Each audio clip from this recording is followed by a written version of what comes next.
Whew. All right, all right. Yeah, I think we can stop the countdown for now, or well, because we it's not necessary anymore. Yeah. So let me see here. Let me switch the scene. Um, it's pretty. Let me see. Pretty bright.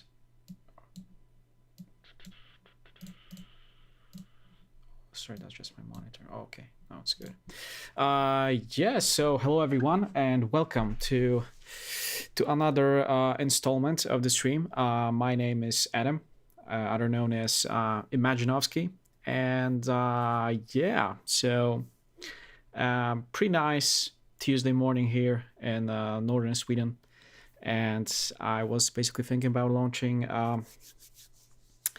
the stream and yeah, doing some stuff live, and yeah, because I was thinking why not, and at the same time some new adjustments that we have made recently, or well, that I made pretty much like half an hour ago, which is I basically removed the green screen thingy behind me, which was the NVIDIA broadcast software. And yeah, because just I don't know, I felt like not having it today. And I found some really nice wallpaper of my one of my idols. Uh, Here is the guy himself, Bruce Lee. I was thinking, actually, why not put him like as a background for the immersive mode? Whenever I'm not having the full screen mode, I could have the. You know what? Actually, I could even do this in the full screen mode because there are some black bars. That could be pretty neat, actually. Bum, bum, bum, bum.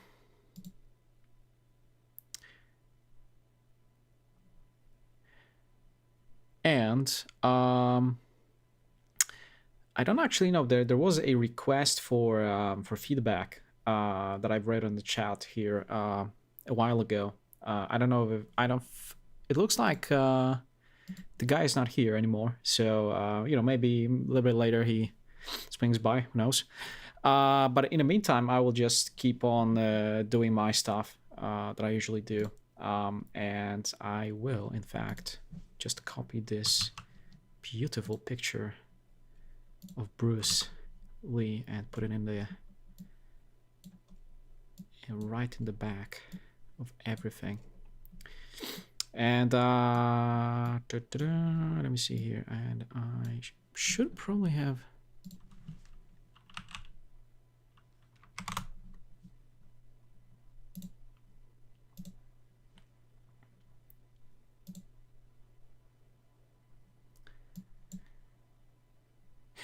And yeah, thank you so much for the follow to Sandpaper.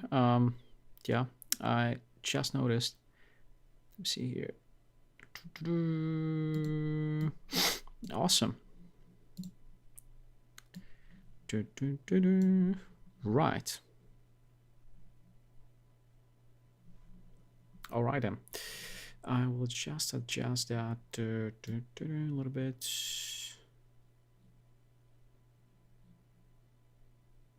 Oh, okay. Well, whatever. Let me put it.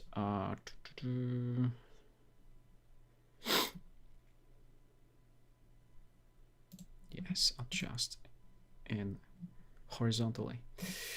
Right, so that probably should be it, I think. So there's DC immersive display capture might benefit from that as well. Down, down, down, down, down, down, down, down, down. There we go. Bum, bum, bum. Right.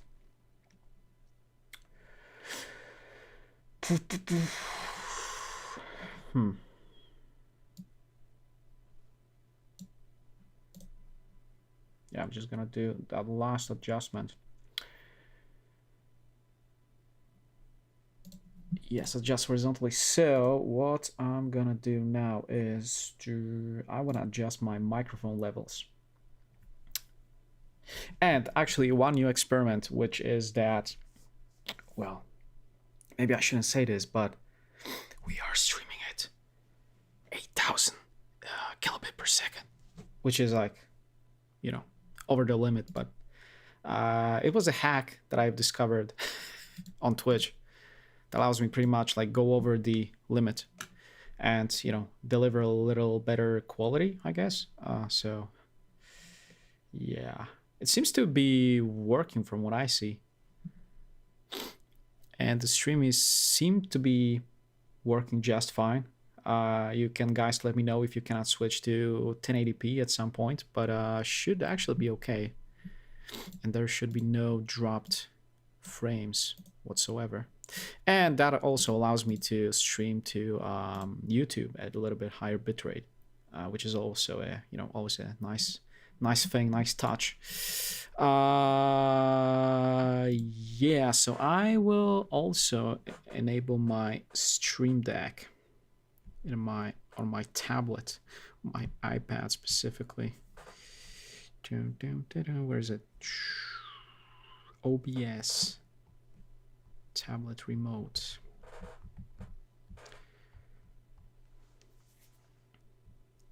There we go. Right, so I have a chat on my left side, and I think we are ready to go. So I will just check the audio a little quick.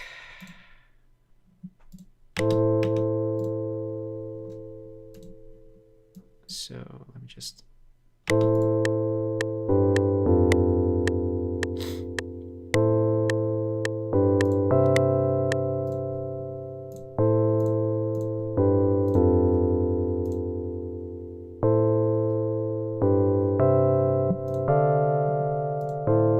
Right, so it appears that there's audio. Yeah, definitely. Looks like it. And I could put a performance mode in OBS as well. Yeah, so what I came up with was these, let me see here, these chords, right? Let me see here. Yeah, so these tabs basically. It's like when I press a note, it's like very long. So they appear short, but they have very long release. And it's a preset, and I haven't like really modified it since. So yeah, I was like basically browsing through presets, and I found this one, and it takes hell lot of CPU.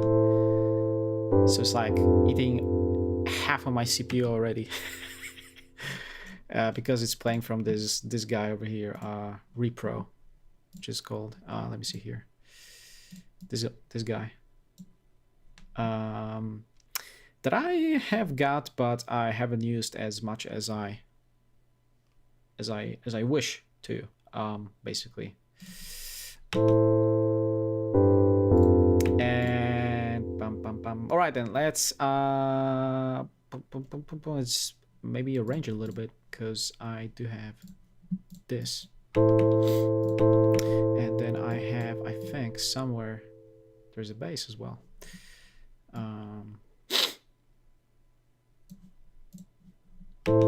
Is this one? Oh wait, sorry, that wasn't a bass, but it was like more like a melody thing, which was supposed to be bass at first, but then it kind of wasn't. So I think it should sound like this.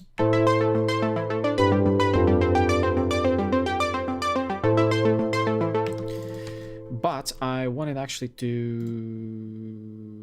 Right, I was supposed to make some modifications, so there was supposed to be, if we copy this over to here and put it into sampler, right? Let me actually put my microphone a little bit closer so that you can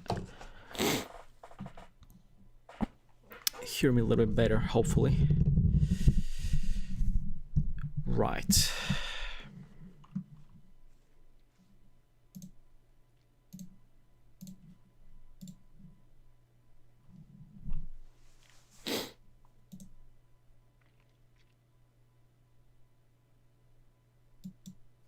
Right. Oh man, I forgot what I wanted to do. I have to. Right. Now I remember. So here is the problem, right? As I see right away, which is that this is supposed to be like this.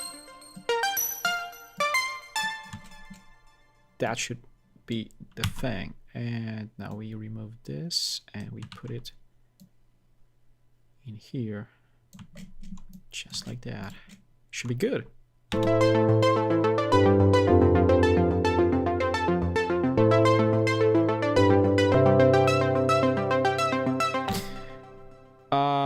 But that's not the whole...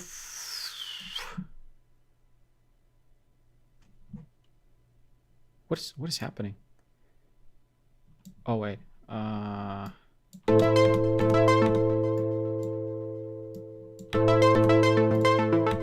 right, let me see here.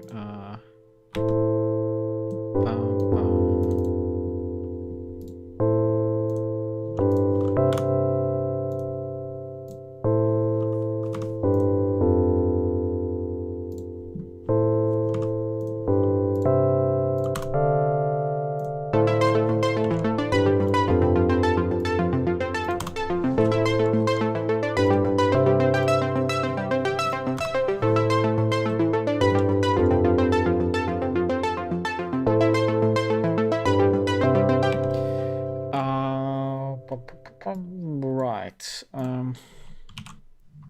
But I'm still not quite pleased with it. Maybe I should go like a semitone lower. Let's try it.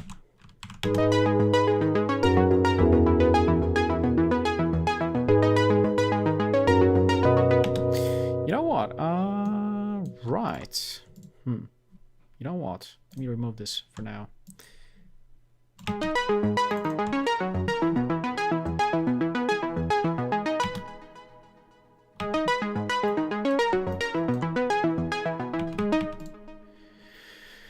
So what is below A? It's B, what?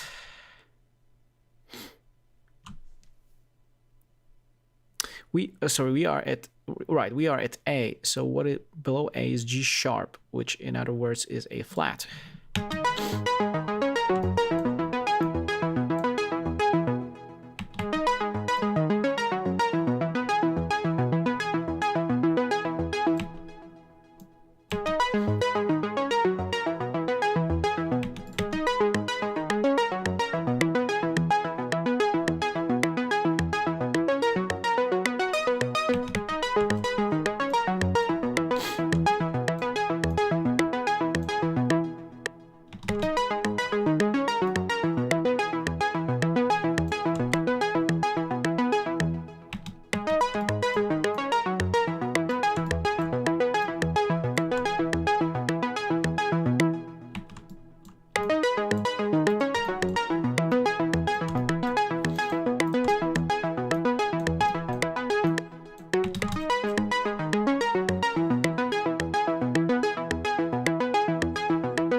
Yeah, I mean, simplified, isn't it? A little bit, just a little bit. And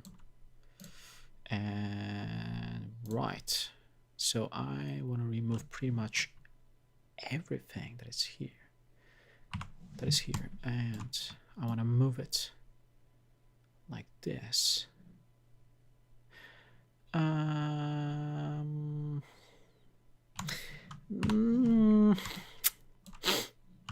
Okay, so I want to shorten down this part. I want to like have something in the middle like this, and then this part, or wait, this.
Let's see how it sounds together with this.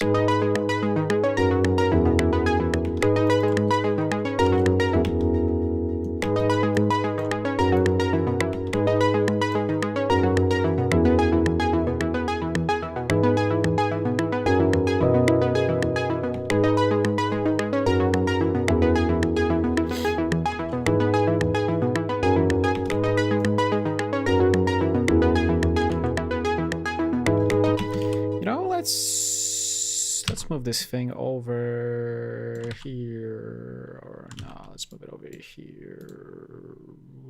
Right.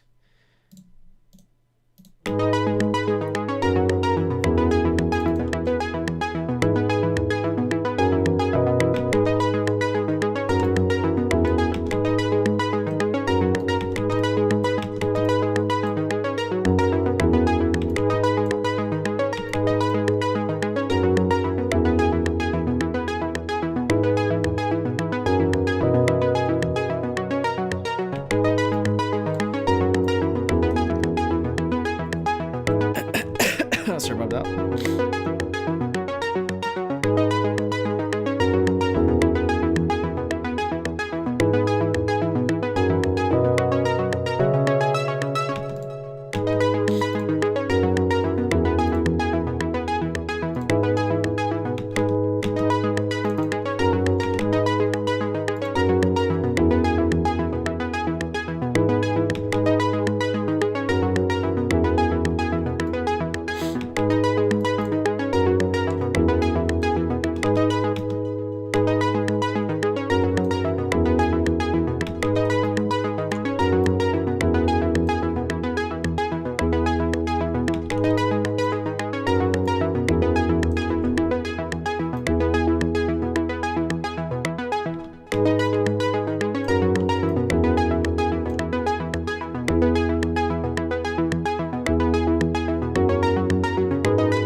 Yeah, that's something. That's something. So let me repeat this cycle for the next 4 bars. And now is the tricky part, because I want to keep this, so I can definitely remove this, because that's, I already got this one, but I have these two, which I want to sort of, okay, let's try it.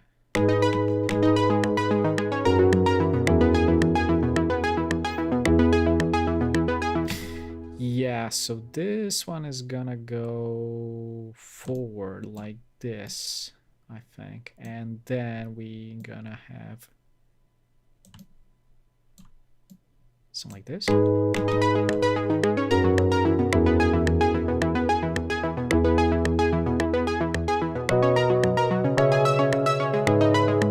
Yeah, not bad. Dun, dun, dun, dun.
Right. Yeah. Right. Let's save it somewhere. Projects. What should I call it? Oh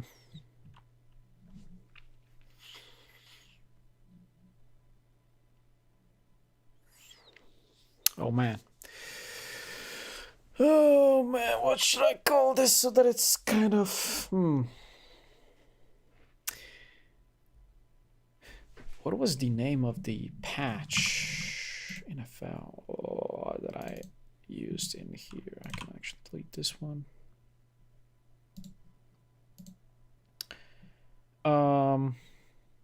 Soft tines. Yeah. Why not? I haven't used that name before.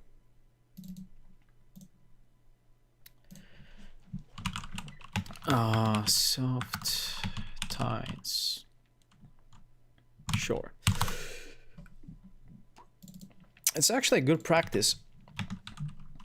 If you find a patch that you like in a scent or whatever, and you kind of, I don't know, keep it in your project and keep using it, why not use the name of the patch as a project name, like as a temporary placeholder thing, right?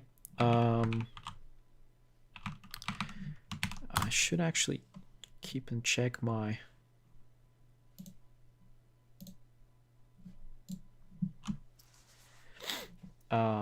what is it, my battery percentage, which is very low right now, 35%.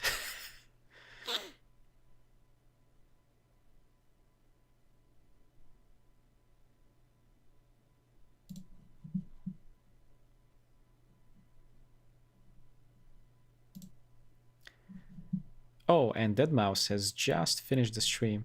Yeah, I mean, I can imagine, like, after freaking, what is it, like 14 hours? Man, I mean, that dude is a legend.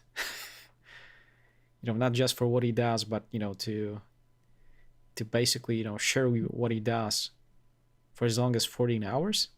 And just to sit in front of a computer for 14 hours and keep making stuff. I mean, you have got to be, like, even after all these years, I mean, he's still, like, so dedicated to his craft. Holy shit.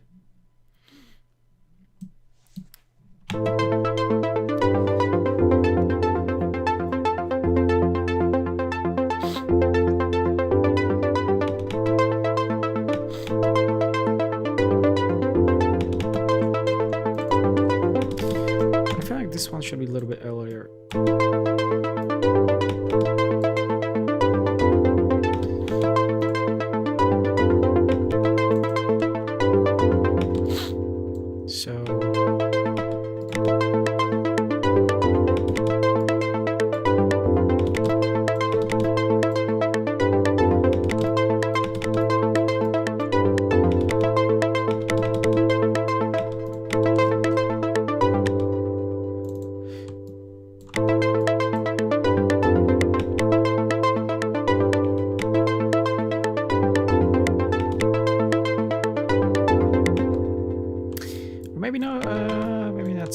Experiment that much.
first three, right?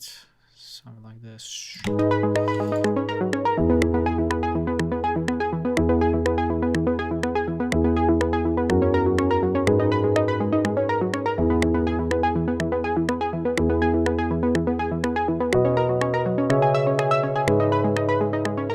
Should I even try even lower than that? Let me see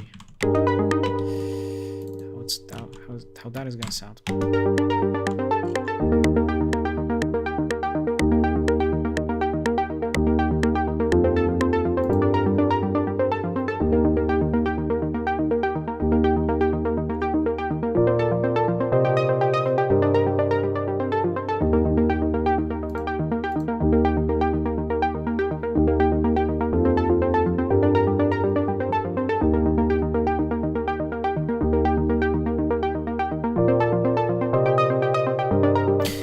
I wanna introduce bass to this thing, but I feel like it's too soon in a way, and I wanna like first, I don't know, try to figure out the, how should I say this, like the top end of everything before I kind of go dive into the low end of things, which is, I guess, sometimes my kind of approach, that I tend to not start with some things too soon, because if I kind of start too soon, I can, I don't know, lose the scope of what I did in the higher register of sounds, like here, for example, like, which is like, what is it?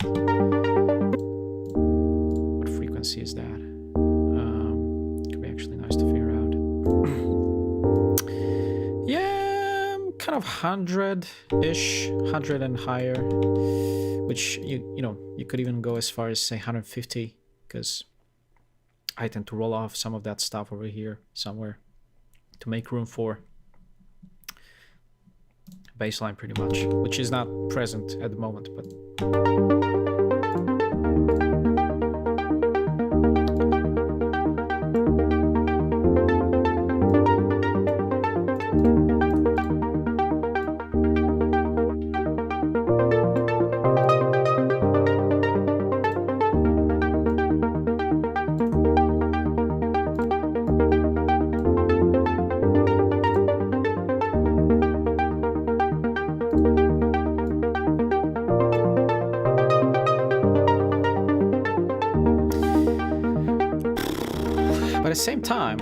at the same time, I really like to, I don't know, start some kind of a bass, but I'm not exactly sure yet. By the way, I have to actually check if the stream is working, because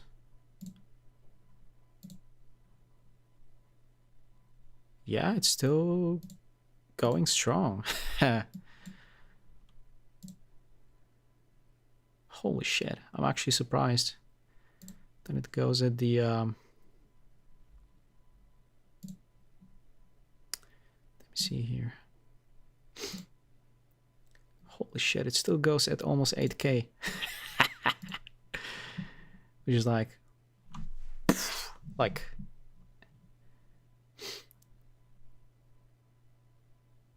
a little bit of delay, but that's understandable.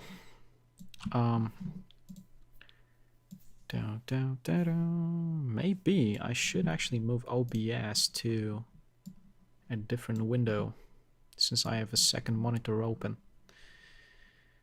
And I can sort of see what I'm doing.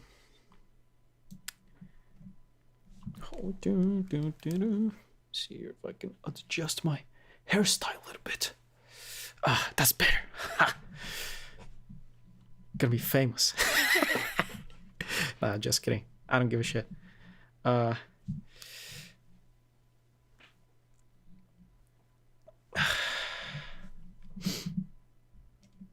it can actually go on like that. Why not?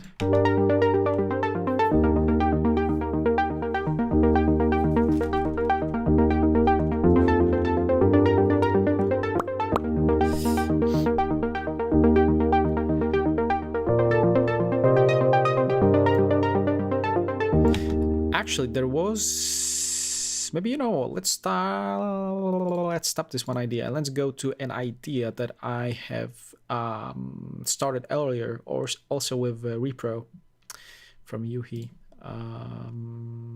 Idea which is called, you know what, actually, let me go to DC Immersive. You can see what I'm doing, right? Let me see, let me open up. I think it was called Miami Vintage or something like this. Yeah, it's the one.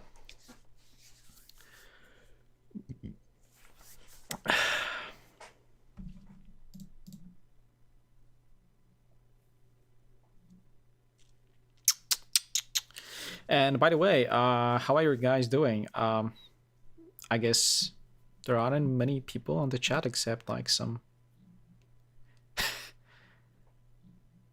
or maybe there are some viewers, I don't know, but sometimes there are these like sleeper bots or whatever they are called, like people who are just kind of, I don't know what they're doing. Like when I press on the, users on the chat button, I see like a bunch of different users, but they are kind of not like actual users, which is weird. And I know like how this works, but I don't know.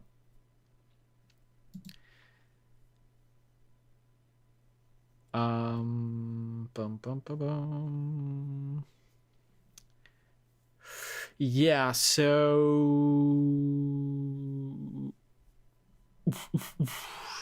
right, so there we have it. Let's play it back and see what it sounds like. Let's make it a full volume first, and let's put some balance on so that I won't lose my hearing. Let's do it.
Right, so this is it. This is the idea that I've called Miami Vintage, and I guess I call it Miami Vintage because it kind of, I don't know, gives me like the Miami 80s / Miami Vice vibe or something, a little bit at least.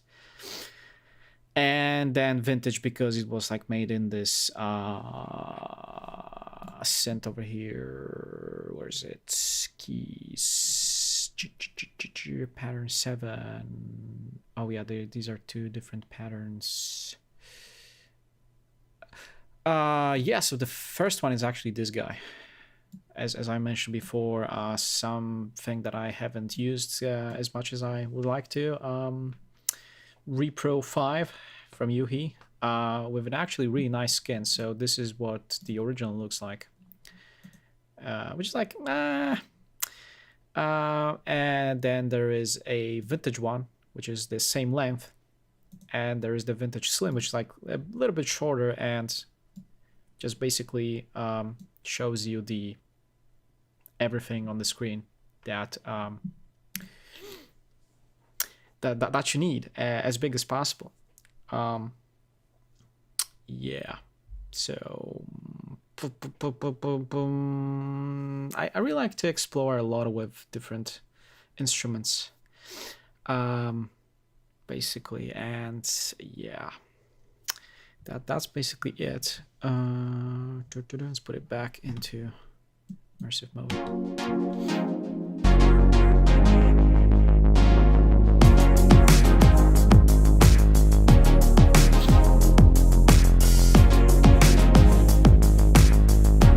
It's still eating the hell out of the CPU, but that can also depend on the fact that there is very low buffer latency on my sound card.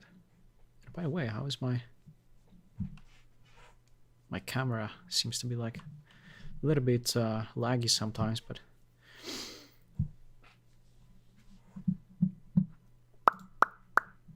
let's try 256.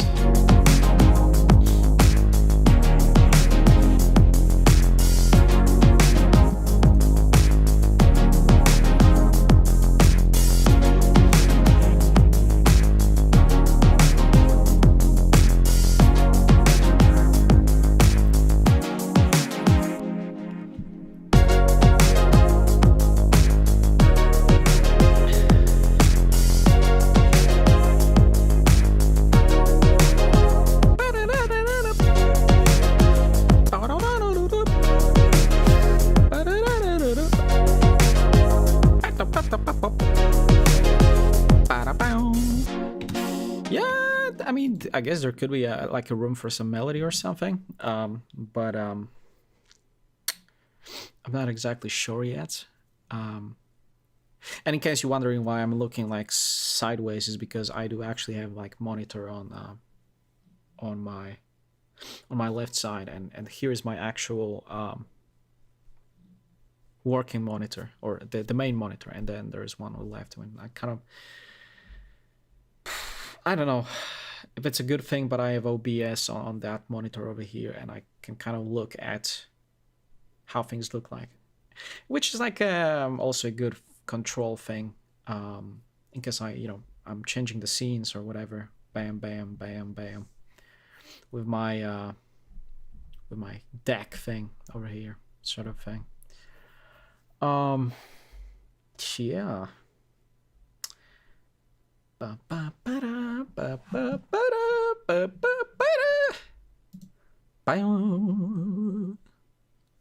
James Bond theme, everybody. Sang by Imaginovsky. Nah, just kidding.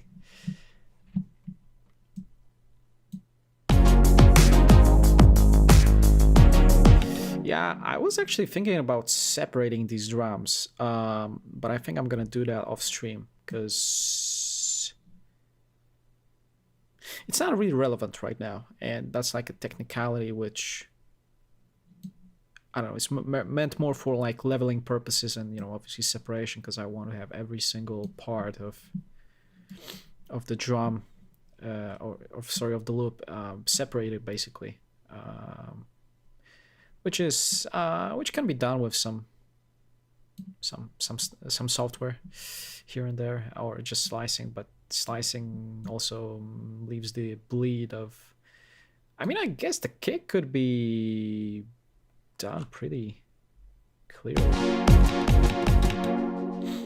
although kick drum is probably something I'm gonna change at some point.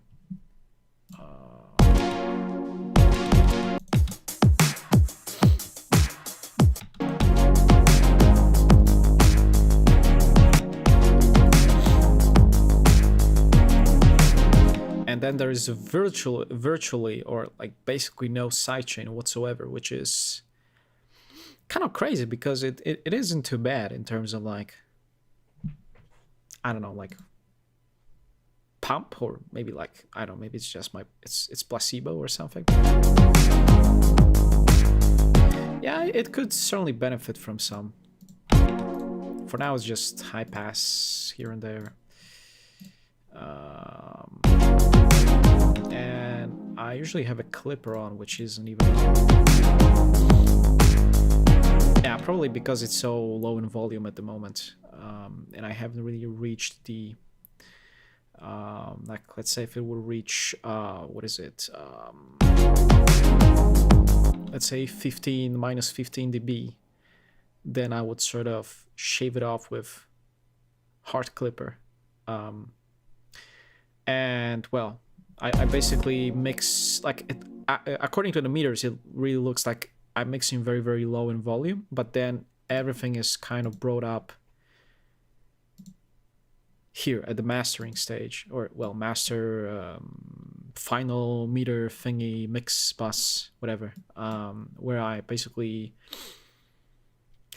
I don't know, I left this gain on here so that I can sort of freely adjust the gain and how much I want to push whatever is on top of it.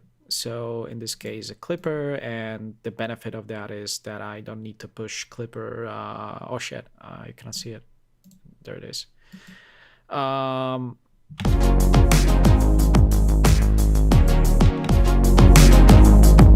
Yeah, so that I don't need to like push additional 9 dB, but I can just push like some lower amount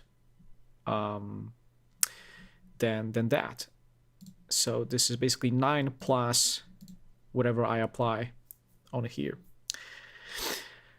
which is not the whole story actually. It's just, I don't know, something I haven't talked about quite a lot because I guess there wasn't a lot of request for it, but there is another one on the pre-master. And what this does is it basically levels the peaks to the level of the peak of the kick drum, which was like sort of the premise behind it. And I can also lower the peak lower than the peak of the kick drum, because I have this, like, I guess, fetish or obsession of the kick being basically the highest or the loudest peak in the whole mix, basically. Or maybe not it being the loudest, but making sure that nothing, no peak is louder than the peak of the kick drum, basically. That would be a better explanation for it. Pretty much. Oh crap. Oh. I think I'm gonna chill for a minute. And you know what? I was thinking, it's probably not gonna be a good thing, but I wanted to play some music of the Anjuna Beats Twitch compatible playlist, actually. And there was this one track that I really wanted to play from Deezer. Well, the Spotify, the playlist itself comes from Spotify. I actually had a crazy idea for a like a starting soon splash screen, or starting soon like animation or video or whatever. And I sometimes find some, either interesting animations or interesting copyright-free footage. Which, actually, speaking of, there is, I think I do still have it somewhere, this thing. But then it's eating quite a lot of CPU, and I don't know if it's something that I like to keep on. Let's keep it for a while, or I don't know. Nah, I'm actually not a fan of it anymore. And this one is also really nice, but then ultimately I think I'm gonna settle for this one. It's just, static wallpaper, and it's not really like... What is the thing with these animated things is also that it's kind of make you lose focus on what's actually the centerpiece, which is the basically DAW screen, and the immersive mode, which I've called it here, is just for the purpose of um, giving a little bit of more immersive, more cozy feel to everything, pretty much.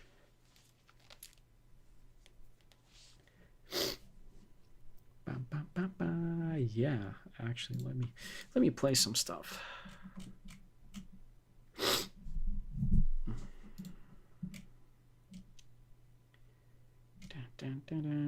Twitch already, right? And I think it's muted right now, purposefully.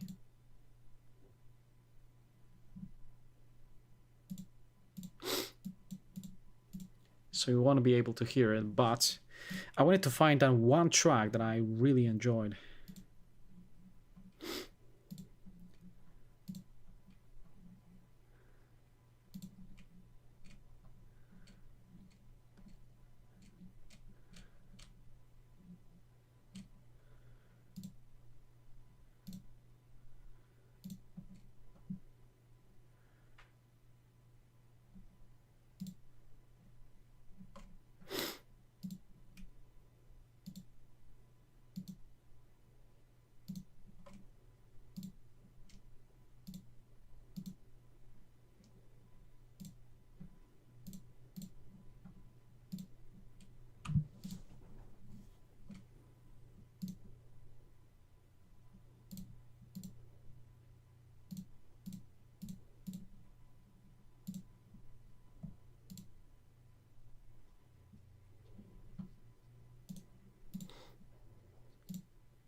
Yeah, there's also some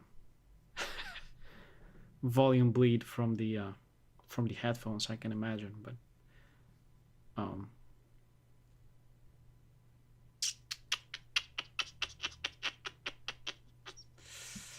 and for those of you who are wondering, I don't know, I guess it's not really important, but my apartment is pretty messy right now. It always is. I don't have many visitors, I have to be honest.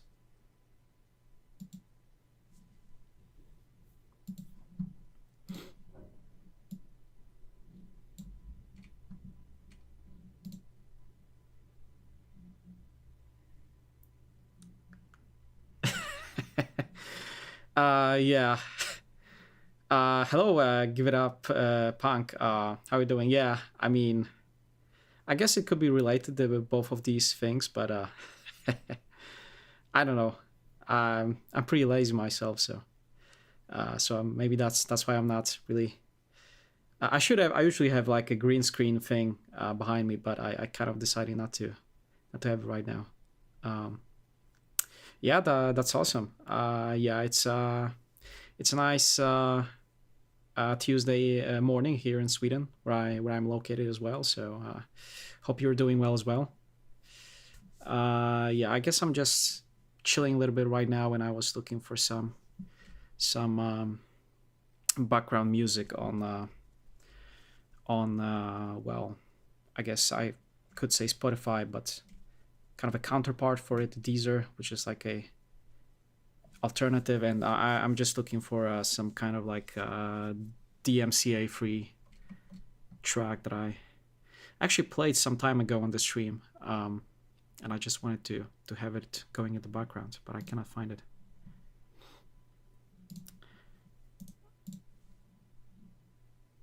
What type of music do I make? Well, it's a great question.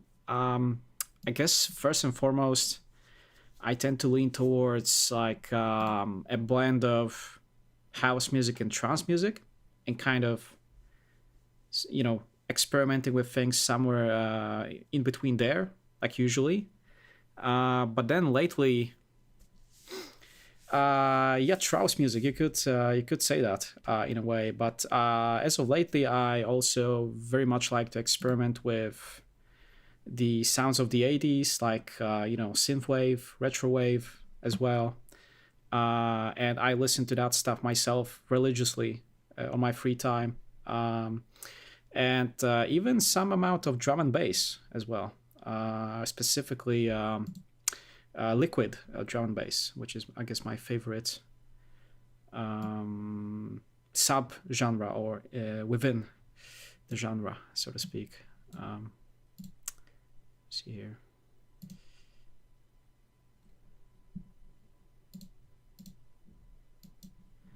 You know what? Maybe I'm just gonna. My sound card is starting to.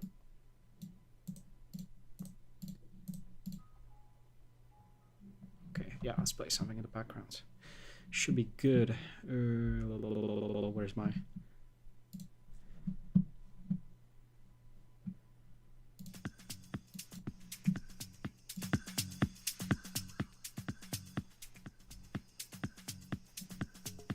And yeah, whatever. Let's look like it is.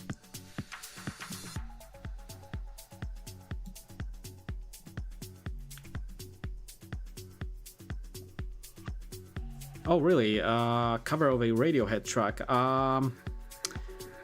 I've heard the name Radiohead, but I actually don't remember how they sound like. I have to be honest. It's like a rock band. Radiohead. But it sounds cool that Ichiu made a cover of it.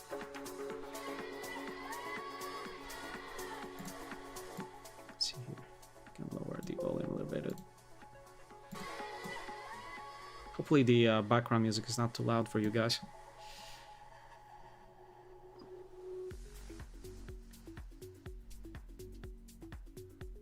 Oh yeah, alternative rock. Yeah, that's what I thought. Someone left a follow, but I have. Yeah, too. Welcome to the stream, and thank you so much for the follow. We are not really doing a lot right now, but we are just.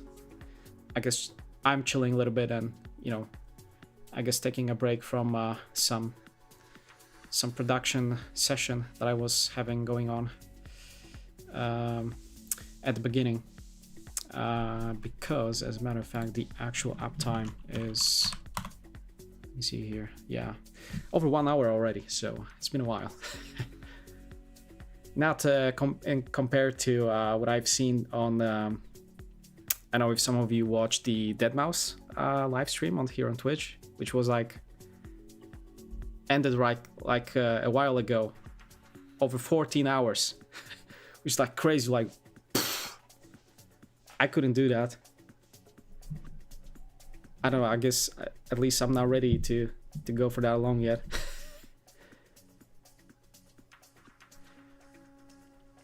Yeah, so one of the do I want to show the production I'm working on? Yeah, so it's a little idea that I have opened, and I mean it's nothing big right now, but let me see here. It was actually as we have talked about a little bit, like a synthwave idea, which I've played a while ago, but I can do that again for you guys if you want to. So this is it. Let's play it.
So that's pretty much it.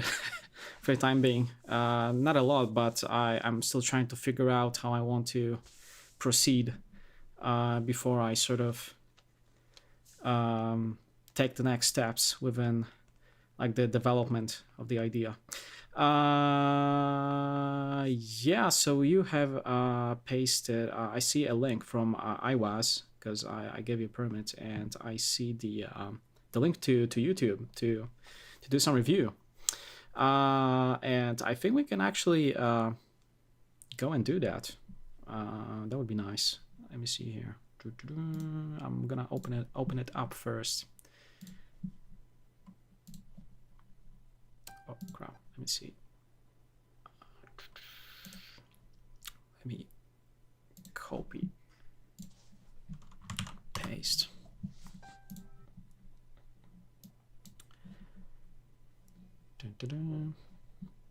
And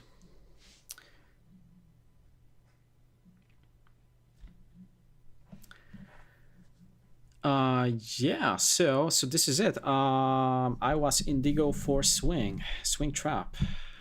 Let's is it okay if I, yeah, I mean, it's on YouTube probably, so it's probably not a problem if I just hit play and play it on stream. So let's give some volume and let's play it.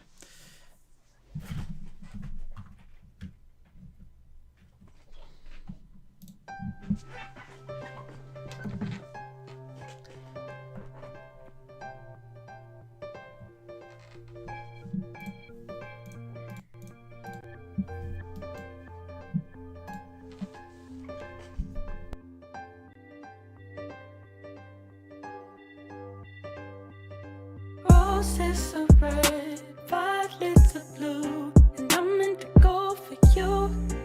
I'm meant to go for you. I'm into you. So roses are red, violets are blue, and I'm meant to go for you. I'm meant to go for you. I'm into you. So roses are red, violets are blue, and I'm meant to go for you. I'm meant to go for you. I'm into you. So roses are red, violets are blue, and I'm meant to go for you. I'm meant to go for you. I'm into you.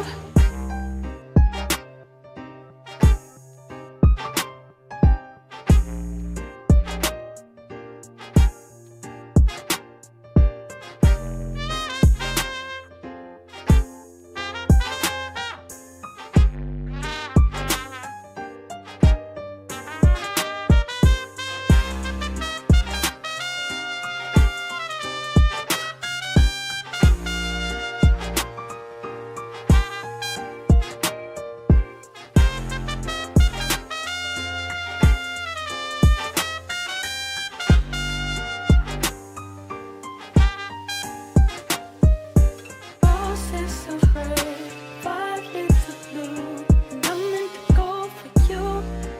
I'm meant to go for you. Violets are blue, and I'm meant to go for you. I'm meant to go for you.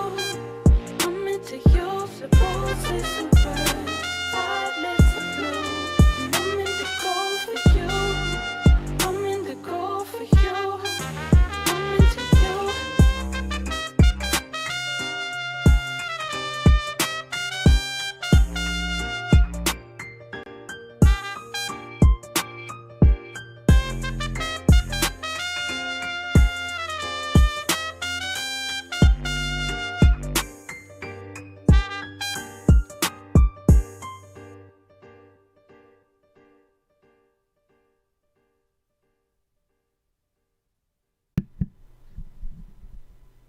Yeah, so that was it.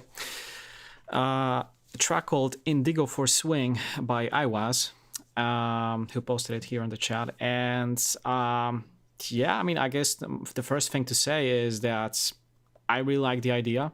I enjoyed it quite a lot. And yeah, I guess trap is not my particular, I guess, I don't know, area of expertise, or I don't know, like something I kind of play with myself on a daily basis. But I guess that there were some points here and there which I kind of was thinking could be a little bit improved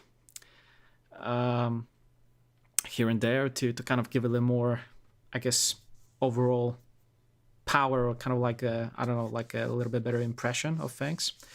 So if we actually go from the beginning, maybe with a little bit lower volume so that you can hear me while I'm playing. Let me see here.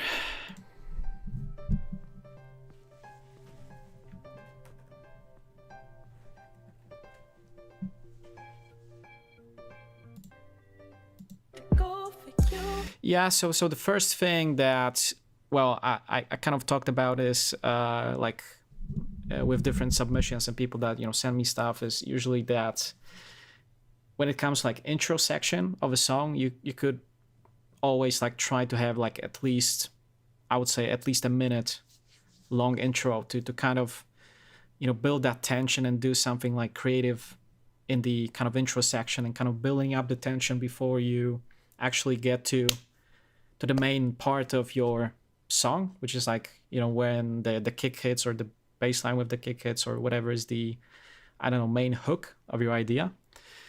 So like already like I guess you could say like a longer intro.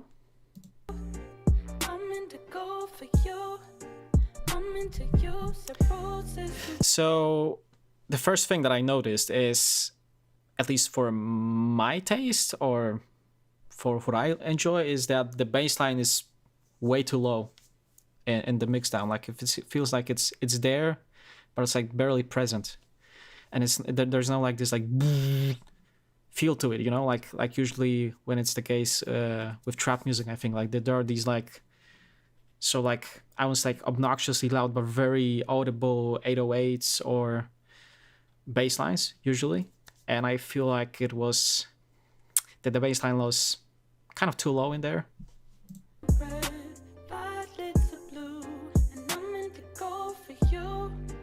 Or maybe also the fact that maybe you're not sort of playing the bass notes too often might also give the impression that it's not there exactly. So both like the few bass notes and I guess the loudness of these bass notes is kind of something that you could kind of take a look at.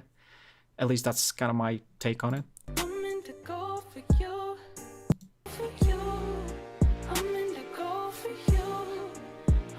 Yeah, let's see here.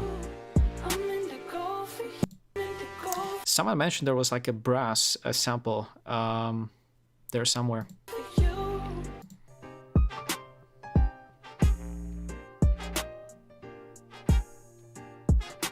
Yeah, probably here like like maybe like give it a couple of dB gain or something. I don't know. Like it feels a little bit, I don't know. Like you could, okay, so here's the trumpet and the brass, but I may give it like a dB or two, like at least of a boost to make it more present.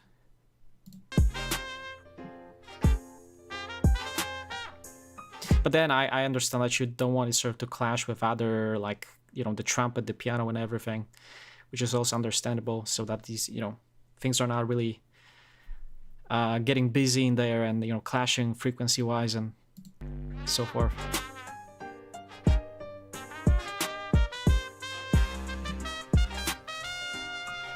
But what I'm still missing in the whole thing as I'm playing it is like I don't feel the presence of the bass line, which is like for trap music probably, or like even like any kind of dance music in general, like essential, like aside from the kick drum, at least, you know, when I work with my stuff, like the relation of the kick and the bass line is like very crucial for just keeping the interest and, you know, keeping the I don't know, like the impact of your idea, whatever the idea is.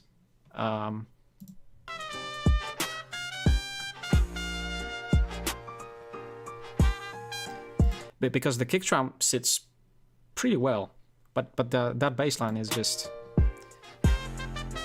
A little too low.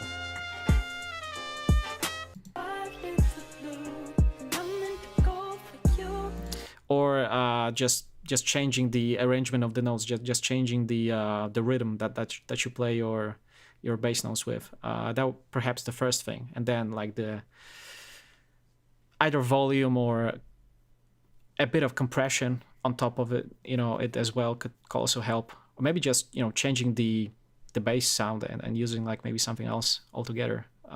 If you don't kind of fix it with whether it's EQ or compression or volume or whatever it might be. Sometimes the best thing you can do is just change the sound.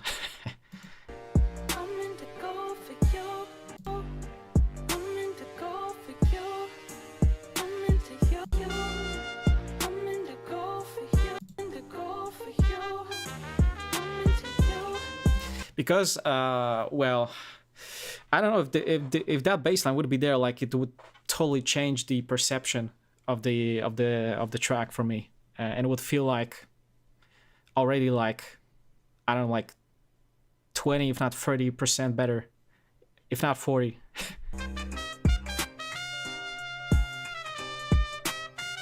Because if it knocks, it knocks, and it really elevates the song.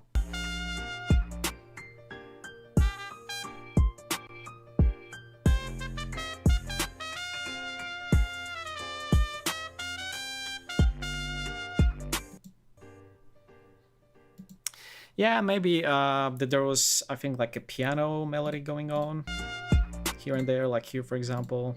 And I think it was present somewhere around the hook as well. Like maybe just give it like a hint of reverb, like maybe just a hint to kind of give an impression that it's in some kind of a room. Because, I don't know, I guess it's like a human brain type of thing that sometimes we like to, I don't know, if some things are not put in a certain space, it kind of becomes really weird in a mix. And I'm not saying like drown it in reverb, but just give a hint of it, so that there is like some kind of tail, like little tail, and like perception that it's like being played in some kind of whatever hole, or I don't know, like some kind of a big room, or whatever it is. But that's just a little nitpicking at this point. But other than that, I think it was pretty much. Let me just catch up with the comments, or with the messages here on the chat, because I was. Yeah. So. You know what? Too, I can give you just a permit for pasting the link with your. You can paste it here on the chat, and I will just open it up in the another tab, and I will just catch up with messages and answer some questions before we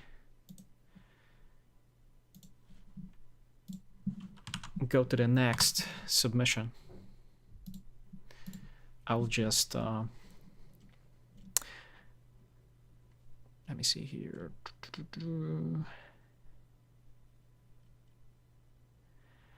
Let me see here. Okay. This swing trap, the audience primarily listening to electro swing. Electro swing. I'm not sure if it rings a bell. Electro swing. But I think it's probably something I have to check out.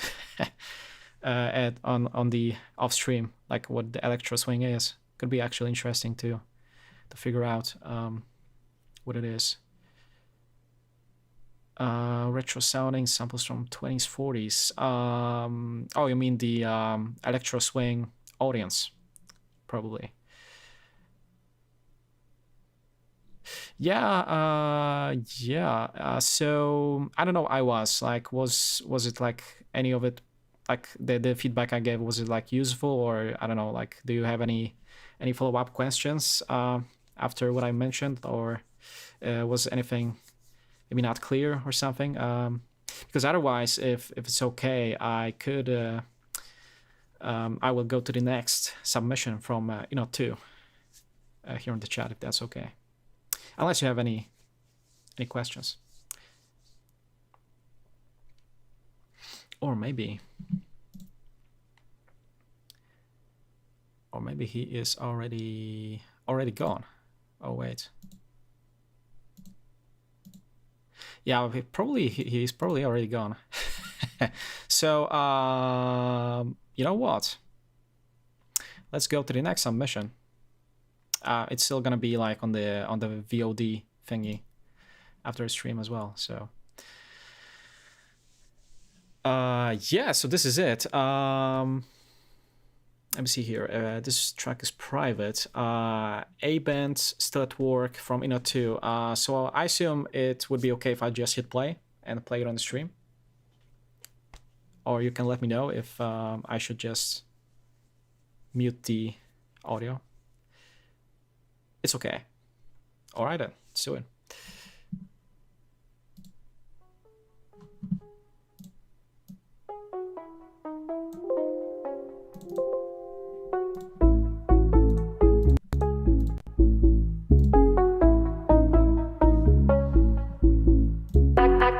The dreams go away, but my memory is not fair. I can't make the dreams go away, but my memory is not fair.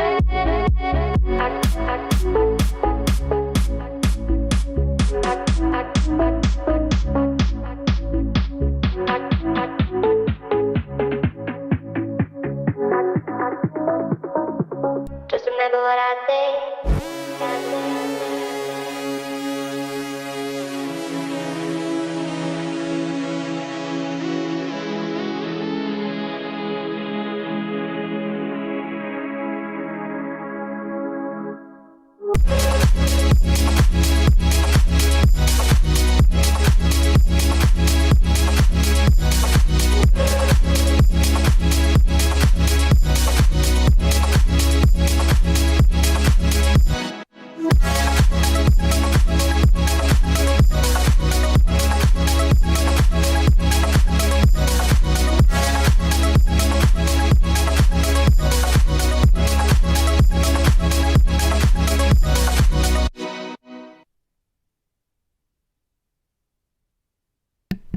Oh man. So that was once again A-Band still at work from Inno2 here in the chat. And man, I have to say, like, this drop thing that you had around here, it really took me by surprise, and I wasn't expecting it, because when I listened to the intro part, I was like, I heard like some, I don't know, like I would say like side chaining / mixing issues here and there a little bit or something, and I don't know, maybe I wasn't exactly feeling it at the beginning. But then when the drum drop came, it was like, wow, you know? And that second part of your idea really took me positively, you know, by surprise. Because if we actually play back again and like go to the beginning of things, see here. Hopefully that's not loud.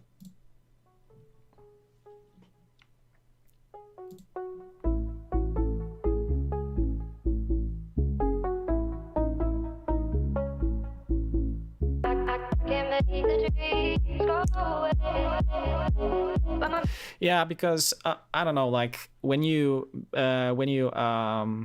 start with the kick drum over here, right? Probably somewhere around here, and then there's the kick drum, and then like the things start to side chain. I don't know if it's a good idea to introduce the kick drum so early in your idea, or maybe like I understand what you were trying to do, but maybe like high pass it quite a bit so that is like only the sub component, like just the like the sub part going on, not the whole kick drum, because then it kind of sells away the whole thing when you when you go to the drop part, which is obviously, like as I've mentioned, like far better. But if we keep going.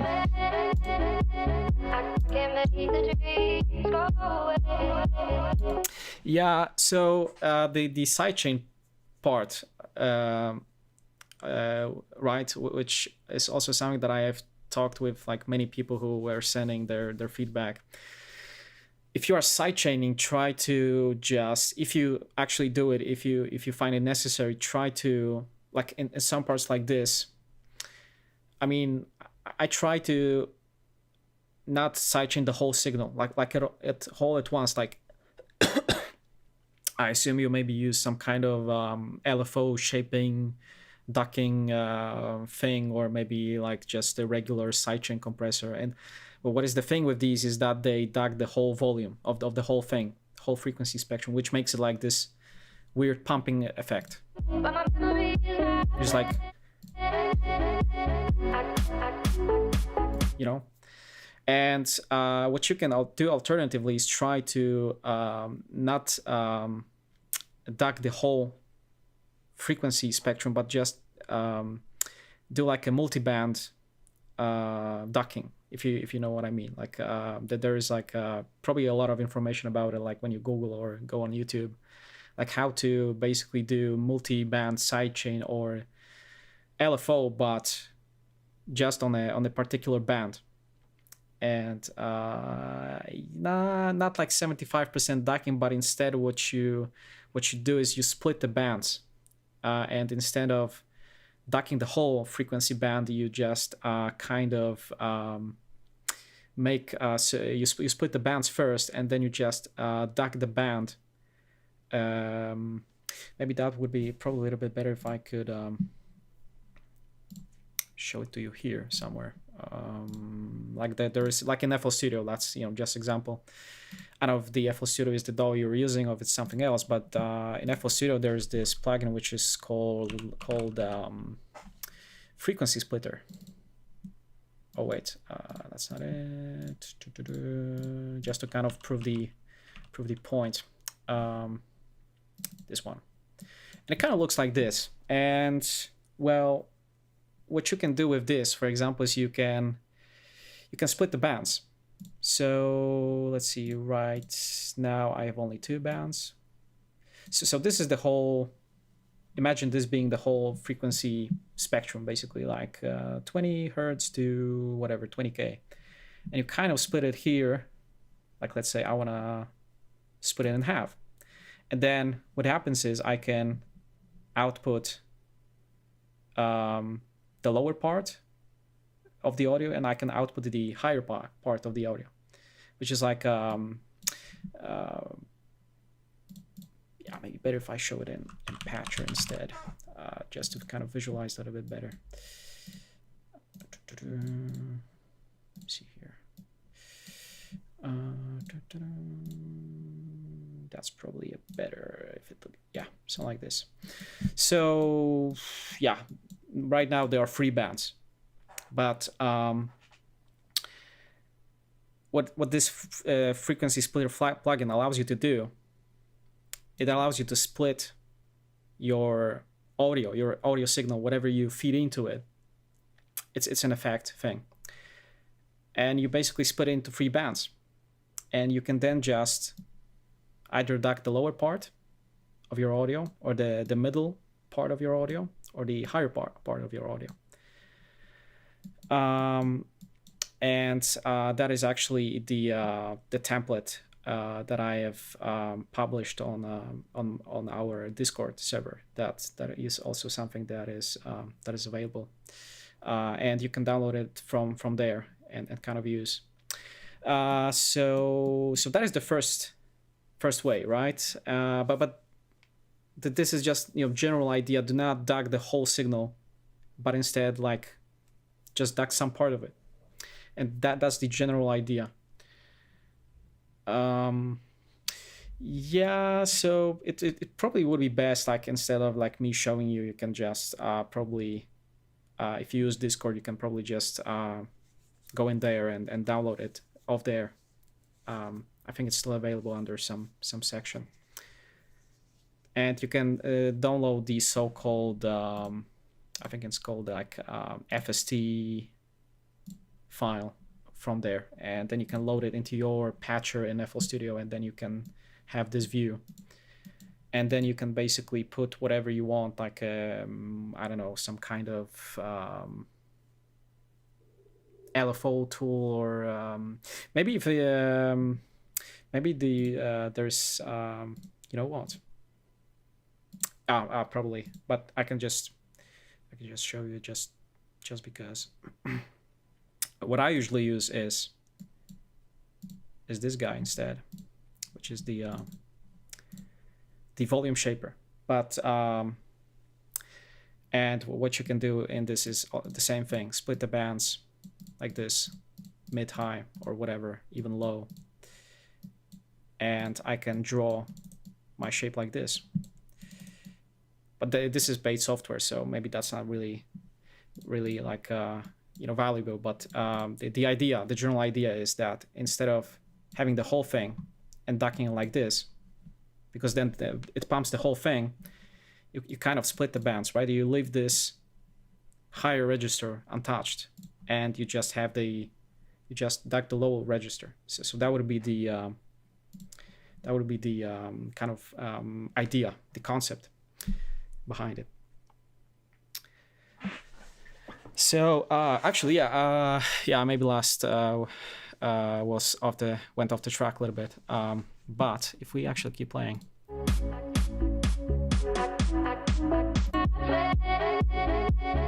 Yeah, because even if you have that kick drum in there, you could actually just lessen the sidechain, or just, you know, rework it in a way that we have just talked about. It would be probably a lot better flow in there, in this kind of intro section that you were trying to do. I think it could actually work. And yeah, even the bass line, like pretty much all the parts that you were ducking against the kick drum, because it feels like it's pumping too much, like at least in my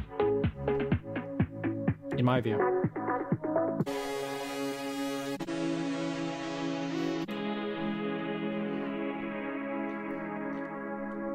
And then, I mean, this is like very, I don't know, like interesting way of just like going from this climax thing to like a break thing.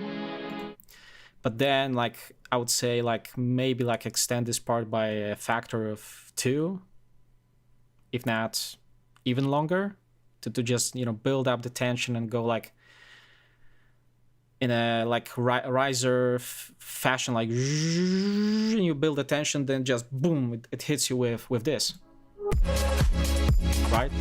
So that there's like no like gap, which is like, let's say I'm dancing and like, and it stops, and then it's like boom, which is still cool, but that kind of anticipation, or like let the listener know like what is coming, is like a good thing to do. Like I know what can be like a riser, or maybe like I don't know, like some kind of like there's like a reverb reversing thing that you can also do. Like I think it's a lot of information. There's a lot of information about it on YouTube or whatever, Google, like how to basically just record the 100% wet reverb and then reverse it and feed it, like make it as also like a riser thing, to as an anticipation thing, to like a drop thing, or, you know, whatever you want to introduce, kind of thing. I mean, hopefully it makes sense.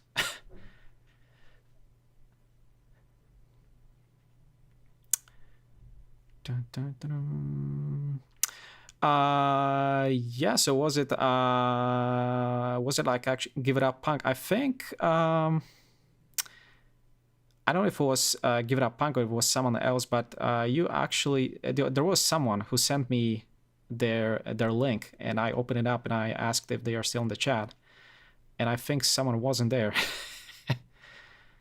It was helpful. Yeah, it's nice to hear. Very happy to help Inot. But I had someone's track in there, like there was a link. Oh no, wait, sorry. It wasn't Give It Up Punk. It was probably, or was it? I don't remember. Someone gave me a link.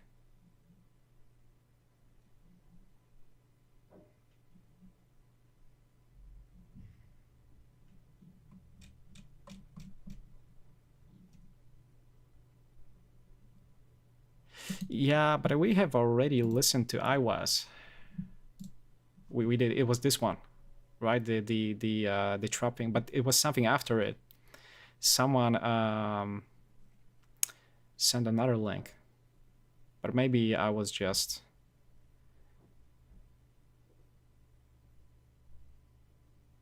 Because we were talking with I Was about like the I don't know, like there was some like talk about like the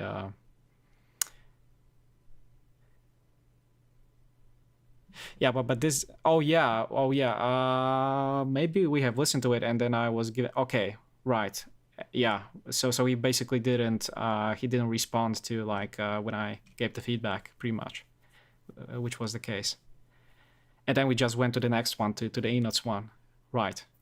That was the thing, exactly. Now I understand what was going on. So yeah, so I can let me see here. Permits, give it up, punk, right? So that should do it. And you can paste the link on the chat. Give it up, punk, if you have anything to review. Awesome. So I think we can close this one down. And if it's okay with you, Inot, if it was like sufficient, I will probably just go to the next one. But you can still like ask me anything on the chat if I can be of help. But I will just paste the next one. See here.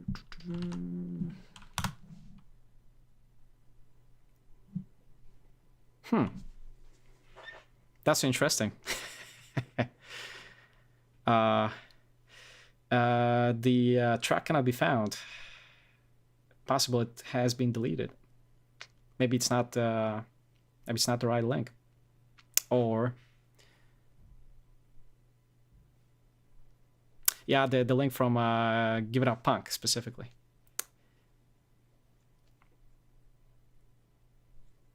Okay, should I maybe just refresh it? Oh, awesome. So here is like a usual routine question. Is it okay if I just hit play and play it on the stream? Or should I maybe like mute the audio and listen by myself and then just kind of give you feedback? All right then, let's do it.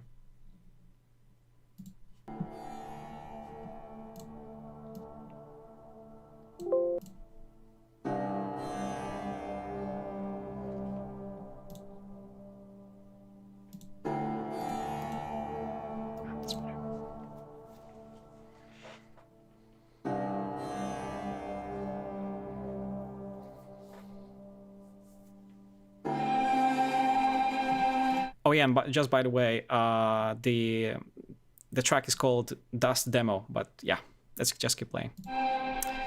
Bye, Give It Up Punk, here on the chat.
Oliver på Carglass.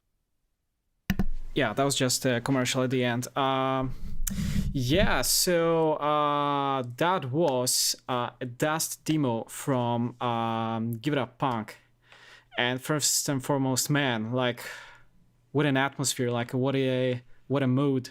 Like, it feels very, it felt very, I don't know how should I say this, but very melancholic, very kind of dark-ish, but in a sort of like very, very neat, very interesting way. And it really set me in a, like of this very weird kind of state of mind, which I kind of, I don't know, didn't know I would like, but I did. And it felt sad in a sense as well, and but like in a really sort of nice musical way. In general, if I would sort of like describe the whole thing in general to begin with. And I don't know, like where the inspiration for this type of thing came from, but it's certainly very interesting from that perspective. So now, if we sort of maybe would go to like maybe like a little more technical aspect of it and try to maybe play from the beginning again and maybe give a little bit of advice how to maybe improve some of the relation between certain elements and like basically mixing side of things, so it maybe like gives a little bit better impression. Even though if I have to be honest, I'm not exactly confident or sure like how, because I'm not really, I know like even if is it like a genre of some kind, because if it is like I guess I'm not really an expert in it, or I don't really know much about it. But let me just play this commercial to the end real quick, and we will get back to it in just a second.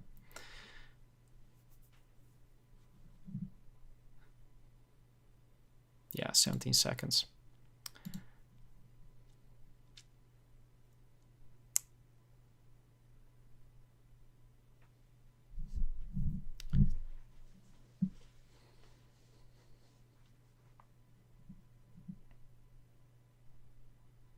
All right, then, let me see. Okay, it was for a documentary. Yeah, I kind of got the impression that it had some kind of, I don't know, like the inspiration for it maybe was like some kind of historic event or some kind of thing like that, because you also had this cover for the thing, which looks like some kind of a historic event, which I cannot really guess what that's, where that's from, but it really felt like it. Not just because of the actual track, but also because of the cover. Oh, you did? Just a random picture. Okay, then. but really, like, it really worked in a, like, surprisingly. But let's just get back to the so let's go through like the technicalities. What can you do to sort of improve a little bit? So like the first minutes feel like really Eastern vibe, like these whatever is sitars or whatever it is, like very I don't know, like hard to put a finger on it, but like Arabic / like I don't know, like something like this. I don't know, but it's really interesting. Comanche. Okay, I didn't know there was an instrument like that.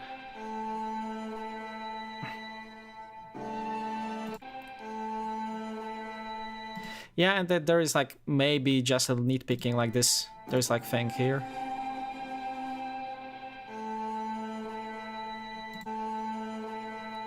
like I don't know what it is, like a violin or something that's like really resonant, like really like ah, like some kind of resonant frequency in there that you could maybe like notch out with like an EQ or something. If you know what I mean, like maybe that could be like just tiny easier for the ears. But I mean that maybe that's just me, and I usually have like sensitive hearing and stuff, so. There's like some instrument going on there that is like very resonant, like. Eh.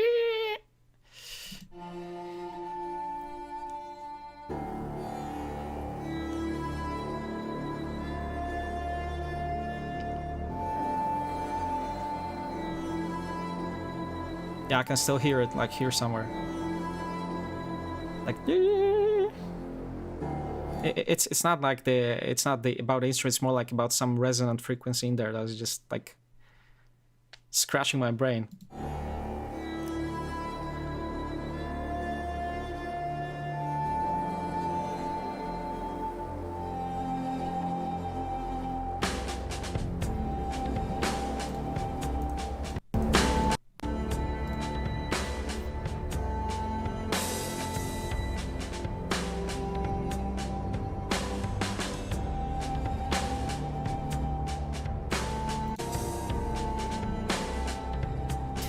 So the first thing that I noticed when the percussive elements were introduced, like the kick drum and then everything else, like the whole acoustic drum kits kind of composition in there, like somewhere around here, when the kick drum with everything else first hits. So I'm like very, I guess, I don't know, like I'm very for the idea of using whenever there is any kind of kick drum or any kind of like punchy element that I want to emphasize in a mix. I usually a proponent of just using sidechain, and not sidechaining in the regular sense, but just sidechaining the lower parts at the right moment. Like basically like multi-band type of sidechain, which is actually something we have talked about in a previous submission from Eno2 as well. And there we also talked about like how you can sort of just duck the lower parts of your mix at the right at the moment when the kick drum hits, and you can be surprised how much more bottom end you can sort of clean up for your kick drum. And that would be probably the first thing to take a look at.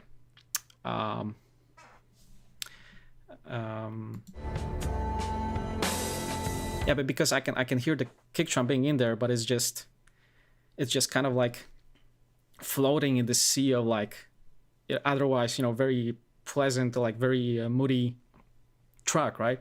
But it's just not like a type of thing, which could kind of elevate it a little bit more.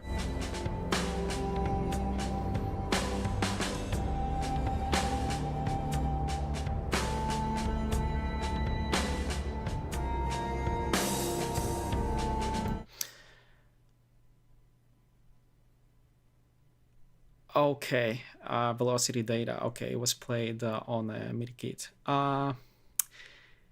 Yeah, I mean, maybe not that you have to make like it consistent or anything. If you want to kind of keep the live impression, like not necessarily put like everything on 127 velocity, not not every single hit, but maybe like just try to like, if it's like the velocity curve looks like something like this or whatever, it's like maybe just try to kind of like make a little bit higher like here and there, and just to make it like a bit more consistent, but not exactly consistent, which would be the first thing.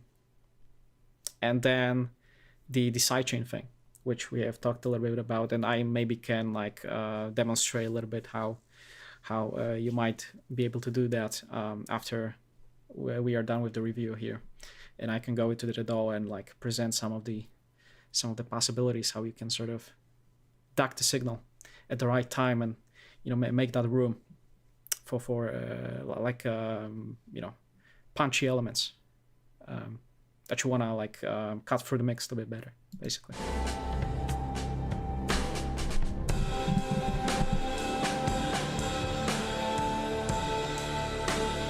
Because even if we are like very like stubborn in a way, or like very sort of like nitpicking, we can even apply the same thing to the snare.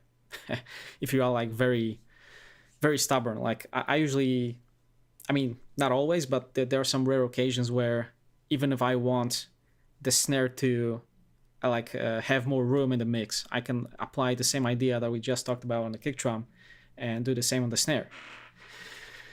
So that, because I don't know, what I find interesting is that you don't actually need to crank up the volume on your things in order to make them louder, but sometimes you just have to make more room for your stuff.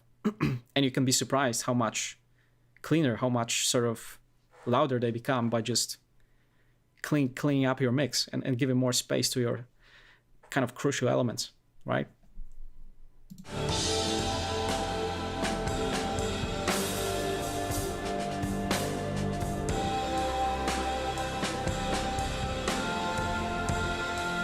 Because otherwise, if the kick drum thing would be solved here, I don't think I have any sort of, I don't know, objections or whatever. Like I understand it's like a very moody movie centric track that you have written, or like the documentary that you have mentioned. So maybe you don't need like I don't know, like additional room for any bass line going on in there. It's yeah, it's probably for the best for the sake of the documentary or whatever it is.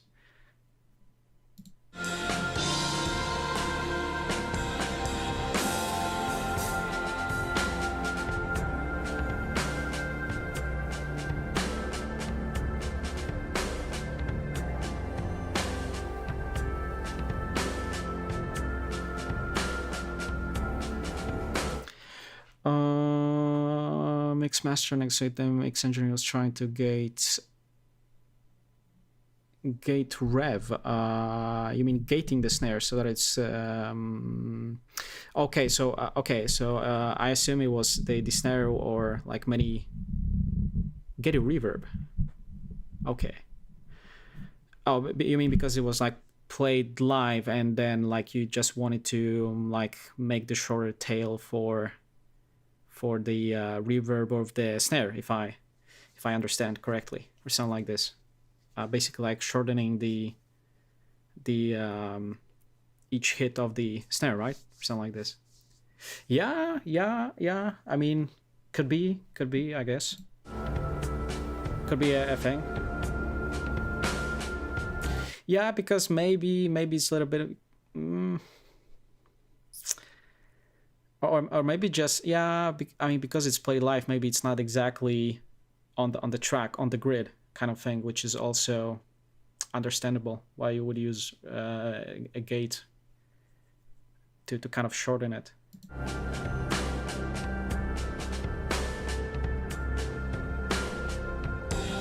Yeah, but kind of to just try and shape a little bit. I guess it's an idea, the snare specifically.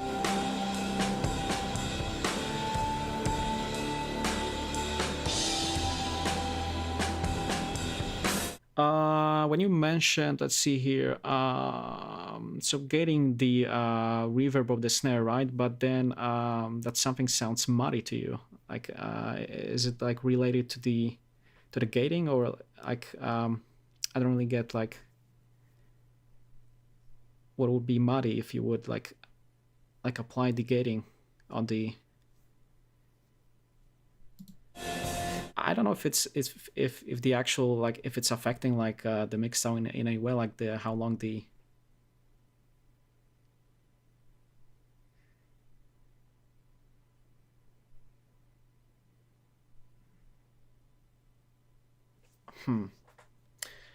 Okay, I have to actually think for a minute. If tail self but gets picked by the reverb sidechain. Oh, okay. So I assume there is some kind of a reverb, like a reverb send maybe. That's what you mean, and it's being sidechained as well, like on a separate track or something. Um, yeah, there's always a solution for everything. Once like everything is just like routed and set up properly. But I think if you really want to do some additional fixing on the snares, then there's a probably way to do it. And then basically improving the mixdown, if that's what you mean by sort of demodding it or whatever.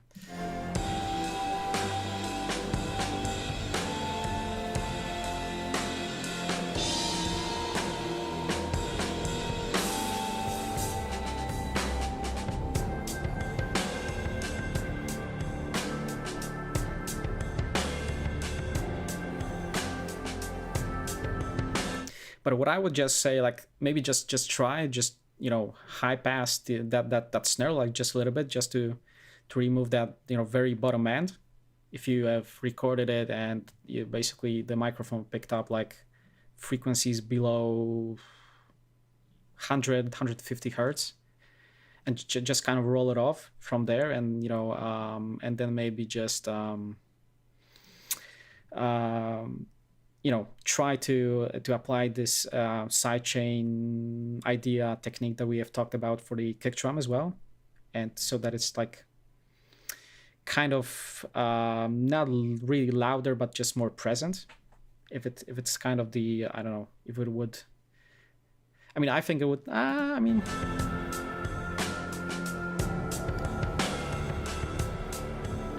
it's already good as it is, but the snare, but I guess it would maybe benefit from some little, maybe I can show what I mean in just a minute.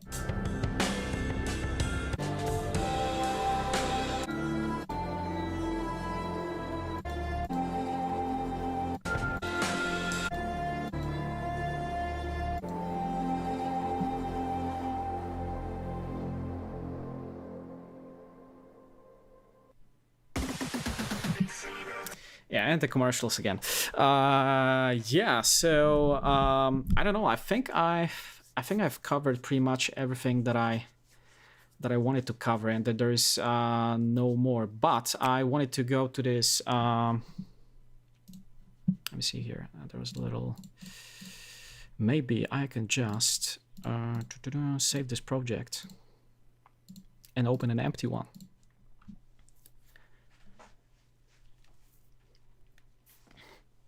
And just talk a little bit about maybe it's gonna help not just the submission that we have looked at right now, but also the pretty much all the previous ones, because that's a common pattern, common thing, common theme that is occurring across pretty much every idea that I get sent. And then probably my way of doing it maybe is even not the best way, but it's something to think about. So if you would just have how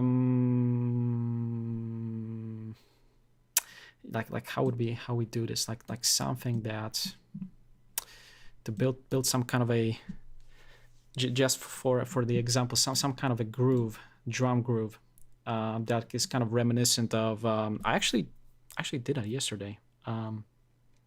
You know what? I can actually open up a project that I did yesterday for a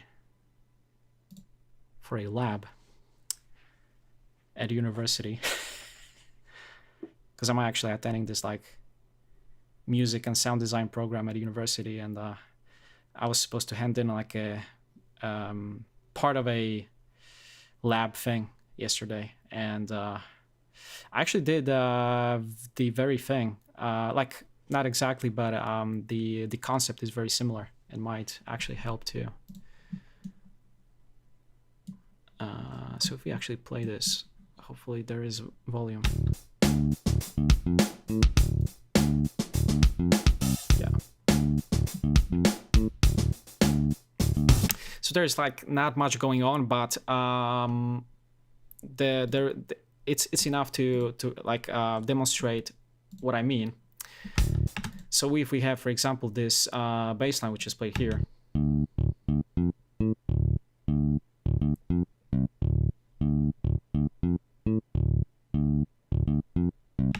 So here on the right side, I have this. Actually, could be better if I could make it a little bit bigger. This thing which is called SC Click, and what SC Click is, I can actually route it somewhere so that I can demonstrate it and how it sounds like. It's very very obnoxious.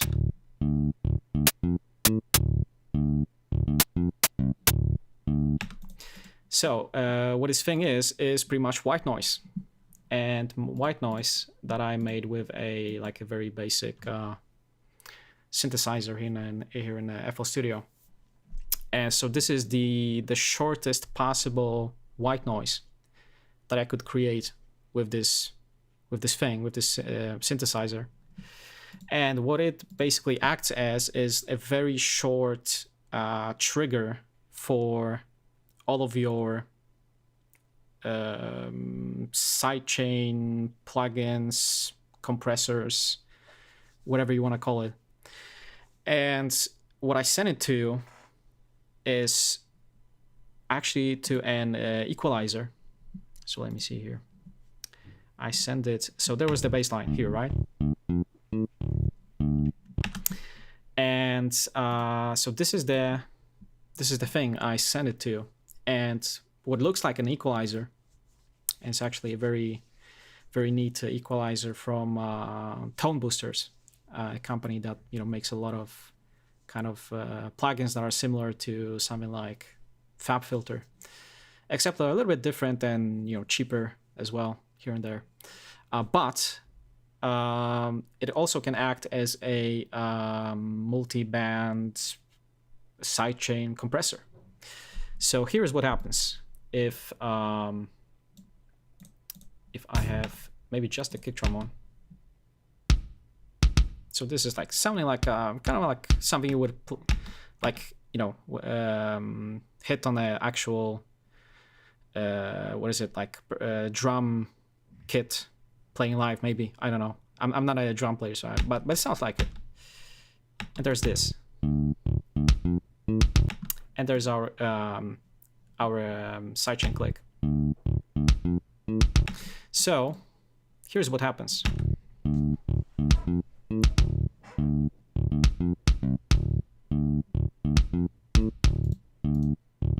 So here's with it off.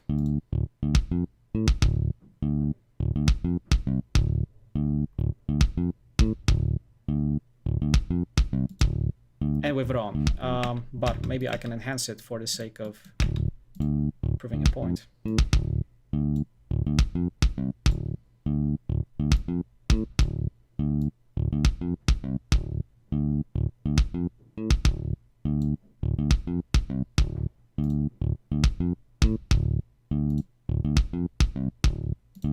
So what basically happens here is that I'm not sidechaining the whole signal like all these like your usual suspects like sidechain compressors do. Like they basically take the whole thing, like it would be if we disable this one, like they usually do something like this, and this looks like a your regular compressor parameters, and then something like this happens in a regular compressor. Maybe like a little less of a threshold.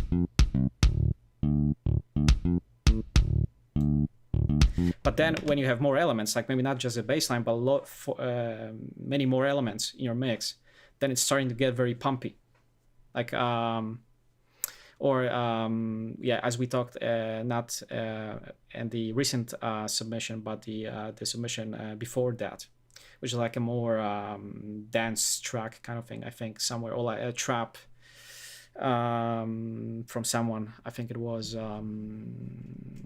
Let's see here. iWAS, exactly, a submission from iWAS where we have talked about this, or someone else. Maybe it was Inot's submission as well. But anyway, it can create that pump effect, because what you are doing is you are sidechaining that part as well. But if I just sidechain the lower register, it suddenly leaves this area untouched. And I'm sure you can kind of apply this same idea in some kind of other, I don't know, plugin, or maybe like try to like automate it with, I don't know, some kind of automation clip or something, and kind of, I don't know. But the general idea is not to sidechain the whole thing, but just the part of it, so that you don't have the pumping effect, and so that you just bring out the frequencies that matters the most, because the kick drum, the shape of it, or where it has like the most valuable, most important frequencies, it's somewhere over here. What is it? 57 hertz. So if I know, like, okay, 57 hertz, right? I can even go as low as 50, maybe 60 on that thing, and I don't apply some different, maybe even do something like this, not a low shelf, but like just a bell curve, something like this. Go like very, very specifically. Let's see.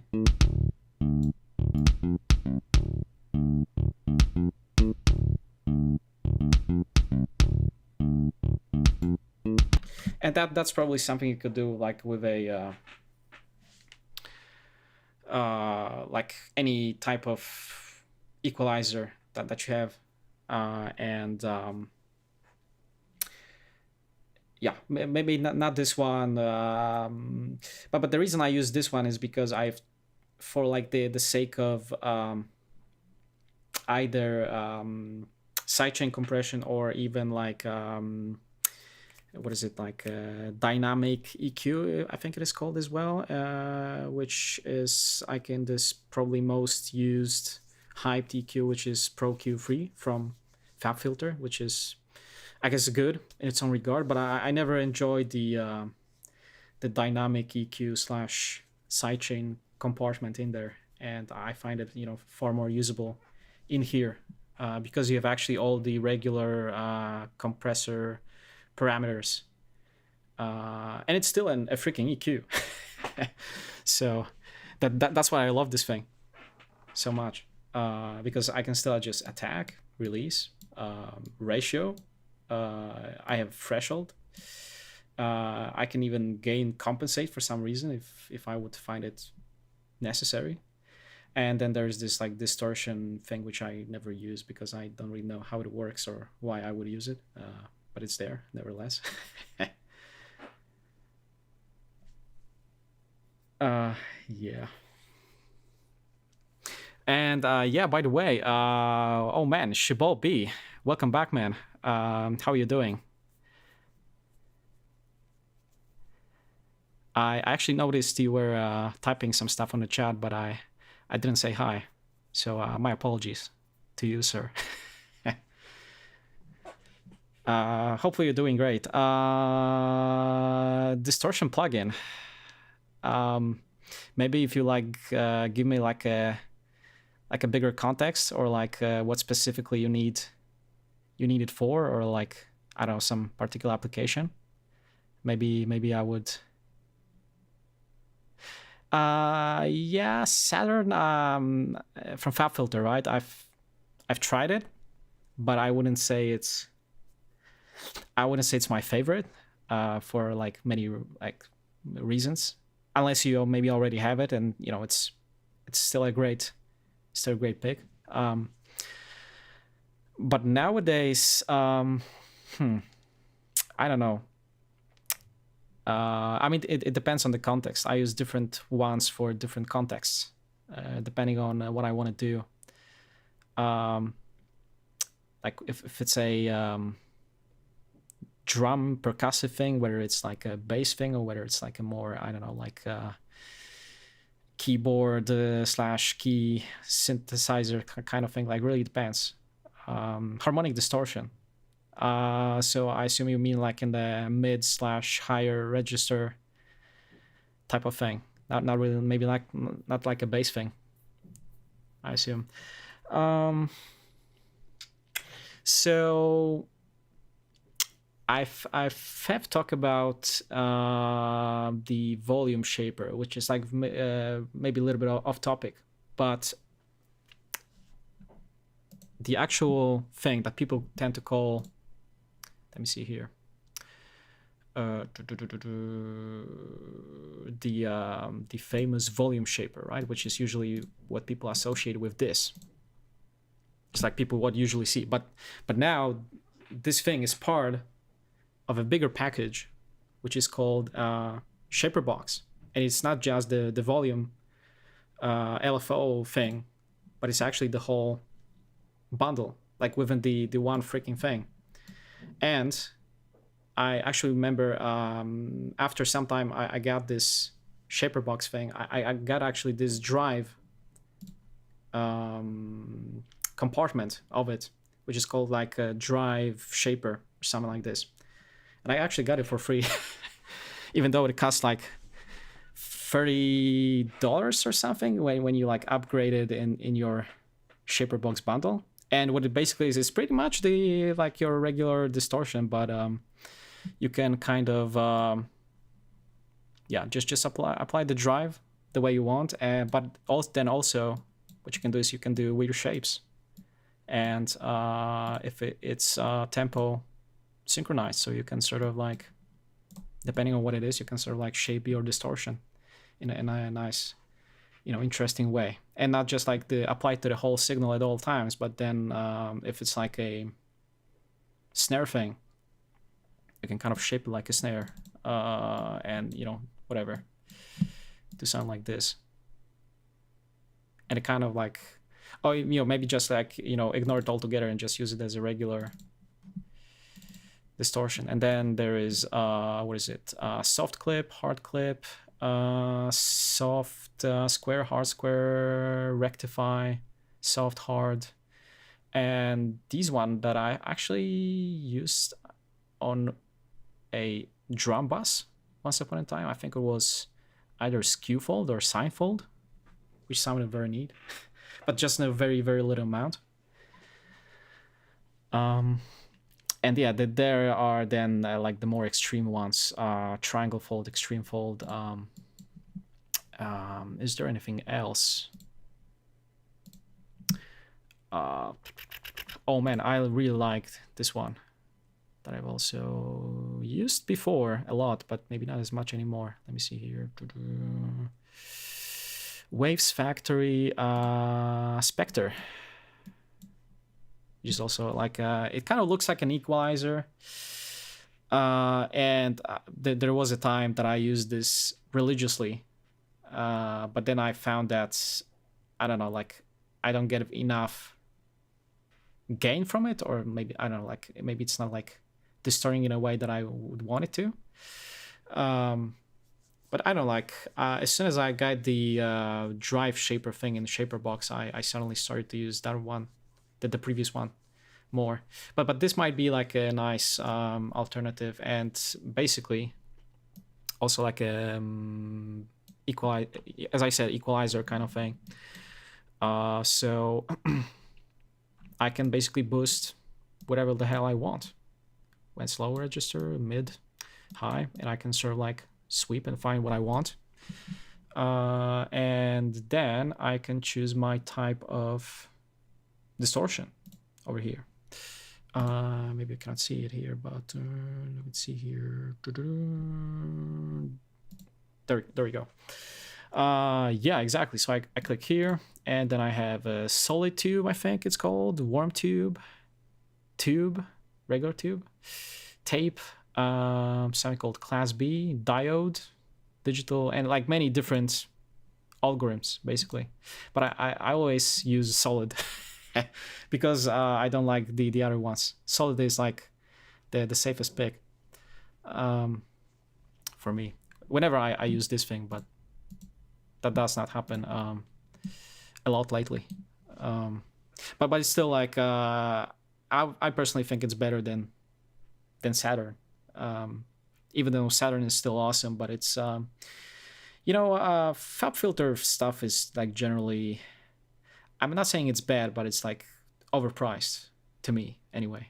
And I still think there are a lot of better alternatives. Unless, like, I don't know, like someone bought a bundle, or I don't know, they have a great history with FabFilter plugins in general, and like if you are like a frequent customer, then that's maybe also understandable. Yeah. You sent like let me see here.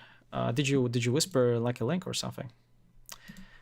Because what we tend to do nowadays is people can post links on the chat if I give the permission on Discord. Okay. Let me take a look. Then.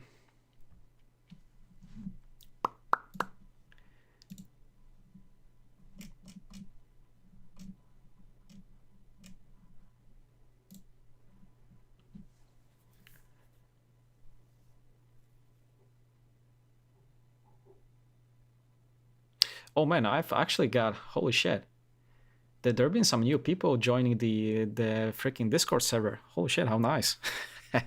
Welcome to all of you guys, by the way.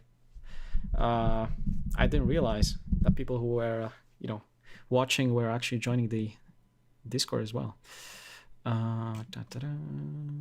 Right, so music feedback, right? Oh man, I even got some, there is a submission from iWaz as well, which we can take a look at after Shibal B submission. So, you know what, let me... So, is it this one? Xar Miss U.mp3. Should I, is it the one? If yes, then we just go ahead and play it. All right, then.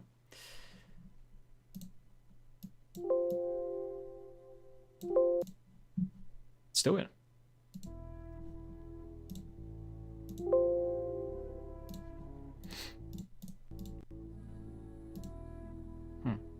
Maybe, I don't know if, how the... okay, was a little too quiet. Should be better now.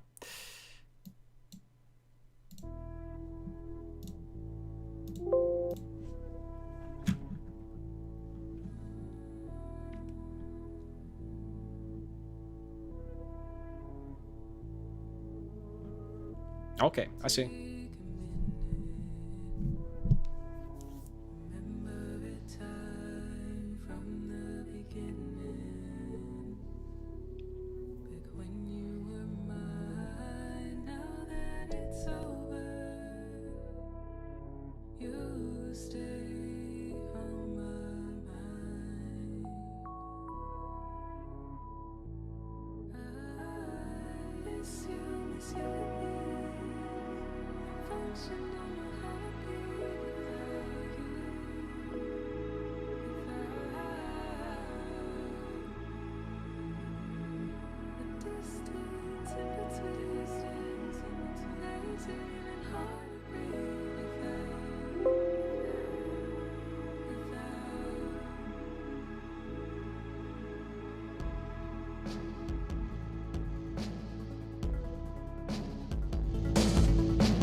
Oh man, so that was it. XAR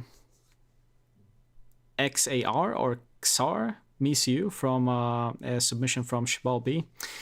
I mean, first and foremost, what a trip, man. I mean, that was, I mean, even if like a 2-minute snippet, I mean, what a vibe. Like, it feels like when I listen to it, it feels like a little bit like a journey in a sense. And there was like this like pad loop going on in the background somewhere that I really enjoyed, and especially the vocal on top of it, like that, to really kind of put the cherry on top, so to speak. Yeah, so you've written a little bit about that. Okay, so that I assume the vocalist hasn't recorded parts for the another section of the song, which I assume is like the original vocal recorded by like a collaborator or someone like this. Yeah, which sounds awesome. And I really dig the vocal, man. If we maybe like go to the beginning and maybe like start to look at some things here and there which we can correct, I guess.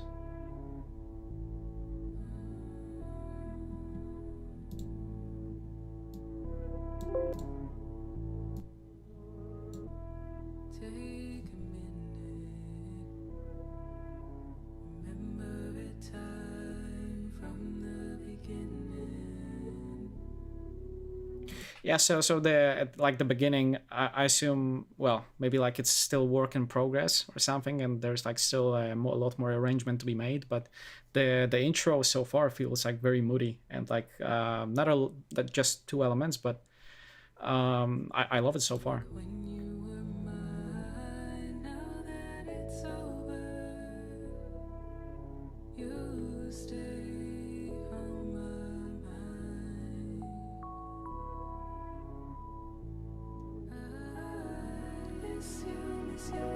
Oh man, when this thing comes in, that additional pad thing, I'm just like, oh man, like I fly away. Holy shit, it's so good. Like a granular almost character to it.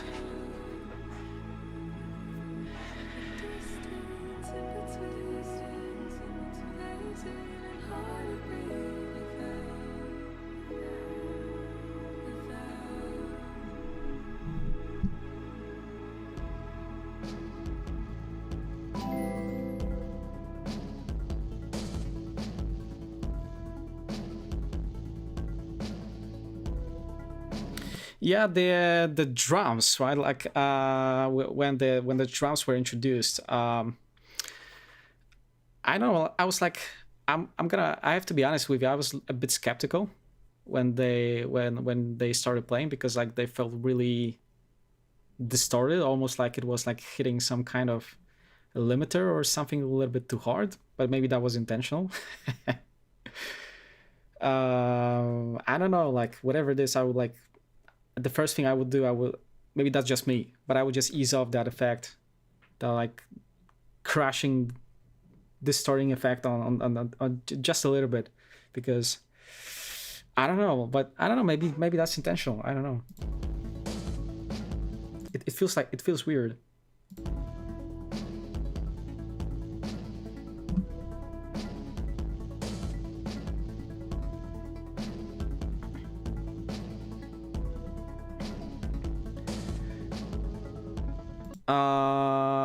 And yeah, by the way, Acute, welcome to the stream, and thank you so much for the follow.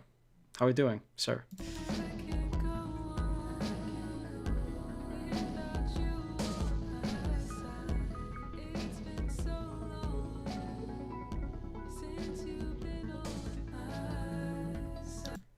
And there was, let me just catch up on the chat here a little bit. Getting the vocal stems to parallel underneath, so she can be audible when the pad's coming. Parallel. Do you mean like parallel compression, or do you mean like additional like vocal harmonies, or I didn't really get what you meant by parallel, I have to be honest. But it certainly sounds like an idea, whatever, if it's the either one of those. Oh, compression. Yeah, I guess. Like either that or just I don't know. I would go for what I usually do is like. I mean, the first thing that I usually do is I basically, like, when I am leveling my stuff, I'm first like flipping the switch to mono, and I'm just leveling, bringing up the stereo information to the amount that I want. And then if I want to like emphasize some, let's say like a vocal, I want it to have a more of a like texture in the higher frequencies, I just apply some kind of like distortion, but just on the higher registers, just like we talked about with the distortion plugins. Maybe that was probably the premise, or why you wanted to find a harmonic distortion in the first place, or maybe it was something else. But I mean, that would be like something I would use on a vocal in that sense, definitely. Like take like this just as an example, like it doesn't have to be exactly this one, but take this let me see here, Spectre, right? And just kind of like maybe that's not the right way of doing it exactly, but just like finding the right frequency somewhere around here and kind of using it as an EQ, but it's not an EQ but a distortion, which is why I like it so much, because you are not boosting the volume, you are just adding harmonics, right? Which is pretty much exactly what you were asking for, the harmonic distortion. And that could be either this or maybe some kind of a Saturn thing, or maybe like even the as I would probably do it nowadays.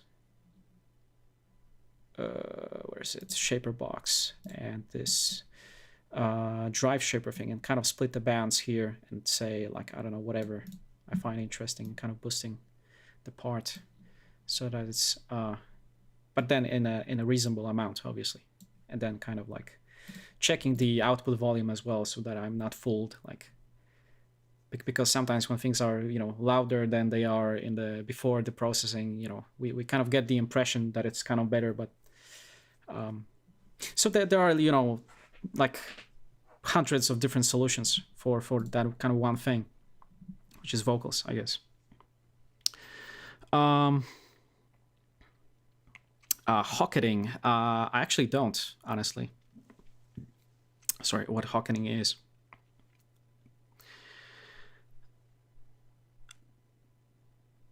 Hocketing notes.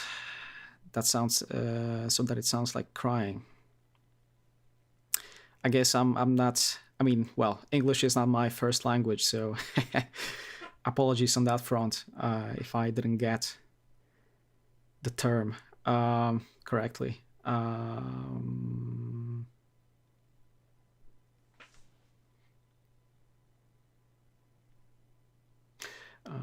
Singing and bass pad were all one MP3. Okay. Oh, that's kind of a shame, isn't it? Because if you have both things combined, like, maybe you should have asked for like just pure stems in the first place, or just them being recorded on a separate track. But I can understand, like, if you were like brainstorming with the vocalist, like it was like a quick exchange of ideas, then, you know, maybe that's why you have these two things on the same track, which is like a, you know, again, like good starting point, just to get the creativity flowing or something. Yeah, so what have we talked about? So there was, yeah, I think we have, yeah, so the drums, right? I was saying that in the Shibalbi's submission that there was, like, I think that the drums were like, I don't know what happened there, if it was intentional, but just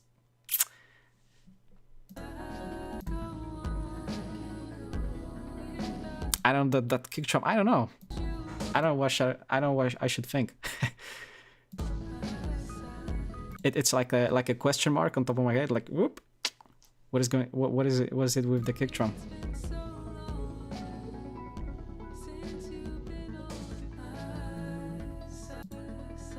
Because I don't know, like it feels more like an impact when you distort it that much. I don't know. But then maybe like it's in part of some kind of like musical style that you are going for, something which I can also understand. So there is no right or wrong. If it sounds good, it sounds good. But yeah. Okay, I see. Yeah, it's probably a bigger picture of the whole thing. But other than that, let me see here if there's anything else I can catch.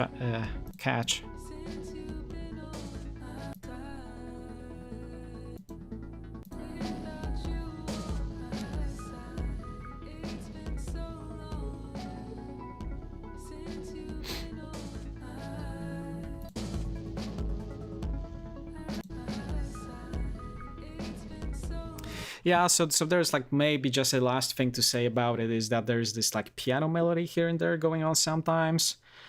And then what I like to do if let's say, I don't know, if I am listening to this and I think, okay, I would like to piano melody to be like still as loud in volume.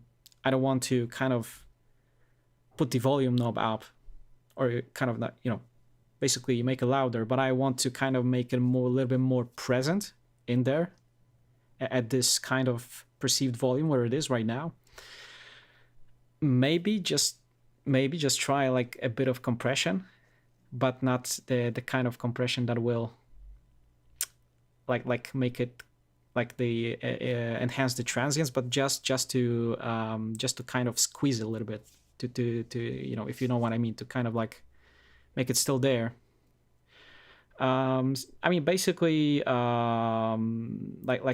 begin with like putting a compressor on the piano and just turning the attack value to as low as you can, and then kind of like going from there, what you find tasteful, and then like a ratio of what I would do, like I don't know, like 3.5 to 1, 4 to 1, and just kind of like gradually sort of decrease the threshold until you kind of, and compensate with volume and stuff until you kind of, so that, I mean, the point is to enhance the tail of the piano, right?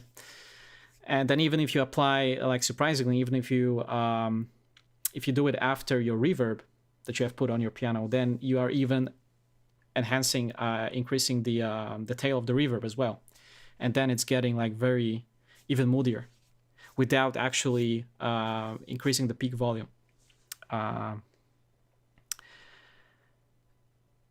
Yeah, pretty much. That's what I would say. But then watching the output volume so that you are not, let's say if it's like minus whatever ish dB in your mix right now, and you kind of apply compression in a way that I said, and then make sure that the output is not the peak loudness is not higher than what it was before the compression. So let's say the peak is just, for example, -10. What you want to do is you want to squeeze but not go over -10 at the same time. And by playing with again, attack, threshold, ratio, and what was it, and again, or the makeup knob, like the basically volume compensation in your compressor. Sometimes there are things like auto gain, which I don't know, like have mixed results. I don't find auto gain knobs working the same across all the different plugin compressors. So I just would use my ear and looking at the meter rather than using auto gain. But that's like the last thing I would probably comment on. Just as a little touch to it all. Yeah, so that was probably it. And if you have any follow-up questions, Shibab, then you just let me know on the chat. But otherwise, we will go to the Acute's submission. Acute, are you still here with us on the chat? So that I can maybe, play with your presence and then, kind of go over it. Not a problem. Happy to help. Here you are. All right then. Okay, so it's a SoundCloud link, right? Let me then open it up. Let's see here.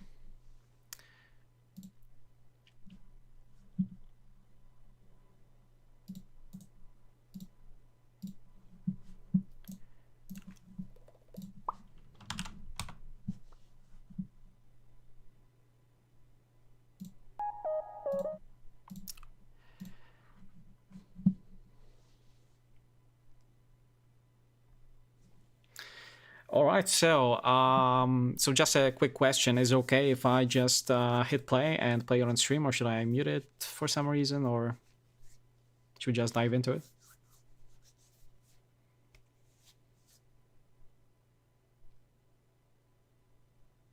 Otherwise, I would just hit play, and yeah. Because what I can alternatively do is I can just mute the output on the stream and just listen and kind of give you, if you kind of want to keep it private for some reason, because I can see the track is private. All right then, awesome. Let's do it.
Yeah, so that was it. A track called LOA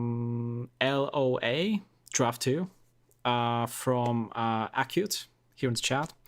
A submission sent from our Discord server that we actually have. If any of you are interested, then !Discord or !command as in the title of the stream will help you get in there. Yes, so I mean, it was I like the idea, I mean, in a way, and it felt like overall like a sort of a good, like a quality production when it comes to like using basically like elements musically in a nice way, and I guess a bit of proper mixing here and there to kind of like glue everything all together.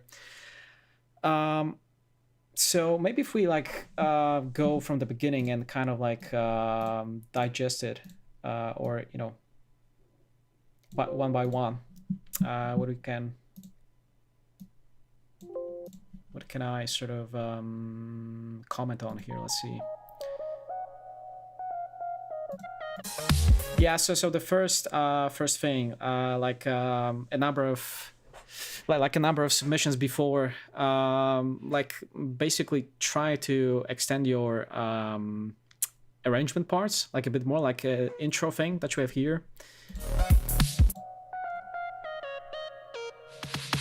Like instead of like making it 10 seconds, I usually recommend that people like make them at least a minute long, and that you can sort of during that 1 minute of intro build some kind of attention and kind of anticipation for that main element, that main kind of hook, which would in this case be your this part, right?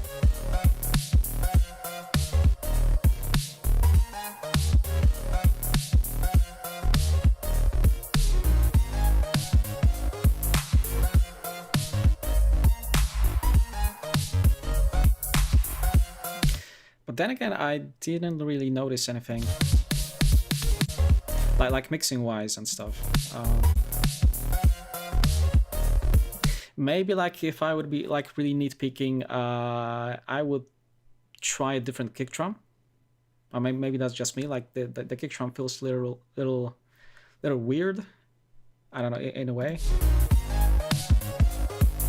Like maybe it feels like more of like a acoustic kick drum there, or maybe like a shorter type of kind of like drum kit kind of kick drum, but maybe like change it for some kind of a different, maybe like a more synthetic one, or something like this. Yeah, I mean it's a thought, at least to kind of change the kick drum.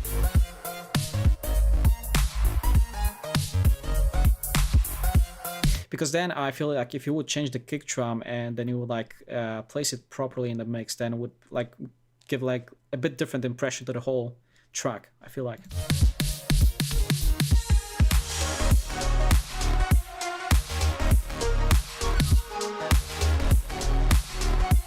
Because if you have the right kick drum and the right sidechain, the right pump that is kind of like made against that kick drum, then like the whole idea feels totally different, like speaking from experience. But other than that, all the elements feel really like this part, like let me see here, when you introduce that like kind of like pads or whatever it was, like a key long sustained thing somewhere around here, like here, like it feels like almost like synthwave-esque. It gives like this kind of like synthwave-esque vibe to it a little bit, which I really like, really dig. Like kind of like more 80s, if that's what I mean.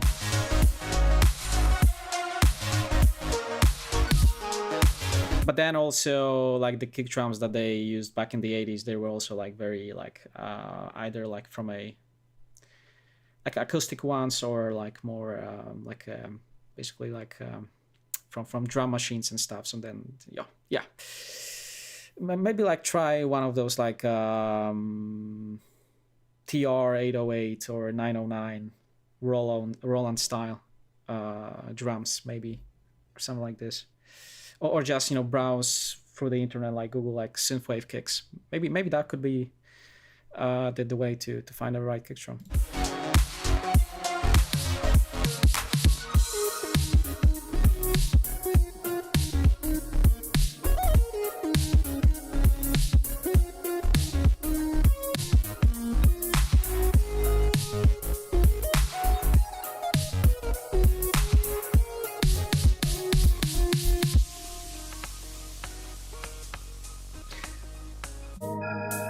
Yeah, for example, what you did here, right? So, I mean, we haven't actually covered it yet, but this long breakdown section. What you did here, you had like a longer period of time for like basically having a breakdown, building up the tension towards the other part of your track. And then if you could kind of just apply this length in the intro and build that anticipation a little bit.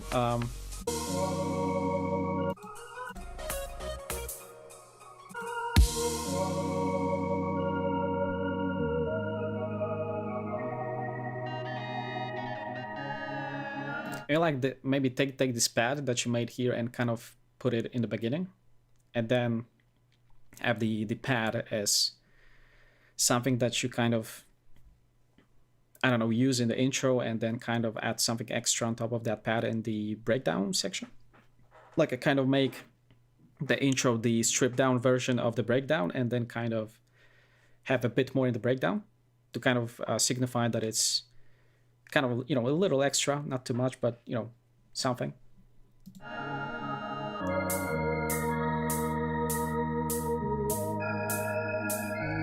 And then you kind of have that, that melody that you added now, like have it in at some point in the intro, and then use it as a way to build that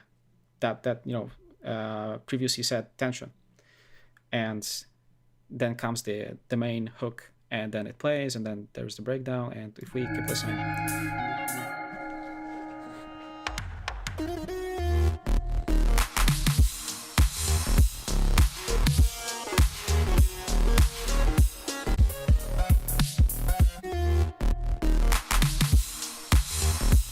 Okay, so what maybe took me a little bit by surprise now is that the melody that you had initially here. Let's see here. Then the second drop comes. You see, and there's no melody. So I don't know if that was intentional, but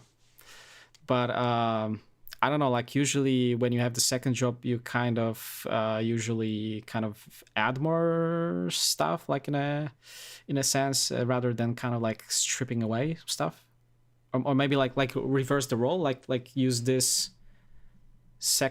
beginning of the second drop in the first part, and then kind of add the melodic component in the second drop. Maybe that would be a better way of doing it. I don't know, just a thought.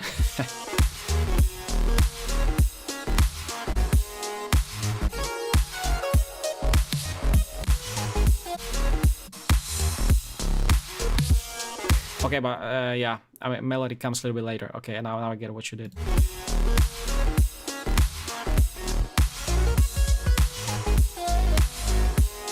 It just felt a little delayed. Yeah, that's probably all.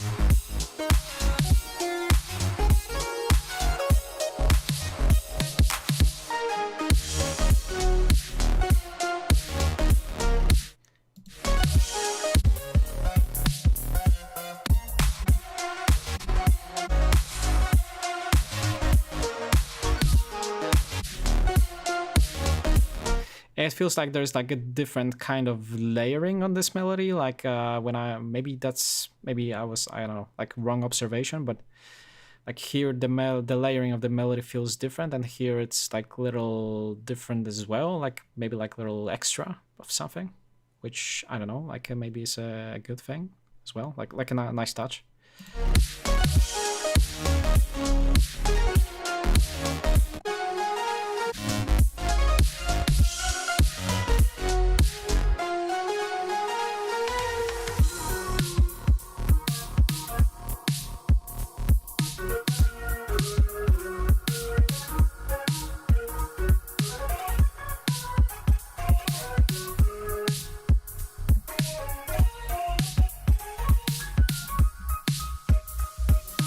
Yeah, then here we just have outro, so that's understandable. There's like basically like a yeah outro, pretty much to kind of like maybe like mix it in with something else, or if you play live or something.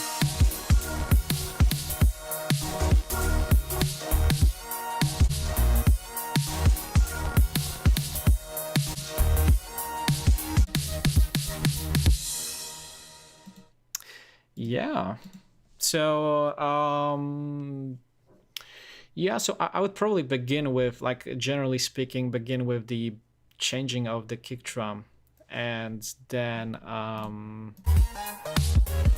yeah, probably all the other elements, and the, you know, looking at, I mean, it's like a recurring theme today, and like pretty much with every submission, but I still keep repeating to people, like, just looking at the sidechain, like the proper way, the right way, or like just creating that, you know, finding the right kick drum in the first place, and then creating room for that kick drum, and then everything is just gonna beautifully come into place. I can tell you right now, if you kind of apply these things, and then it's gonna give like a different feel to your track in general. But otherwise, I mean, it's a really nice idea, like you know, creatively speaking. I'm not exactly sure which genre it is. At least I'm not really familiar with it. Yeah, but it's had some kind of special sound to it, characteristics to it, for sure. Other than that, I wouldn't say there is anything else. Like maybe just yeah, as we said in the beginning, the intro could be you know, far longer and kind of build that tension. There was let me see, when we catch up with the chat here.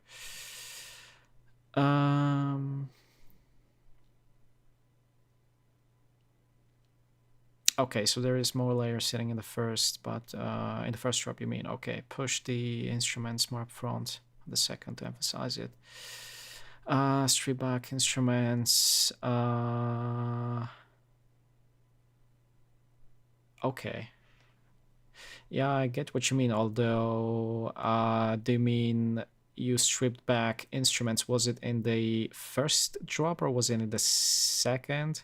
Because I've noticed definitely on the outro you have stripped back, because that's understandable. On the outro, you kind of want to have like just some kind of groove to kind of like, usually when people want to mix your song with the upcoming song or other song, when someone is like DJing on the decks or something, then it's kind of self-explanatory in that sense. Yeah.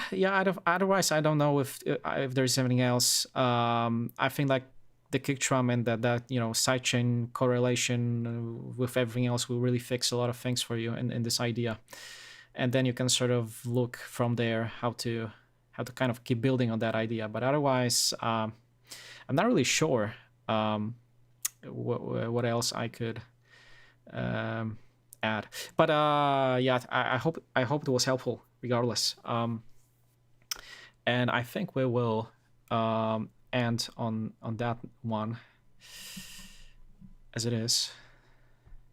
And thank you so much for both Acute, and thank you so much for all the other submissions. Yes, so there was still right now I remember. Let me see here. There was Lucas Full Mode, right? Who was, I think, asking for feedback, right? And I was supposed to give you Lucas, are you with us on the chat? Because I think I can give you now the permit for your link, since I stopped babbling too long about the submission. Yeah, sure. Let me see here. Let me see here.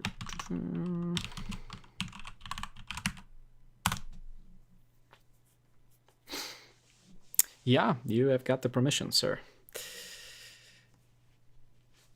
Holy crap. It's been a while since I live for 3 hours. Holy shit. Yeah, but the day is still early. It's still early here in my location, so. Yeah. A SoundCloud link, awesome.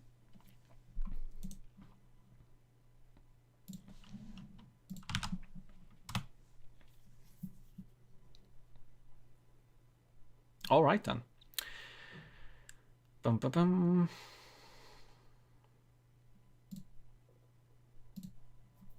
So let me switch the scene to this one. Yeah, so this is O2 full mode ID version 5 WIP no breakdown. The name of the track, and made by Full Mode, which is from a submission from Lucas Full Mode. Exactly, here in the chat. And here's a quick question. I see the track is private. Is it okay if I play it on the stream, or should I, for some reason, mute audio on the stream and just hear it out and give a feedback afterwards? All right then, let's play it.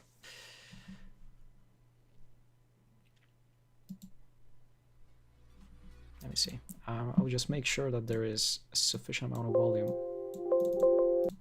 Let's do it.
Yeah, so right, 1:20. So that was it. Submission from Full Mode, ID version 5, WIP, no breakdown. Yeah, so as soon as I heard that vocal, I actually started laughing because there is actually a track on in my playlist on like Spotify, or well, Deezer specifically, that has this vocal on top of it. That is the track that is released. So, and I do have it in my favorites on Splice as well. So, like, but I can understand at the same time that maybe you just try to,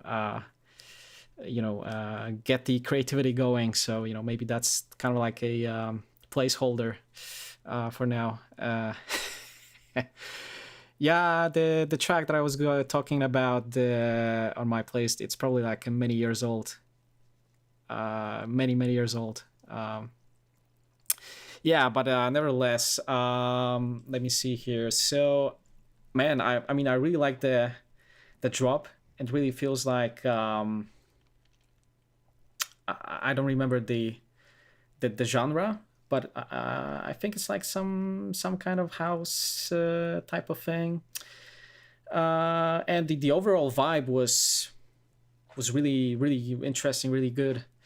But that thing, that very thing that we talk about between like all the all of you and all of the submissions that you guys send me is that, you know, those goddamn kick drums and the side chains and everything. It's just,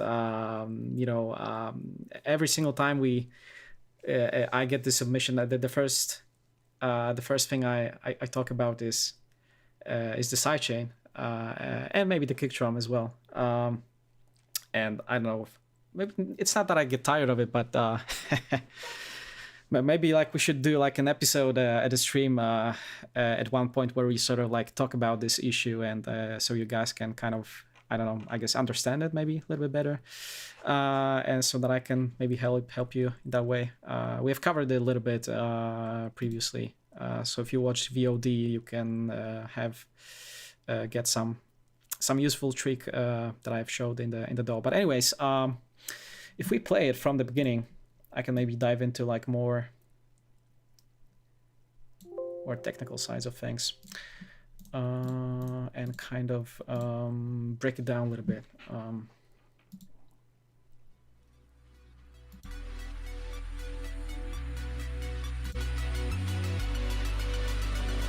So yeah, arrangement wise, I understand like it's maybe like still at the beginning and like it's still an initial idea. So, but what I basically would say about the arrangement is that basically, you know, like create some kind of arrangement and then have like basically longer intro, longer climax, anticipation elements before the actual drop, and then you kind of have drop that goes for some time. I don't know, whatever, depends, like maybe on the genre, like 8 bars, 16, whatever it is. And then you go into the breakdown section, and which I've said there's no breakdown, so we are not gonna talk about that. And yeah, so let's play.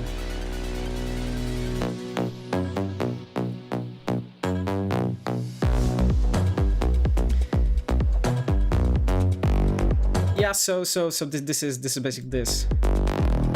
Like the vibe is really proper, but that kick drum and that sidechain is just what kind of, I don't know, takes me like, I don't know, off guard a little bit.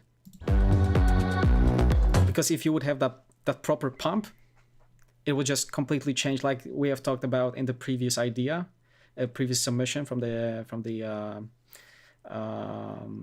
Acute, I think it was. Yeah, but basically, like if you fix that part, then just completely gonna change the perception of your idea, like completely, because especially it's because a dance track, and you know, like it evolves around a good sounding kick drum and with proper drum and bass kind of relation in there. Because right now I feel like, yeah, just change the kick drum. I would even go as far as saying changing the kick drum completely and taking a look at sidechain.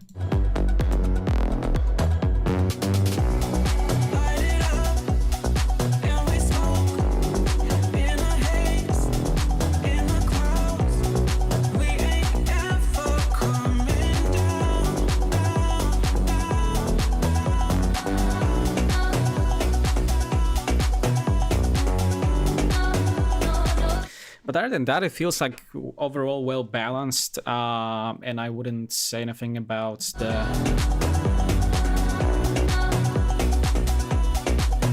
Yeah, maybe if you fix the kick drum slash or and side chaining part, then you would sort of try to then adjust the volume of the bass a little bit so that they kind of, these both things kind of really work well together.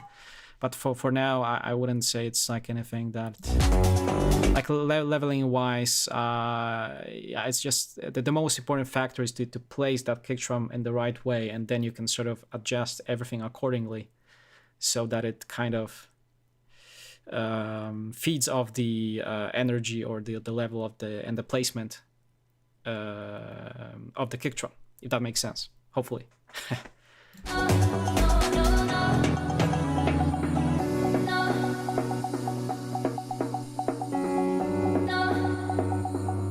Okay, so I understand. So here's like I guess something like which is reminiscent of a like a beginning of a breakdown section, which I guess is just to kind of build it longer and you know play around with stuff a little bit more and build the anticipation before I guess some kind of a second drop hits or something like this. And yeah. Maybe like looking at some kind of a reference track in a similar genre from a artist that does you know similar kind of thing. Looking at the how things are arranged over there and kind of like taking inspiration off of that structure wise and kind of build in that sense would be I guess a helpful thing to kind of do. Just kind of like how long is this section and how long is this section or how long is this section and how does he or she this or that in these sections and whatever. Kind of maybe not like copying like copy pasta, but rather just sort of like taking inspiration and some notes and whatever. Could be a thing perhaps too, like again arrangement wise. But then probably like the first, if you take a look at that kick drum, I know I repeat it too much. But what I just said about the kick drum and sidechaining, if you take a look at that, then you can sort of go from there and keep on building, keep on improving your mixdown, pretty much. And then you know arrangement, you probably already know what you have in mind or where you want to go from there or whatever. So, like creatively speaking, or subjectively speaking from the angle of the or perspective of the idea itself. I mean, it's a great track. It's a great sounding idea for sure, and that there is perhaps like again a lot of good reference out there that you can listen to and compare where you stand with it, so to speak. But yeah, I think that was pretty much everything from me when it comes to my, I guess, comments on it. And I hope it was sufficient somehow. And if you have any, Lucas, if you have any follow-up questions, maybe something you didn't get quite exactly, then you can just let me know in the chat. Or even we have a Discord server which people can also join, and there are appropriate sections for every single topic of or aspect of production, or you know, whenever you need help with mixdown, whenever you just want to have feedback, or whenever it's something else, just maybe promoting your ideas or whatever, there is like an appropriate section for everything in there.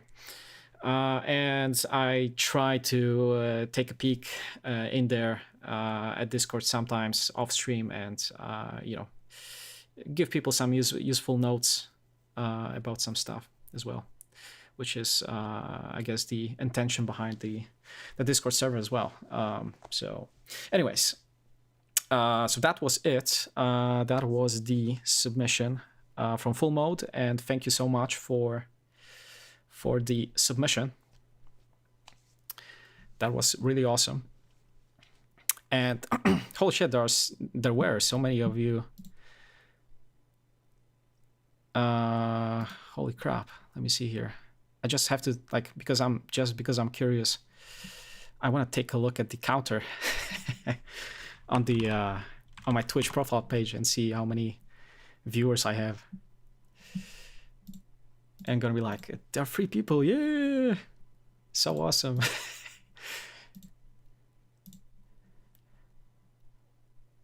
It's actually free, so that was a good guess. Thanks for staying, I guess. Yeah. Then I guess I can keep this thing going and do some more stuff, and yeah. Thanks for staying. Let me see here. So where was I? Right. So that was like the example project that I've opened up just to present a little bit, like show a concept or like a how to sidechain stuff. But that wasn't the actual project that I was working on, but that was something else. And you can probably have a look at VOD, which is going to be, in fact, available either here or on Twitch or on YouTube, as a matter of fact. So if you type !YouTube, you're probably going to get the link, or there is going to be a link at the profile page for all the VODs ever from all the streams that I've ever made. And there might be some useful, it might be like a gold mine of sorts for like finding some good tricks, especially in terms of mixing, because I don't consider myself to be like a very, experimental, creative producer, but rather like I try to get like just a great vibe in my music, and that there's like no crazy sound design involved, or I'm not exactly a Skrillex counterpart, if I may say so myself. But yeah, let me see here. Maybe I could just type it. I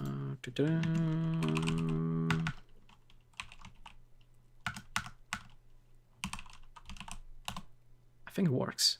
Exactly. Should be okay. All right, then let's perhaps...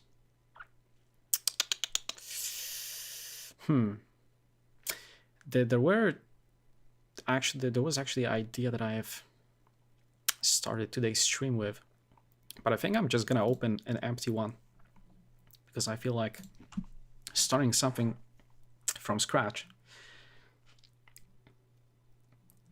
and then kind of let those other ideas rest for a while before I hit them again with the stick.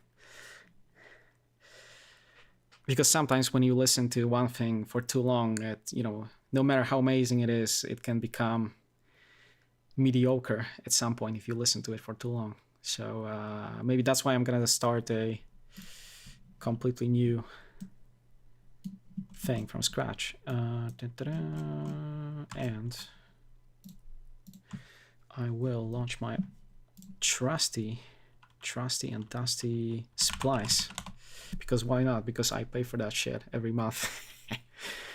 And see what I have there. And especially because I have like like almost 700 credits on there, and they like pile up every month, and the less I use it, the more credits pile up. And it's still like one of the lowest price plans.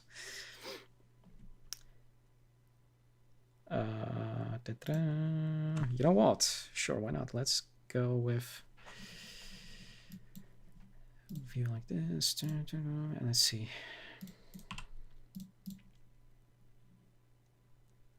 Splice bridge.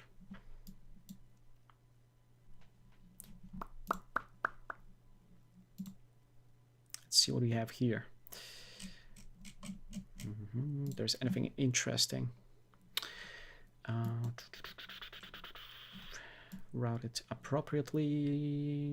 Port 32, or mix bus 32 rather, and 120. I don't know, let's go down to, I feel like a little bit slower. Let's go 115. Bam. And here goes nothing.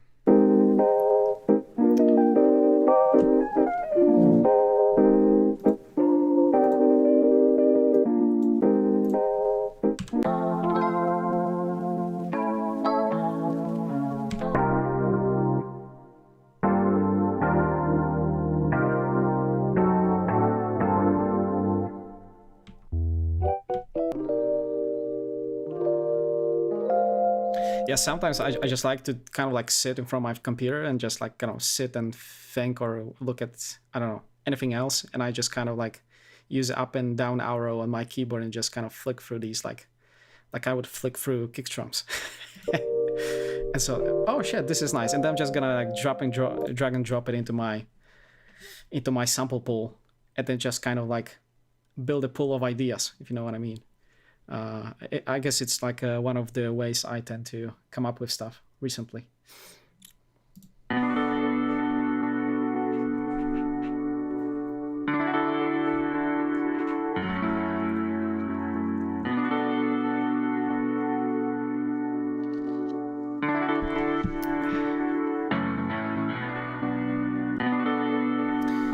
Yeah, so let's say, okay, I think this one is pretty interesting. Let's see, that was this one, yeah. I haven't got that actually, so I have to press 1 credit to get this.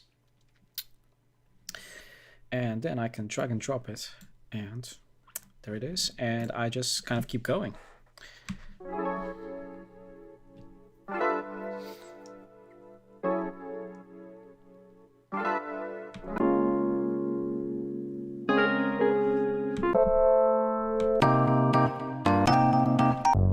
And I don't even have any idea, well, I don't know what I have in mind, but I just flick through stuff until something kind of, I don't know, sparks or sparks in creativity, and I just sometimes just that one sound that is just gonna like ignite everything in my case. So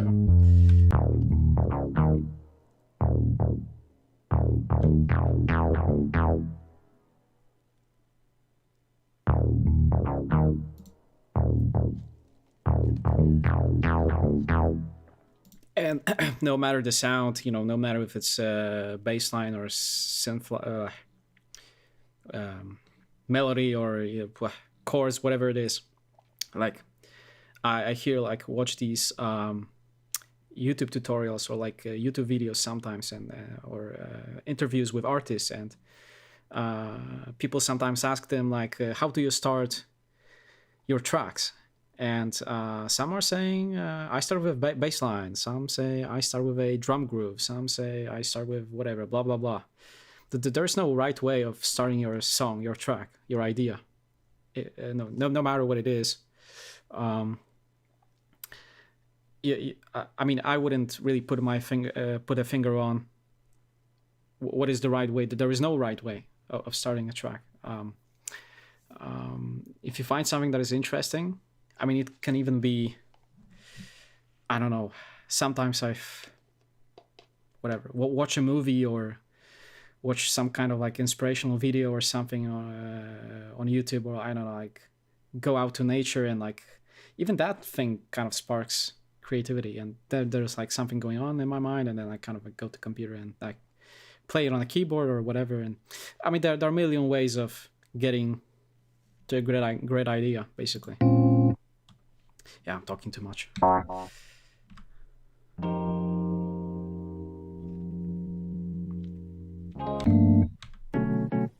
Yeah, but I guess I got a little caught by surprise when I was like doing my stuff, and you guys arrived, and suddenly there is some viewership, which is obviously nice, and the point of the stream.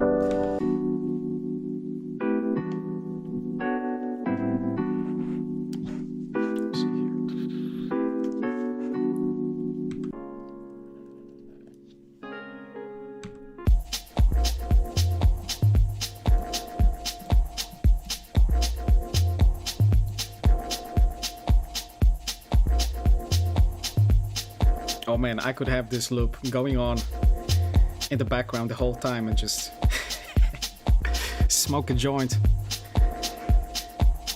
and have a great conversation.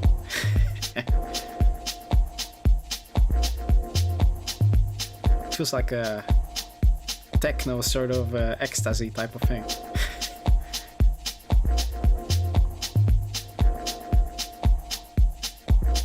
Oh no, sorry, it's called the ambient house. Okay, I'm sorry, it's not techno.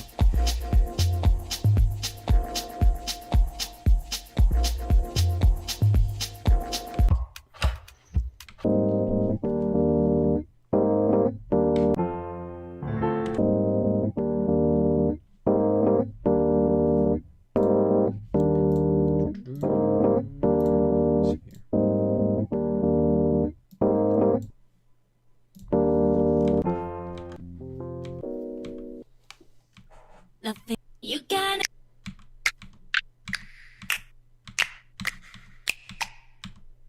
We know what? Nah, whatever. Let's keep going. But then I've noticed. Right, I don't want one shots.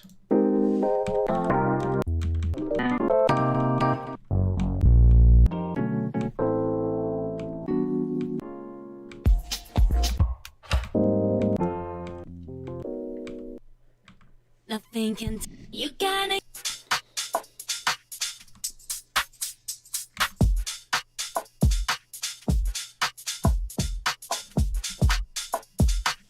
No.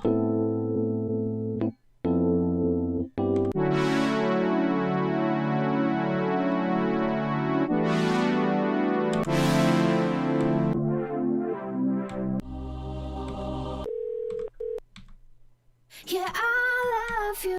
So give me a sign. Never give up. Dance with. Oh, I send a message to you. There's a saying, oh. Too many drums, too many drummers.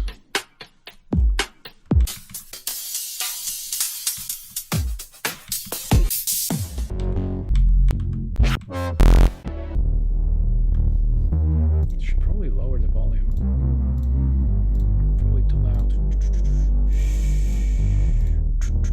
Where's... There. So like this.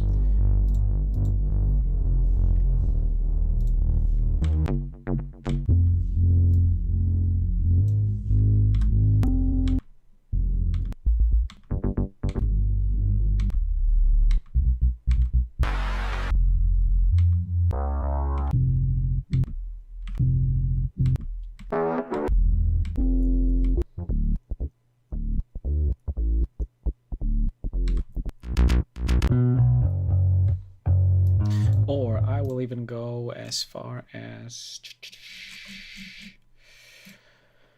Huh.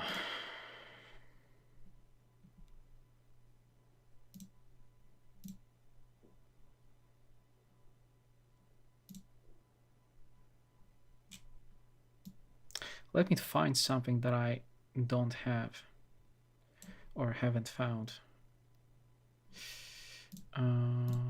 Right, let's go loop. Bum, bum, bum, bum, bum, bum, bum.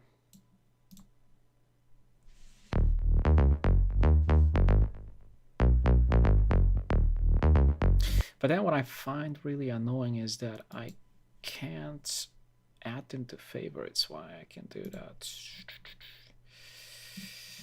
I have to probably change to the old, I mean the new Splice view. Yeah, let's do it.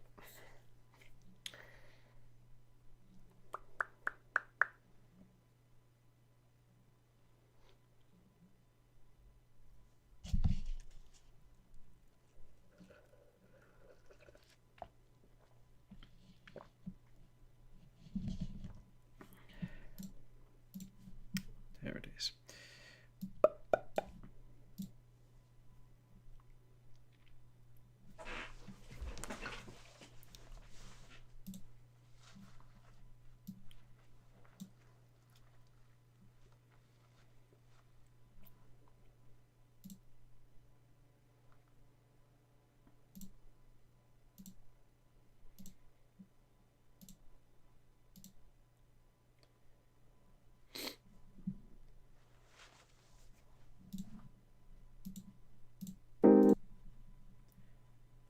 Right. And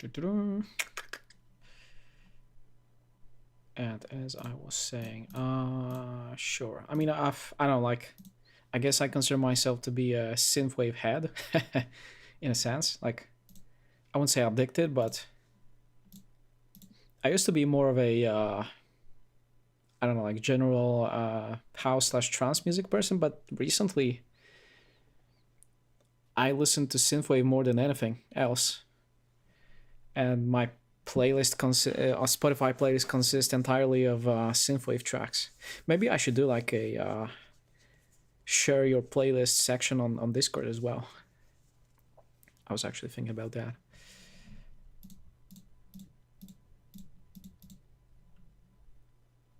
Let's see here.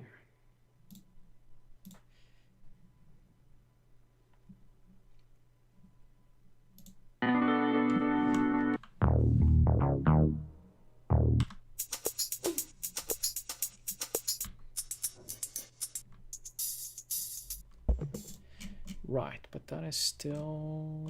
Okay, now I get it.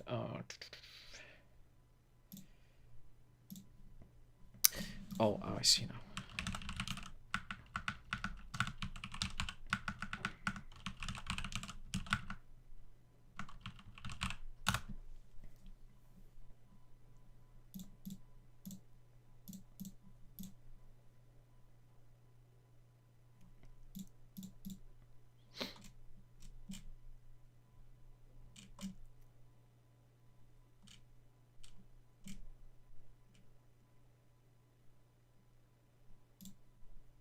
Huh. Chillwave. That's actually something I haven't looked at for a while. Let's see.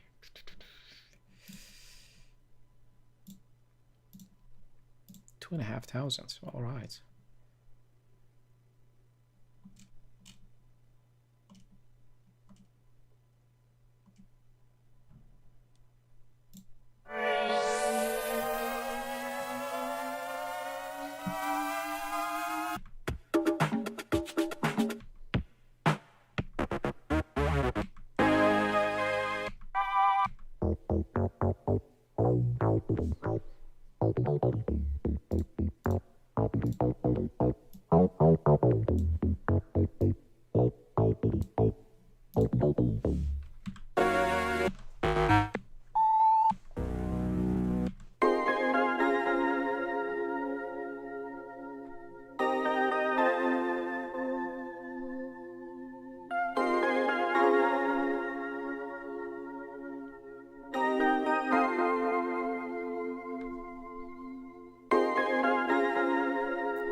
Hmm.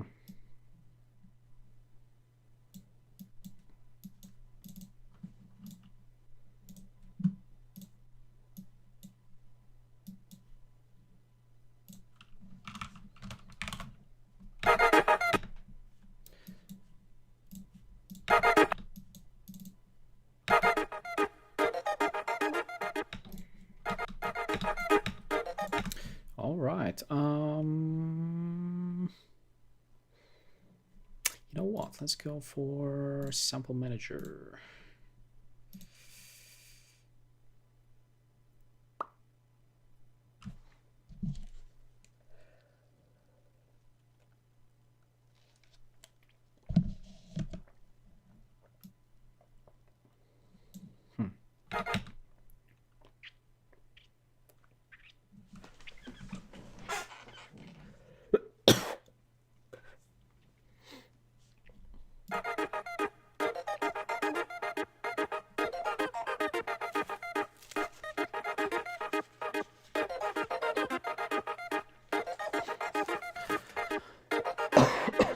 Oh shit. Number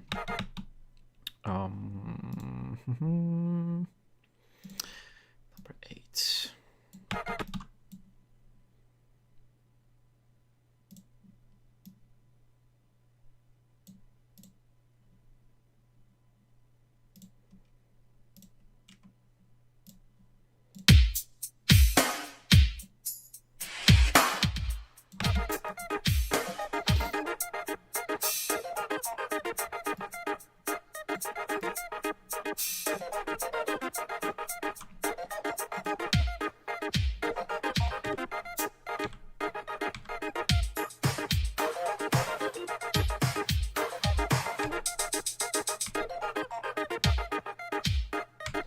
Or actually, let's do it differently. I'm gonna call this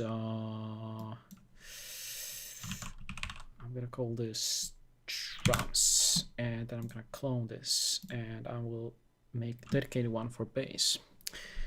And it's actually good a moment to figure out the pitch, or well, it says it's F minor, so should be already straightforward that way. 28. Bum, bum, bum. And let me see here.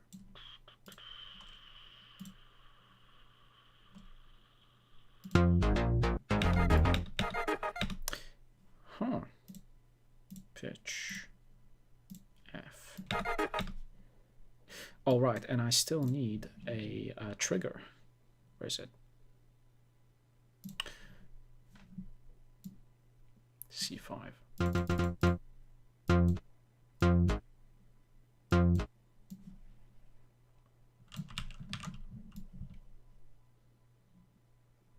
Sure, let's go.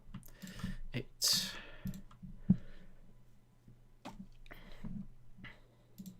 No, wait. Right. No.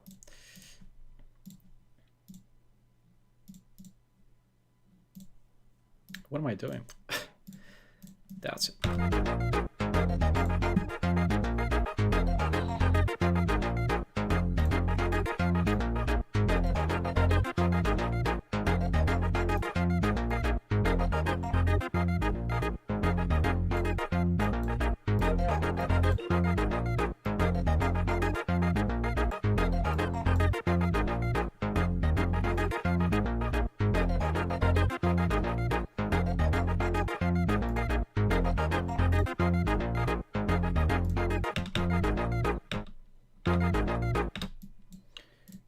Let's move it to show in folder. Move here. Let's keep going.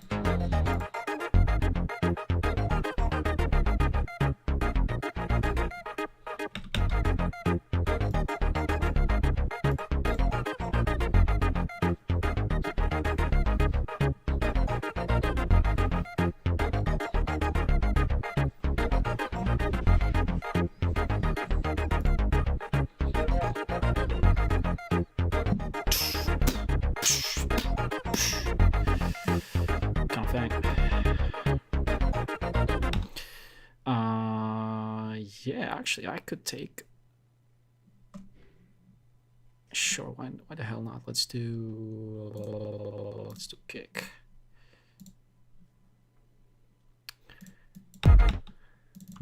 Still a bit lower.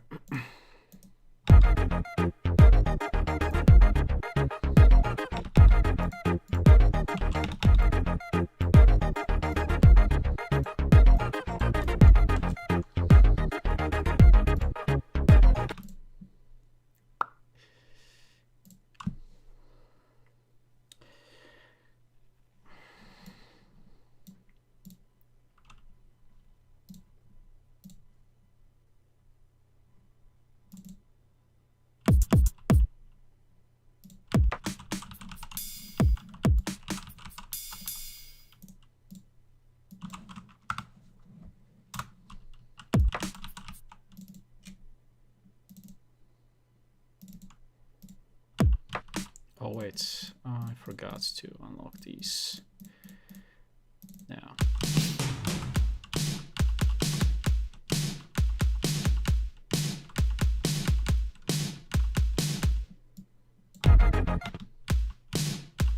Maybe I should remove this kick drum and we'll use a more acoustic one.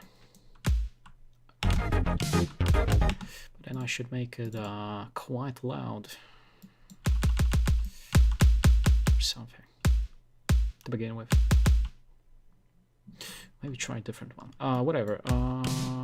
Most important thing is the snare. I think it was this one. Yeah, that's the one. That's the one I like. My favorite.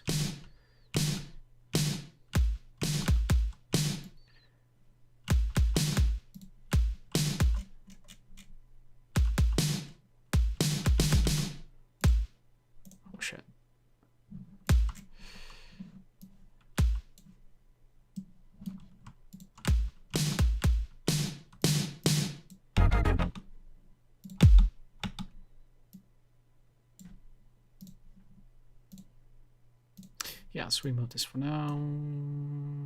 Or you know what? No, let's try.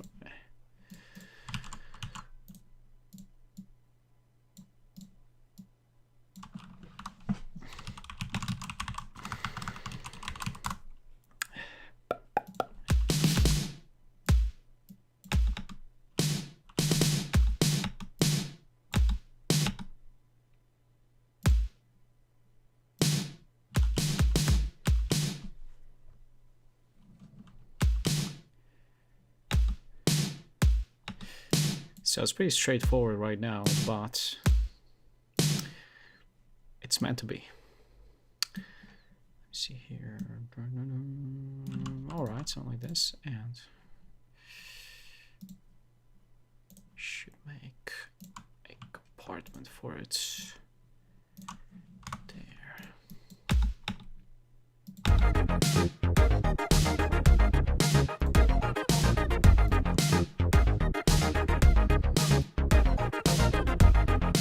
Holy shit, that kick drum is so quiet.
Let's actually save it because it's not the worst of ideas. It says 80s idea. Yeah, should be okay. Kind of sounds like Miami Vice to me a little bit. The old TV show, I mean, aired in the, was it 80s? I think it was.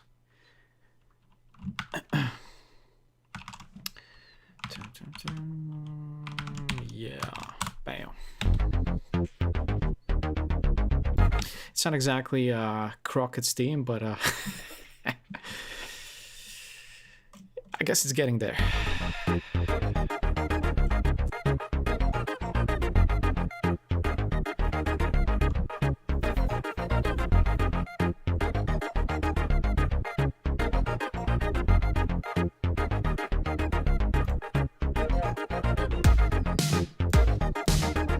Yeah, so first thing I've noticed, I need to change this one.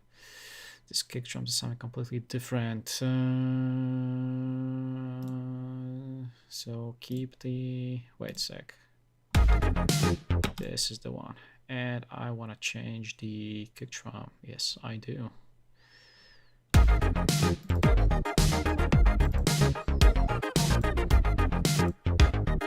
Although there is a chance that nothing will work from this this library.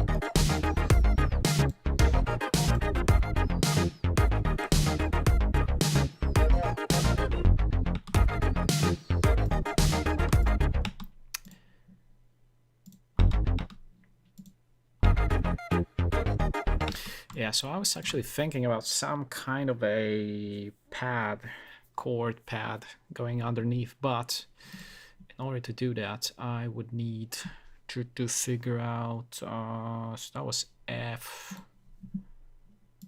minor, right? Let's see here, bam. So,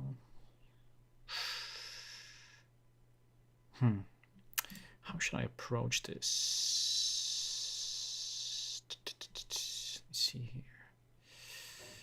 Let's actually use this guy and route it to 38.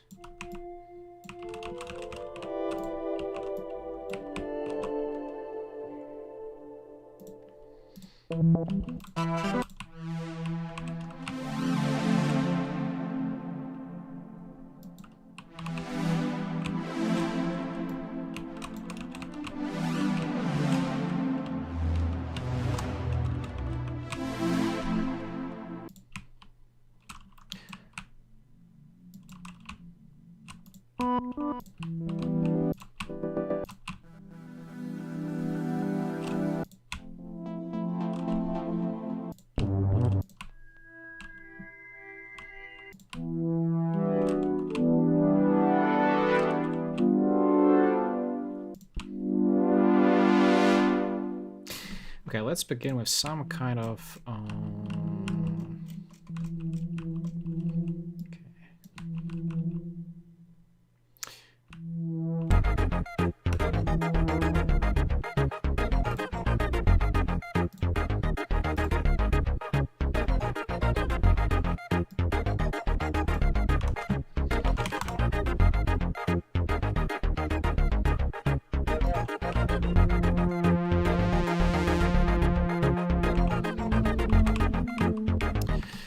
actually, another neat trick is in FL Studio, since you can play the keyboard, and what was usually the case was that there was a specific layout for your keys on the keyboard for the piano, right? So now they have changed that with some update a while ago, which means that now, instead of a regular layout, I can switch to a, as when I have the root note C, right? I can switch to, first I can switch the root note to be F.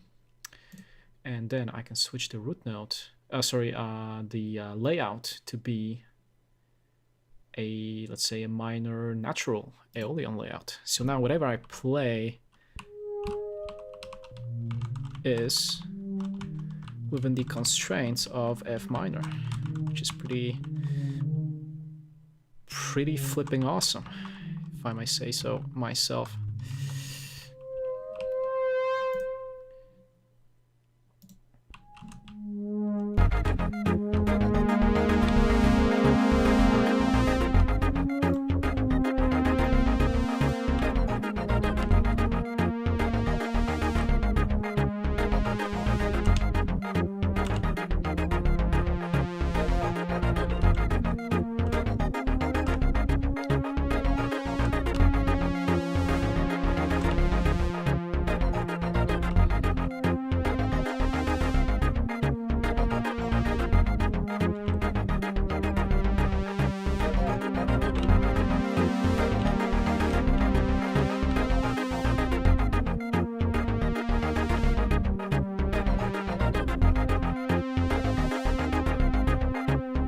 So this now to begin with is...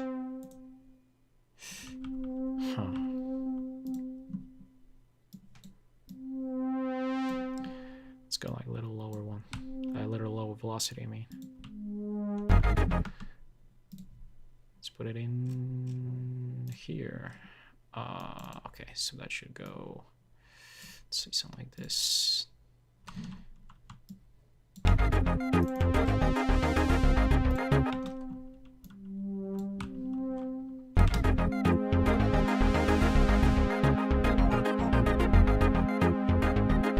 Yeah, that's better.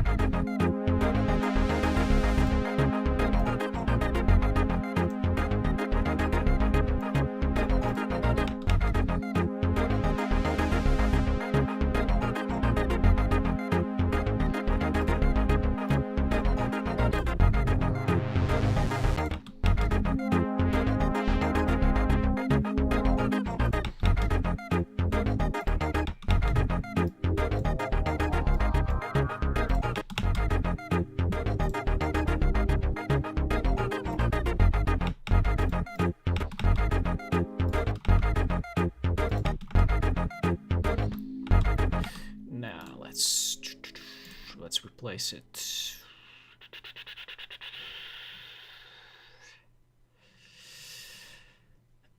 There it is.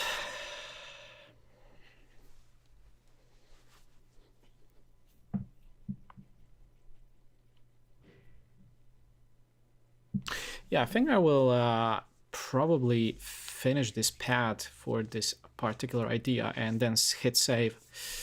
And then I think I will slowly wrap it up afterwards, because it's actually been like, could have been like 4 hours. Yeah, exactly 4 hours. But let me find save pad and some. Right.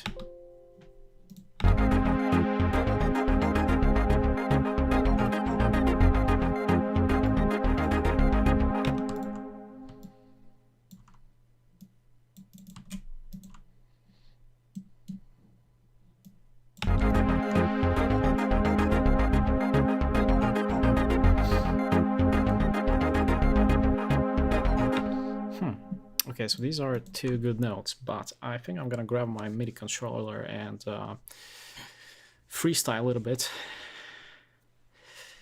Although I'm not an excellent piano player, but if I know which notes I'm gonna play, then I will play them.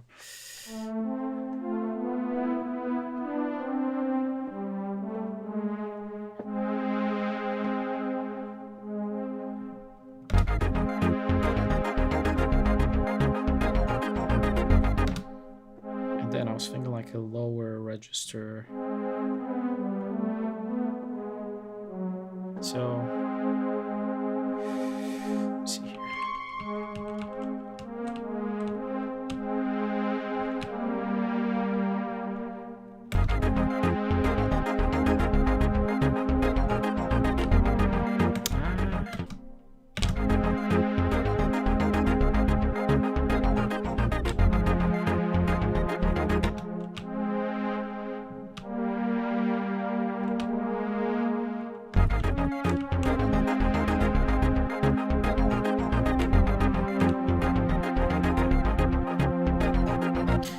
couldn't be in this. F4, C5, or whatever, FC. So F.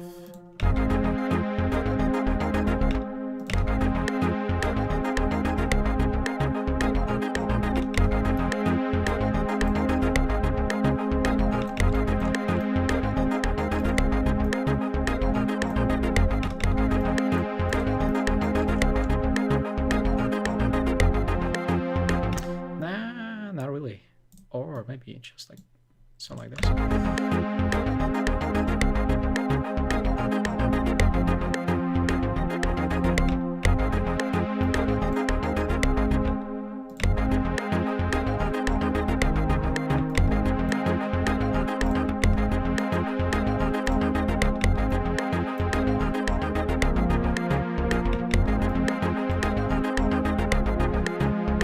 That's better.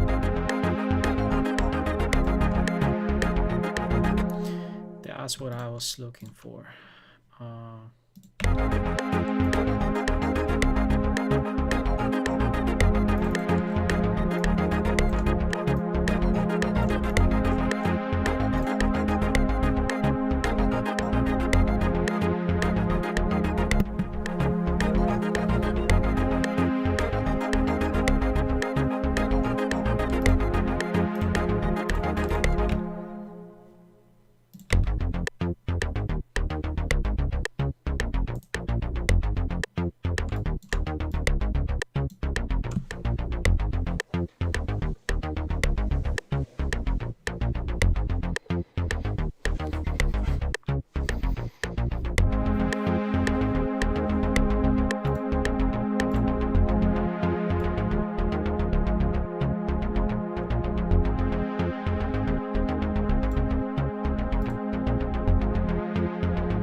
Let me bring that baseline into the actual projects. What's this one? No, that was the one. That's the one. This one.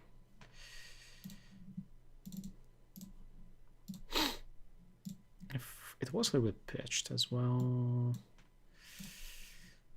Holy shit, what did I do here?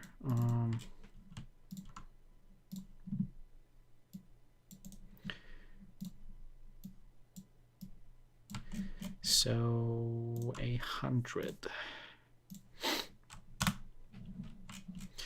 And okay, so it was F sharp. So that means it has to go as 100 cents down.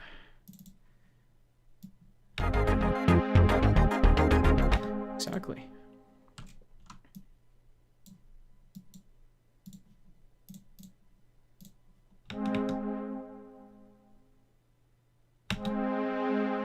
No, wait. How do I want to start? Sure, why not the baseline? It's just a placeholder or temporary solution, basically. Just color code a little bit.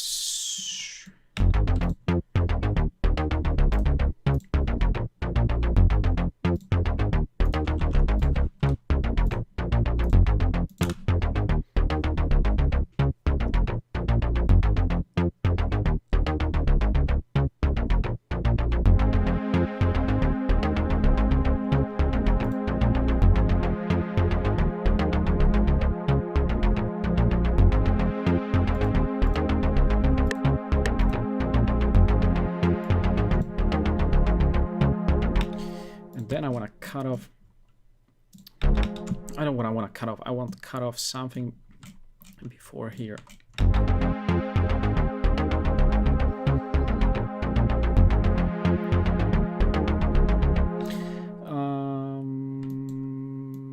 Maybe like this.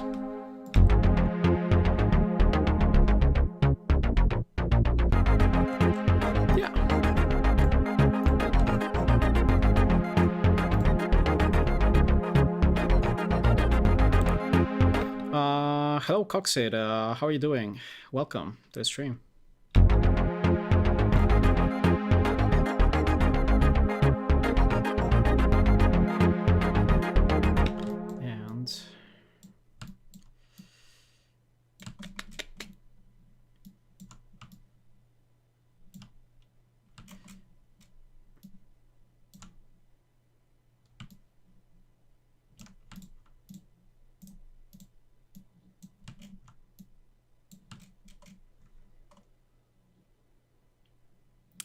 And you do look for some feedback.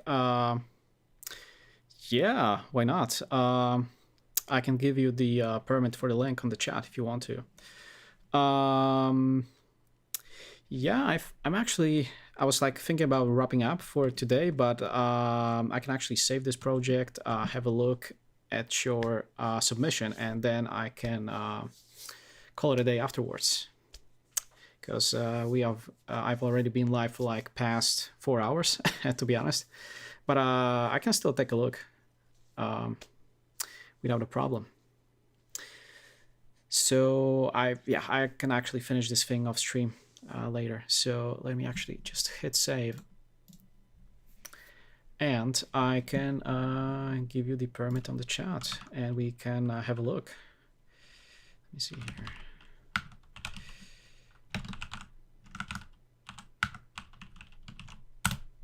There you go.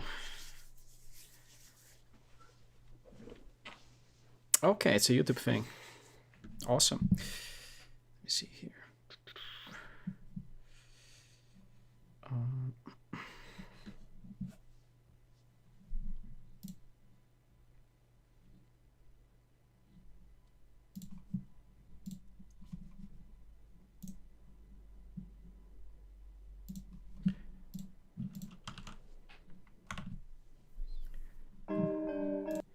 Okay, I've got it. Let me see here. I'm just gonna adjust the volume. And I'm gonna switch the scene real quick.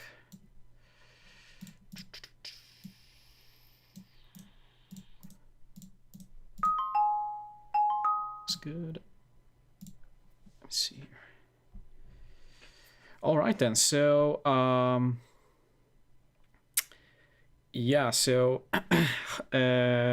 free hard juice world type beats. I think it's called Myself by Coxy.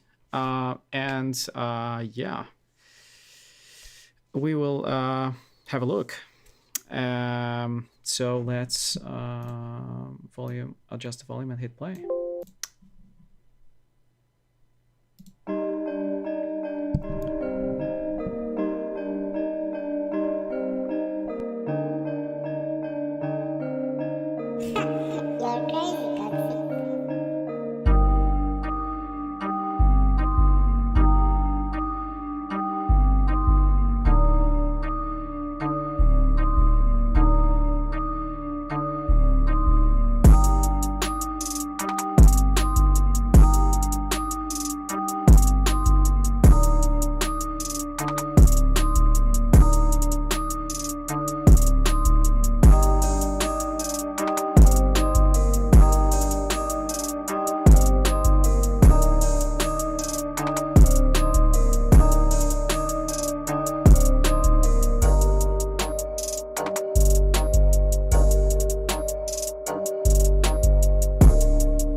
Yeah. Oh, see. There we are. Yeah. So that was it. Hard Juice World type beat. Called Myself. I think from Coxie.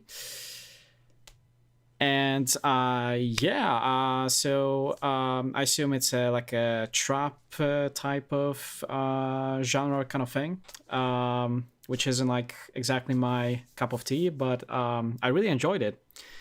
And like I felt like it was really properly executed in terms of like basically having that hard hitting drum and bass line and kind of drum arrangement and or percussive arrangement and all that sorts of thing. And I mean it's a good idea. It's a good idea. I like it a lot. Like it's a good basis for or found how should I say this?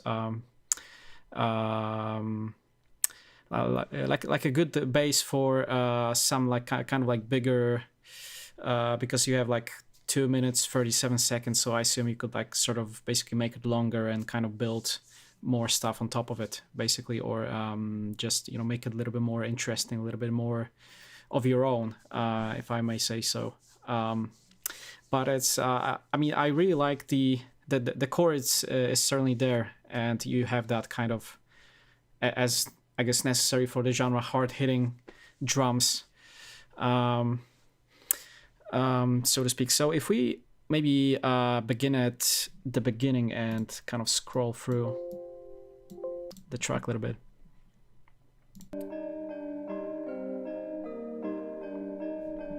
Just restart this.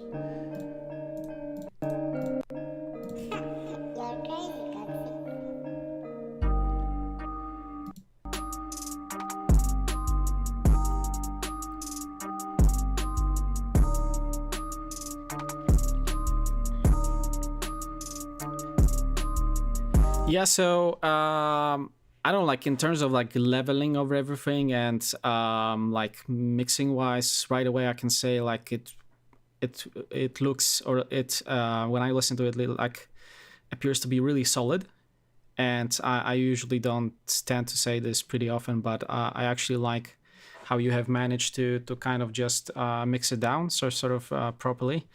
But here is like I guess more of a, I don't know, like creative question, or maybe like a more subjective question, which is if this is like a Juice WRLD type of beat, like what would be Coxie type of beat, if you know what I mean? Like what would you sort of add to kind of make it your own flavor type of thing, or like what would you borrow, maybe not from like let's say Juice WRLD, but maybe like let's say 4 or 5 other guys that you like, and pick like something particular and kind of bring it to your own kind of mixture, if you know what I'm what I mean, and then kind of like make the overall arrangement longer. I mean again, I'm not the trap expert once again, but I would just like think and find some additional inspiration, or maybe some interesting sounds, like maybe I don't know, like what it could be, like synthesizer presets, or maybe like loops of some kind, or maybe just listening to your favorite artists and kind of listen like, oh, here is like interesting stuff that they do, and then kind of try to kind of add on top of that and kind of make your own mixture. Because I mean I really enjoy it. But it's I guess still, I mean the question is, again, for me who is not a trap listener, would I hear the same if I would listen to Juice WRLD, for example? Which I don't know, because I don't. But I mean that's a more of a, I guess, like a philosophical, like I don't know, creative question more than a technical one.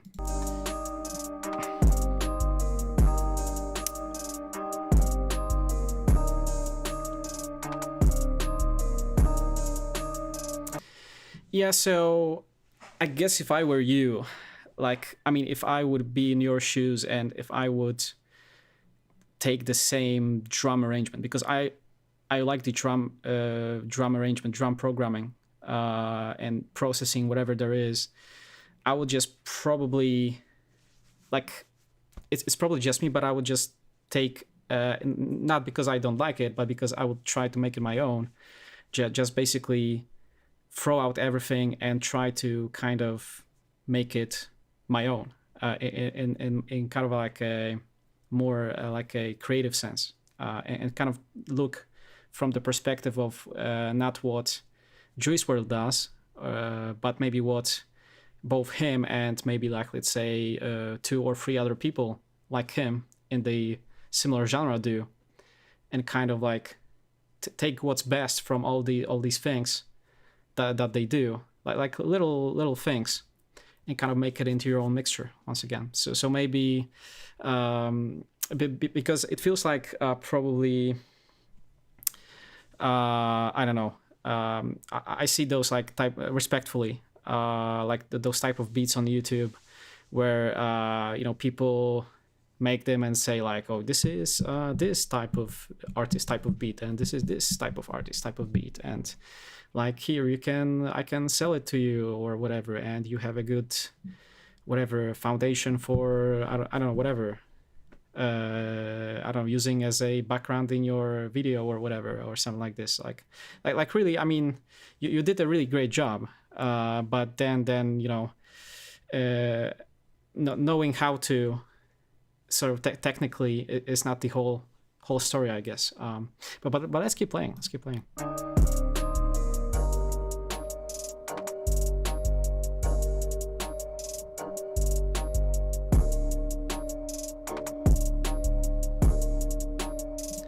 So for example here, like I would up like let's say that again the drums and everything is awesome, but I would just try to maybe like just audition some I don't like synthesizer loops, or play some chords underneath, and try to kind of hear audition and see what sticks, what do I find like nice in the context of having this drum programming, right?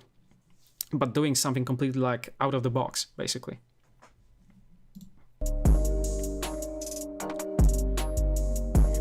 But then I guess then it wouldn't be like any longer like more, I don't know, Juice WRLD inspired, but then it would be like, I mean, yeah, borrowed from here and there, and yeah, pretty much.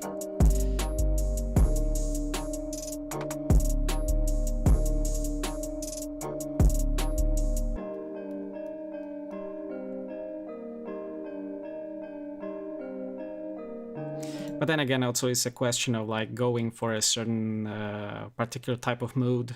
Yeah, and then it's also like understandable if you are maybe going for a certain mood as well, and maybe you don't want it to be too happy, understandably so, but maybe like a more like this vibe is right here, which is again understandable.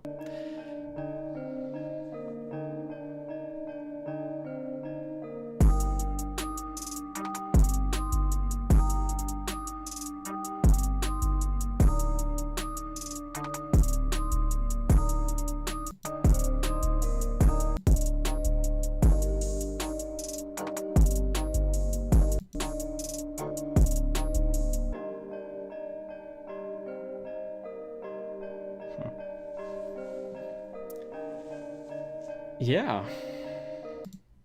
So I mean, it's once again, I like a really well executed recreation of what otherwise would be, if I get it correctly from the title, like Juice WRLD type beat, right? And I mean, if we kind of look from the sort of like the technical aspect of it, I would probably like just arrange it a little bit. And then even go as far as release it, because from the quality of the product standpoint, it's probably already up there even if I don't know a lot about trap, it would be probably like release ready if you would sort of arrange it to kind of this, I don't know, like a professional level type of arrangement, and maybe like listen to some reference tracks and see how they are structured. And yeah, it could probably be you could probably pull off like a release even and kind of release it officially. But you know, then again, like that's, you know, having another you know, another, like again, respectfully, another copy of Juice World is really what you want. Like it's doesn't matter what I think. Is it, you know, you have to kind of ask yourself, is it what you want, sort of thing. So yeah. I don't know. Hopefully it makes sense. But then again, like, you are probably the first person whose submission I find sort of technically like really well executed, like really well mixed. And there were many submissions today who, well, I have sort of pointed many, like, again, like little technical things and details. But I mean, you seem to know your thing pretty well. And when it comes to, like, I don't know, like I don't know if there is like any sidechain used in your idea, but I might assume it's something of a similar nature. I mean, the way everything basically kind of knocks properly, and how the, you know, bass line with the kick drum works. And then again, it's like not a maybe busiest genre of music of them all, because then you have something faster, like, you know, basically dance music generally, which is 120 BPM and upwards, which can go even up to 140 BPM. So maybe then you don't need really, like, you know, create a lot of space for stuff. I would say. Yeah. So yeah, I would probably that's what I would guess. I mean, yeah, sidechain isn't probably even necessary at this type of genre, this type of like slower. Would it be like I don't even know like what BPM this is, but it feels like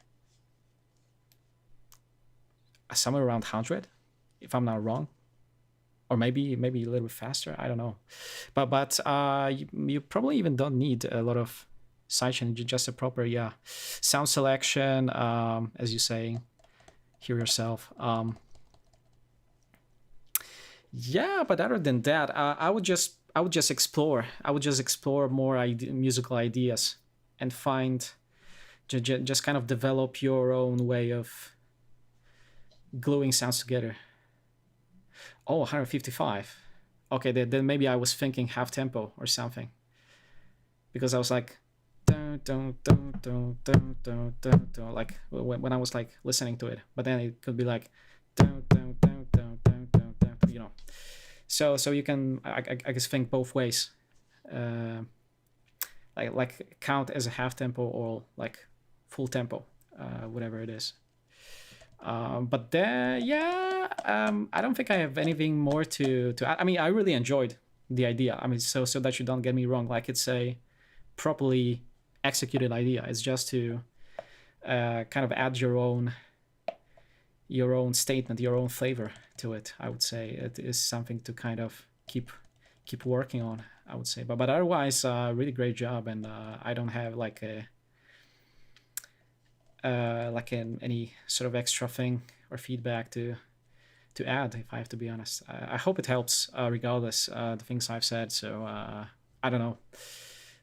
It feels like you have still nailed the mixing the mixing factor or part properly. So when I usually like give feedback, I usually talk about like technicalities and try to kind of be unbiased when it comes to like what I think of this genre or whatever, you know. 30 minutes, really. I mean, if you did, then I guess that would be like I don't know, like quite impressive. But then you maybe know your thing, and then you can sort of like, start up your software and do it in like 30 minutes. So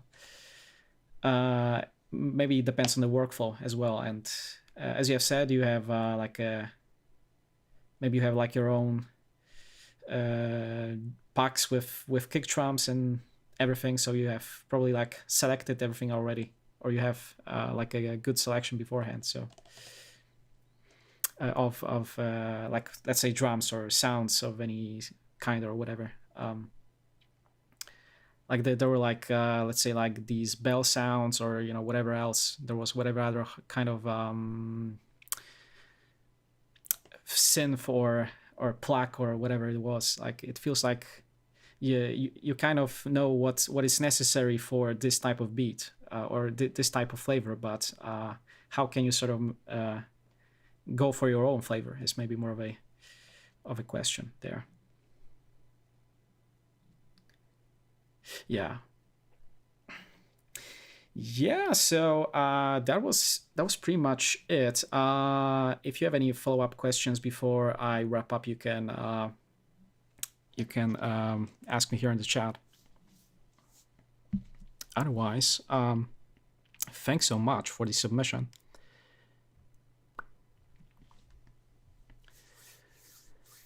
Oh, 2 years. That sounds awesome. So it looks like, I mean, as soon as I heard it, I was like, yeah, this guy knows what he's doing.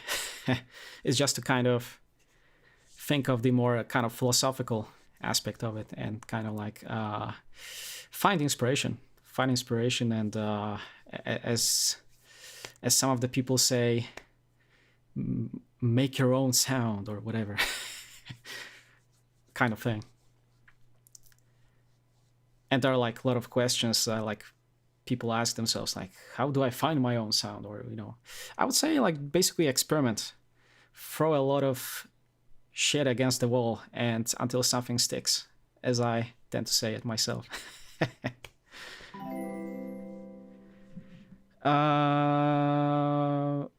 All right. Organic Mood, hello and welcome to the stream. What genre am I producing?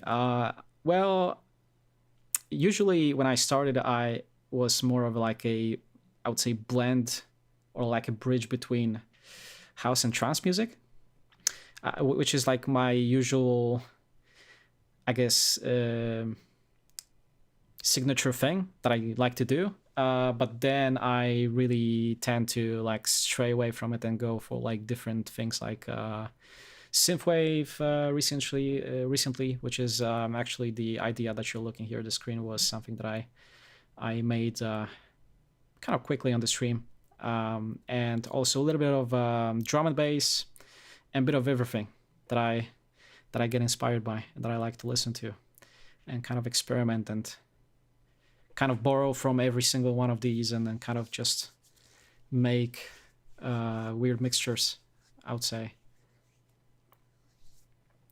Yeah, I have. I mean, look, I don't want to disrespect anyone, okay? But I have to agree with you on this one, organic, because sometimes when I'm browsing on the like through the music category, or like music production category on Twitch, and I see lots of dudes, like respectfully, lots of dudes making trap or whatever else there is, like of similar sort, which is, I guess, cool. But then again, like, I rather have 5 streams of trap and then 5 streams of EDM instead of maybe all of them being trap, right?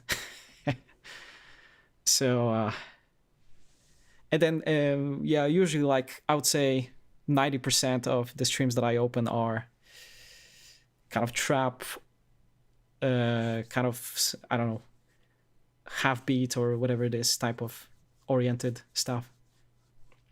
Yeah, like, 808s, like boom, boom, boom, boom, boom, boom, boom, boom, like, and and I wouldn't say that I get sick of it, but it's a pretty recurring theme on most of the music production streams. And I found like some of the as soon as I found some of the like EDM making people on Twitch, they don't tend to stream pretty often, so that's also like pretty sad.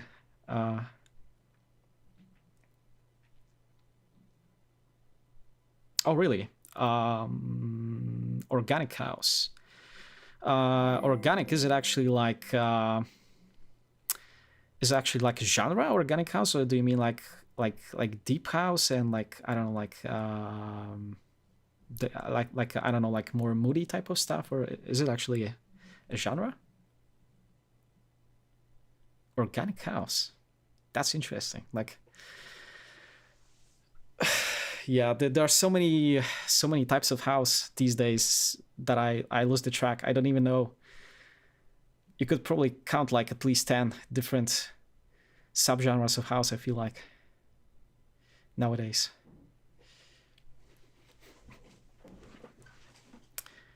Let me see here. Is it on Beatport? Then maybe I have to launch up some playlist and see what it's all about. Deep house with organic elements. Oh, maybe you mean like I know, for example, Nora En Pure from, I think she's like from South Africa or something. And I actually like to listen to her stuff a lot. But I was always considering her to be deep house rather than organic. But then you know, she has a lot of these like organic elements to it.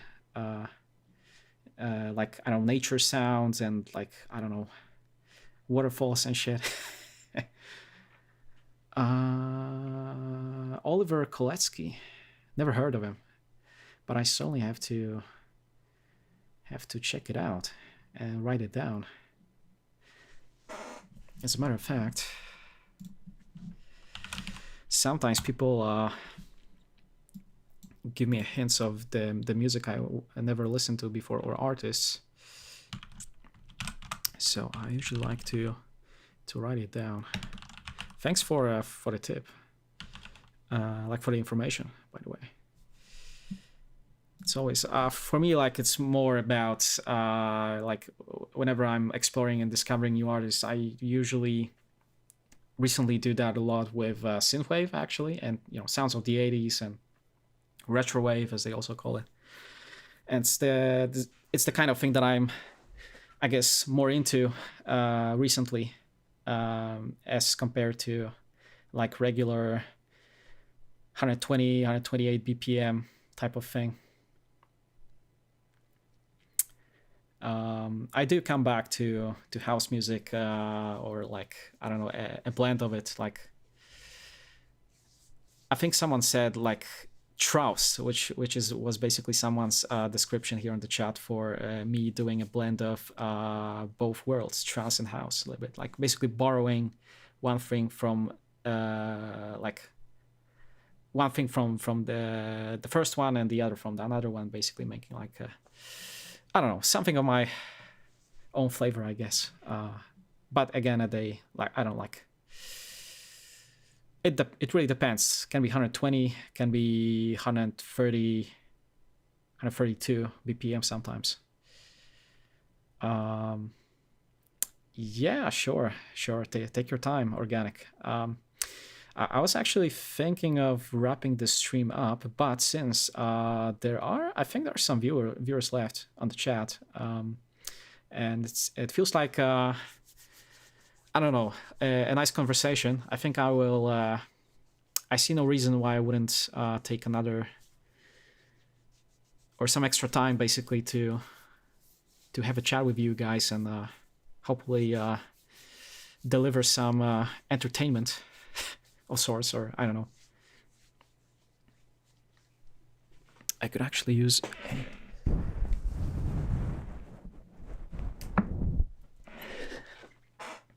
Like usually,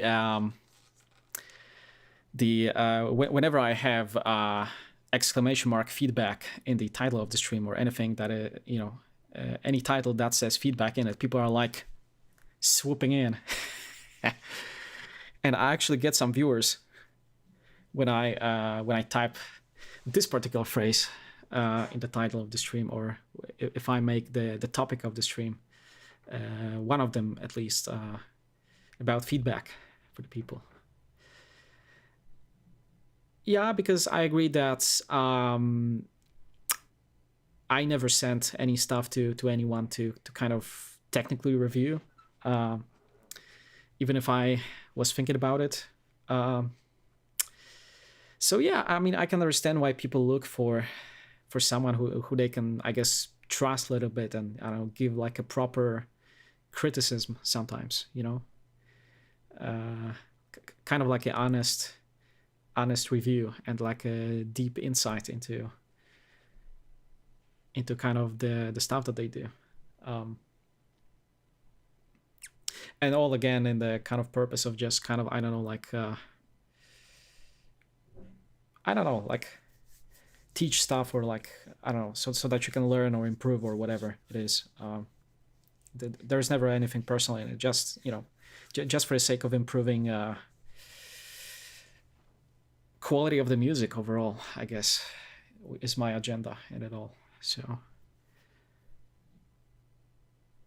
and then, you know, when it comes to again, as we talked a bit about the flavors and whatever preferences, I'm not really one to say, you know, what is right or wrong, like as I tend to like or say it sometimes, like in today's music, like at the top of the charts, it feels like if respectfully, if like someone like Lady Gaga would just fart into the microphone, it would probably sell and be like in top 100 just because she's famous.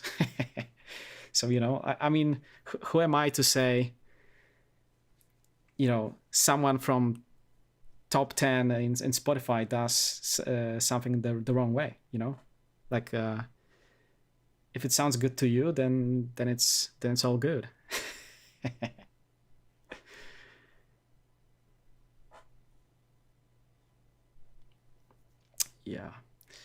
Yeah, so that would be basically be it.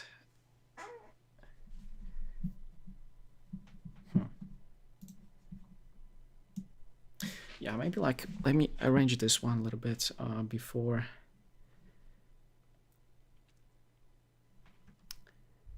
I keep talking with you guys. See here, who's around.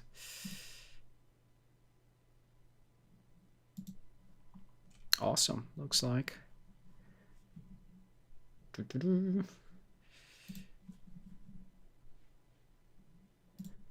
like the viewership, like for my standards, viewership is going strong. And hopefully we can keep this thing growing as the time goes by. Let me see.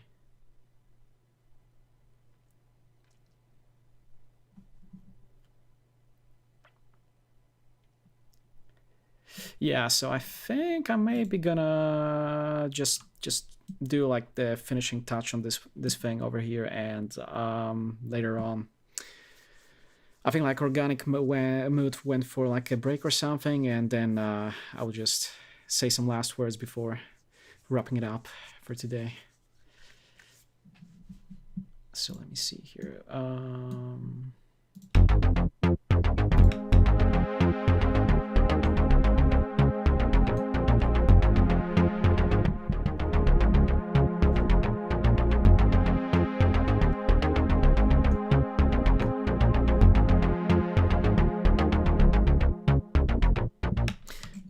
So that was supposed to be a little bit longer.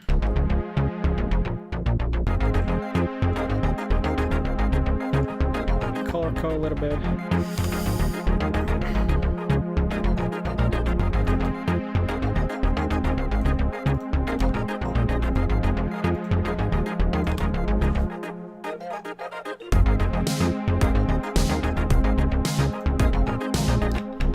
Yeah, it still feels like it's a little too... Yeah, it's definitely too quiet.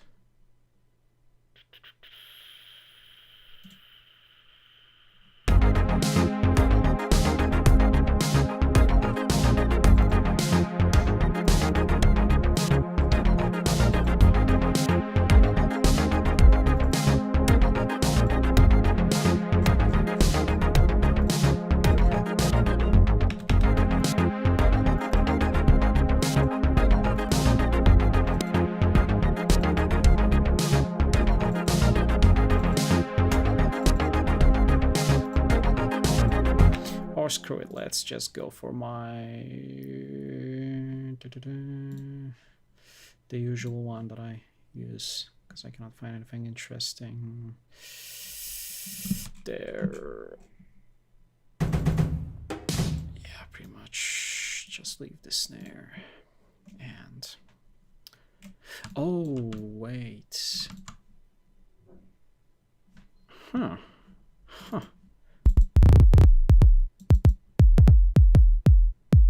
No, that's not it.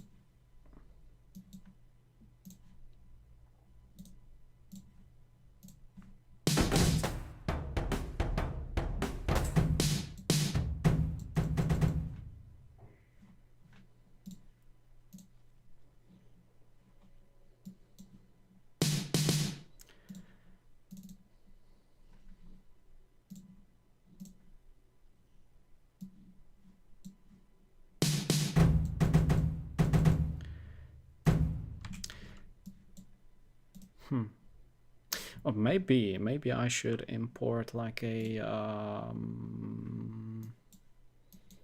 you know what, let's actually do that. Let's find some good synthwave kick drum on Splice. Actually, I don't know if I even have any in there, but it would be a nice thing to find.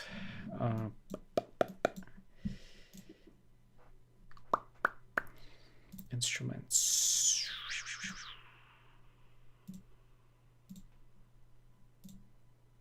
Genre. Tags.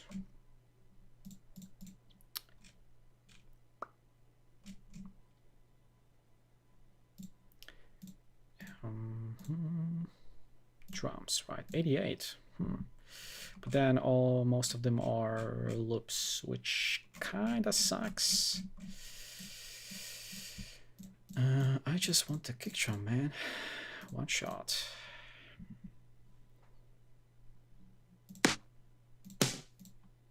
Nah, not a snare. Oh wait, I have to route it appropriately. Where is it? 4.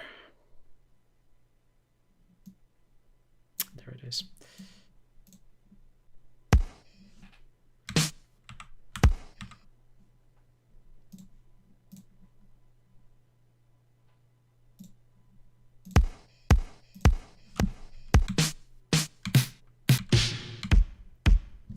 No, I think I probably have to find some more interesting one. So I'm probably just gonna type. You know what? Let's actually. Why not? Show it to you. And I'm just gonna.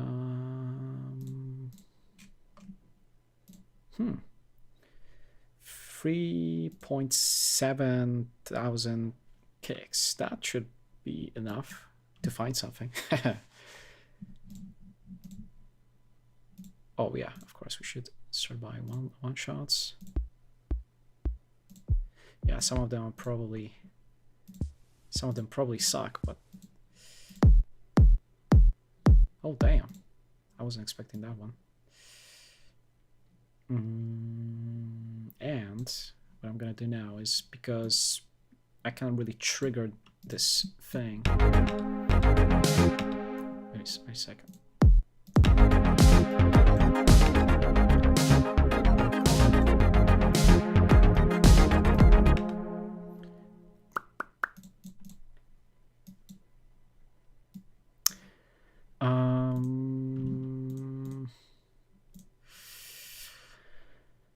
Flip vertical, I think. Nah. Flip vertical. No, wait.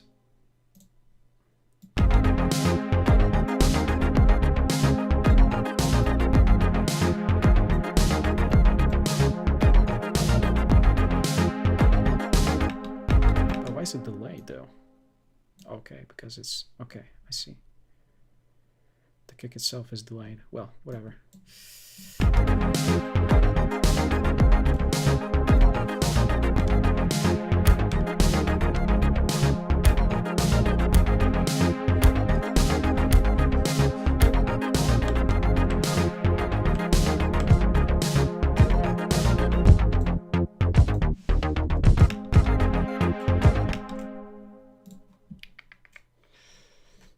Oh, damn.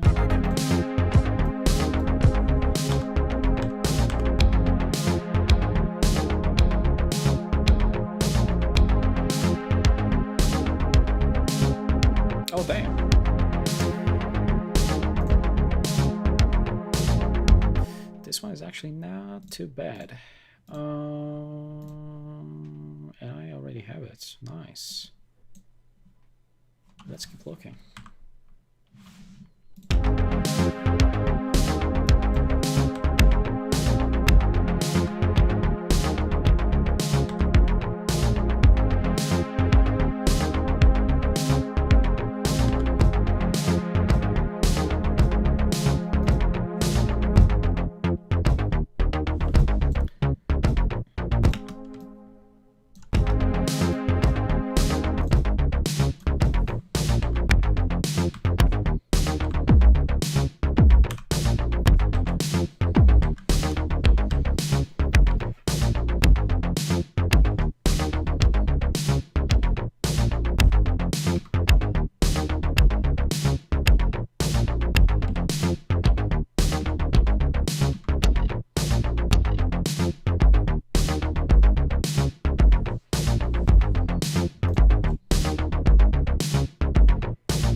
Damn, this feels interesting.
No, let's screw it. It's taking too long. Let me just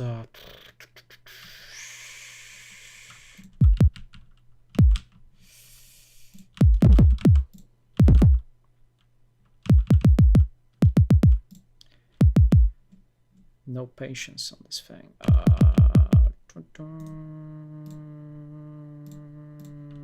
think it's here. There you go.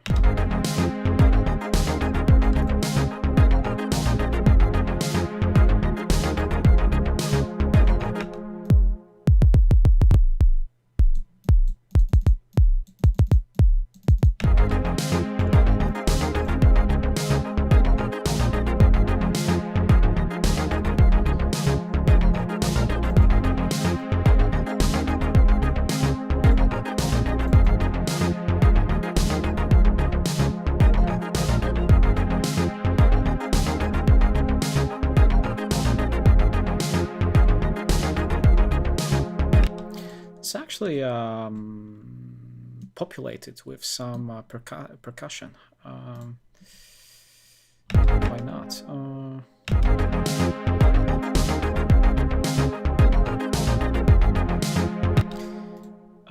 Although I'm not sure.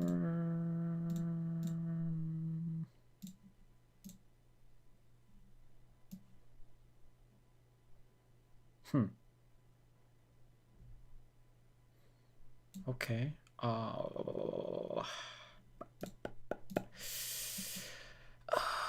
You know what? Let's try something a little out of the box.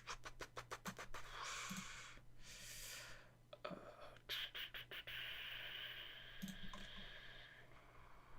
think it's this one. Whatever. Yeah, it's probably too fast, but let's. If it's gonna be bad, then we're just gonna switch it up. Percussive. Wait, what did I do?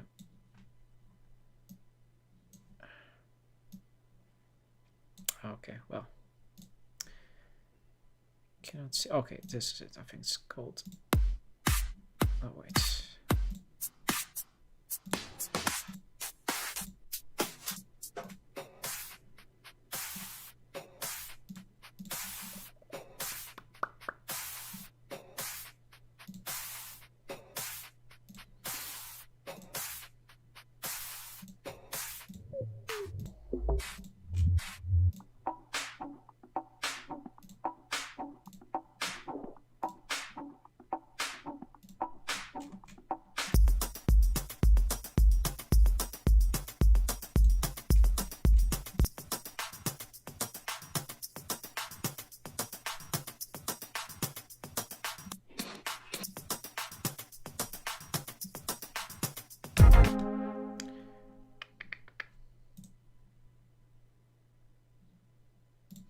It's separately. It's called perk. No, not this one. That's not where I went. And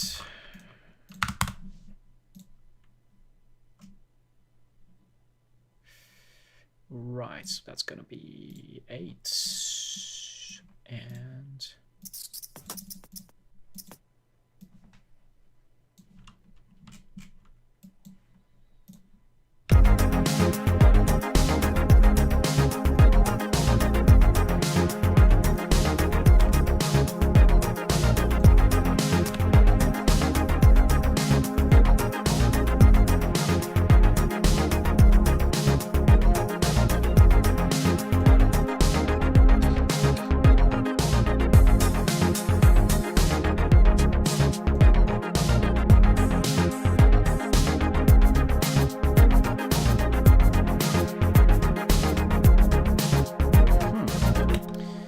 Actually do something interesting and remove the how should I approach this? So it's this thing, right? Yeah, I want to remove the clap from this thing.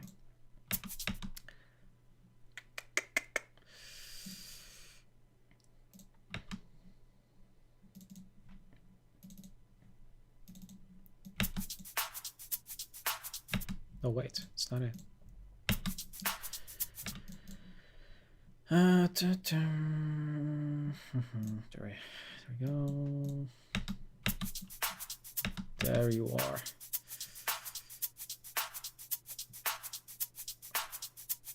And how long is this thing? Or maybe, you know what, that's not relevant. Let's do half a bar.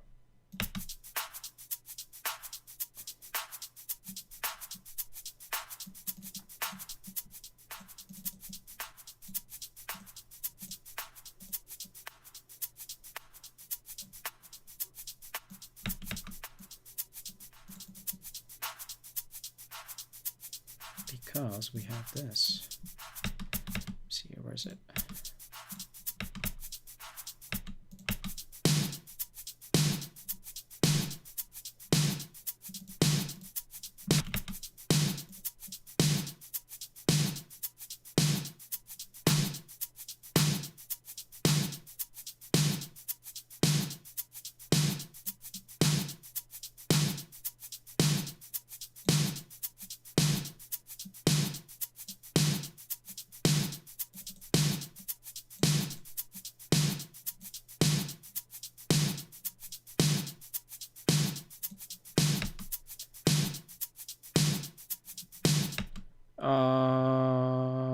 Holy shit, what is going on out there?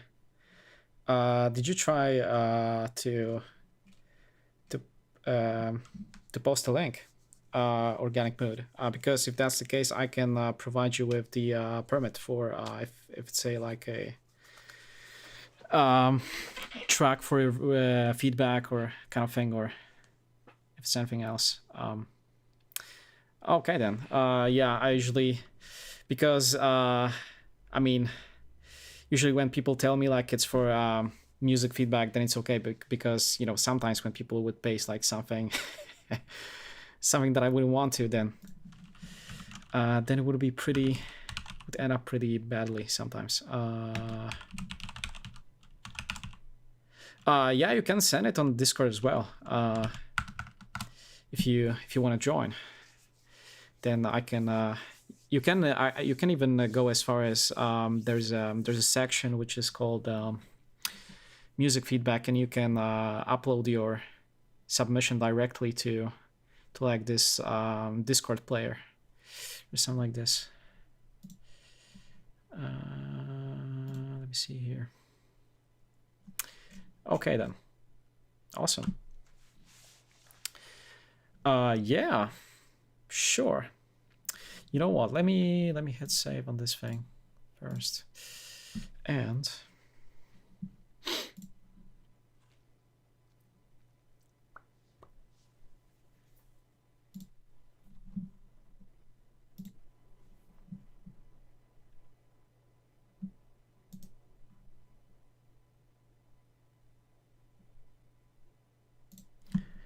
just paste it.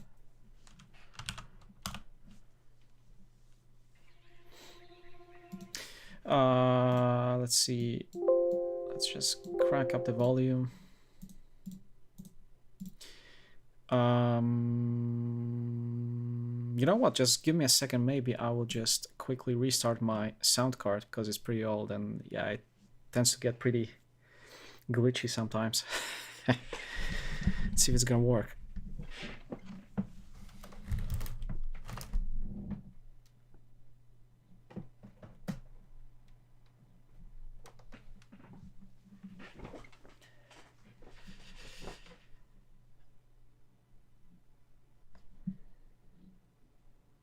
Yeah, something is probably not okay.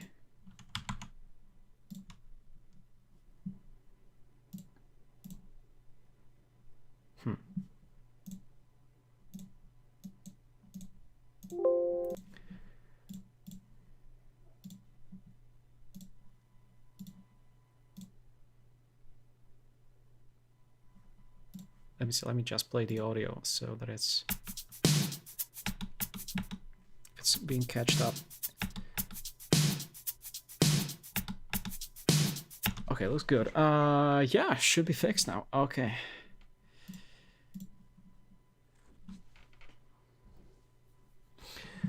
All right then.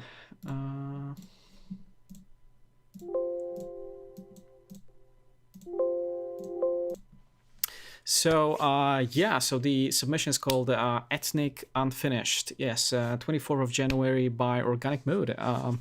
Let's play it.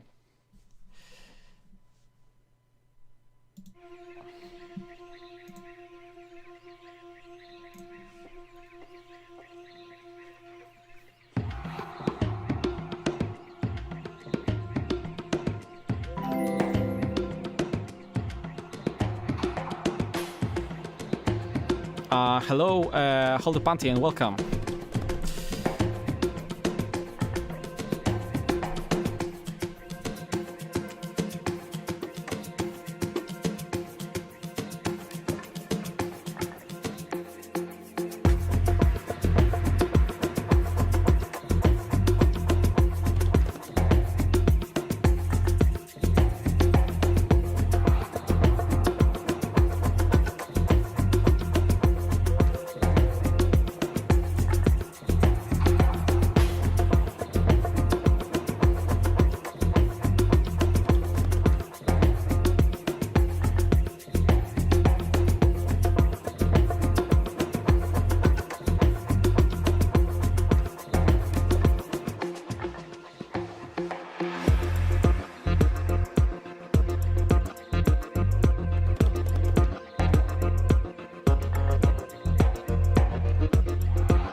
All right then. So that was it.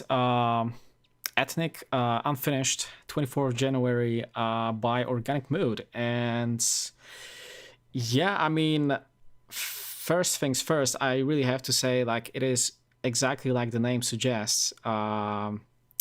Specifically, your name says Organic Mood, and this really feels organic to me, first and foremost. And yeah, I mean, really, like, yeah, as someone mentioned, like rainforest type of, maybe a little bit African sort of vibe of, you know, percussion. And yeah, I really like the idea. Yeah, so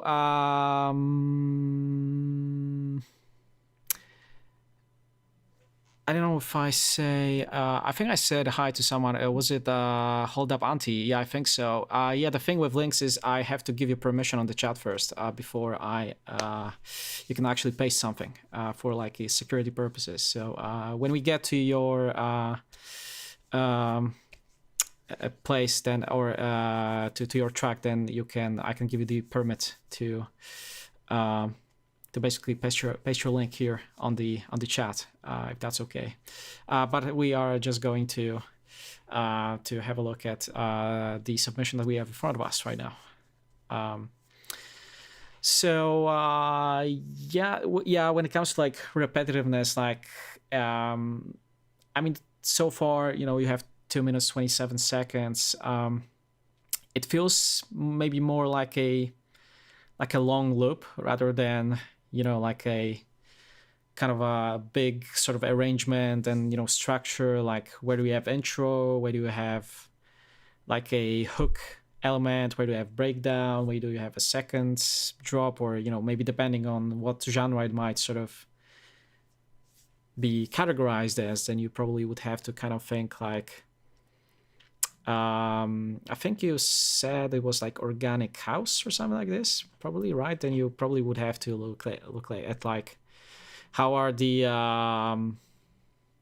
tracks of who was it that we have? I think it was probably you have mentioned like Oliver Koletsky, right? Who was like probably one of the guys in the genre. Maybe look at how he does arrangement and maybe try to kind of apply that arrangement to begin with your idea, and kind of try to, you know, by definition kind of make it a little bit longer maybe, and, you know, kind of like so that, you know, listener know where does the track begin, how it develops, and where it kind of depressurizes, sort of thing, into the breakdown, and, you know.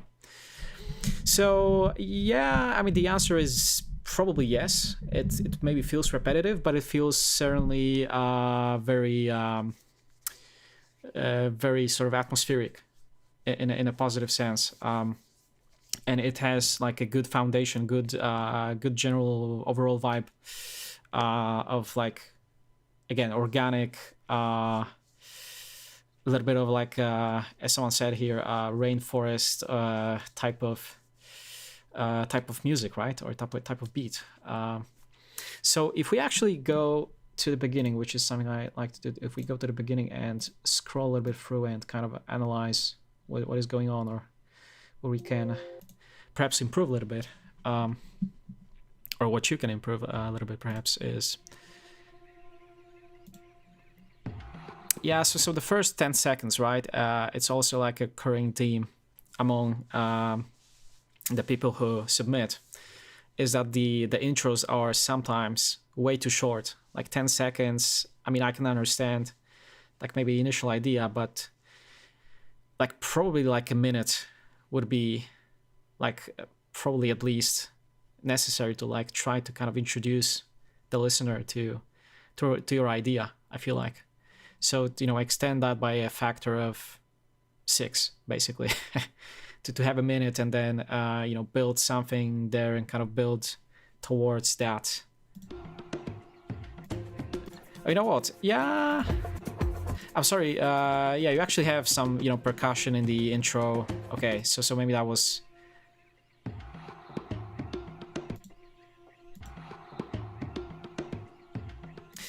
Okay, that got me a little bit off guard here, because you actually have like intro thing with percussion over here actually. And then I see what's going on now. You introduce the drums, or more of percussion, basically hi-hats, and then it begins somewhere around here. But then again, it's also a question of, like, do you want it to have like a more progressive character, like kind of gradually introduce elements and kind of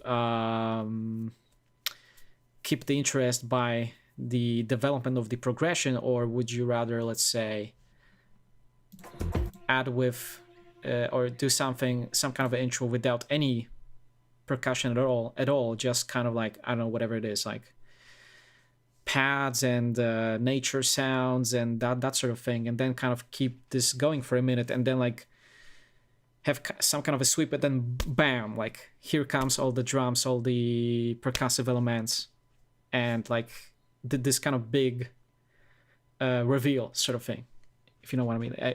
I mean that could be like an alternative to basically building attention to your hook, to your drop element. I mean, I don't know if drop is the right description in this case, but like a main hook kind of thing, which here, like, it's kind of slowly develops to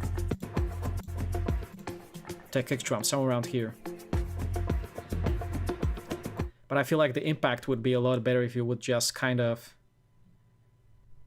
instead of like introducing these percussive elements, just kind of like remove them and do something without percussive elements, and then kind of like hit with all of them at once, at one place, if you get the idea.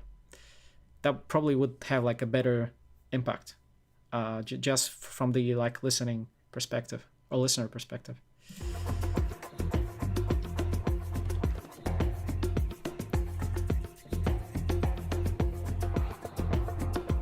And then yeah, another thing, probably I think the whole idea in general would really benefit from like a lot thicker, bigger, like maybe not longer, but like kind of a lot punchier, a lot more present kick drum, basically.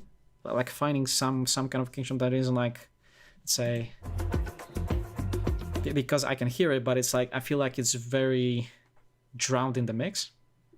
And maybe, you know, maybe listen to something that, you know, the other people, artists in the organic house genre do, and kind of see what kind of kicks they are using and how the kick drum of theirs is placed in their tracks and stuff like that, and see how it compares to what you do. And, you know, and I think if you would improve that aspect, so basically a selection of the right kick drum and even sidechain, it could actually elevate the whole idea even higher, and just give a better overall impression of it. But then again, that's maybe me looking from the perspective of me doing kind of, I don't know, like different style of music a little bit, and maybe that's the way, you know, organic house people do the mixed house. But then again, I don't know. But maybe like it would be a good thing to like maybe go out of box a little bit in terms of like mixed down, if that's the case. Yeah, maybe, I mean, maybe it's not like the question of punchiness exactly, but like basically how present it is. But then again, maybe that's the characteristics of the track and idea. Maybe that's what you're going for, and then maybe you don't really want the kick drum to be the main. How do I say this? Like dominating element, basically, which is usually what dance music evolves around. Like this kind of like dominating kick drum, right? And like a lot of people saying that that a good good present kick drum can sometimes elevate an idea to a higher level. But I don't know. I believe that's the case, but I mean, maybe it depends on, maybe you just want to have like a nice ambient, progressive tune, and that's also a good point.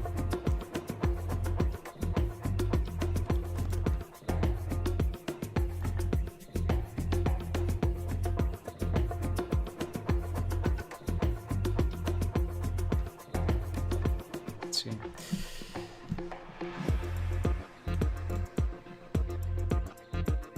I'm just gonna restart the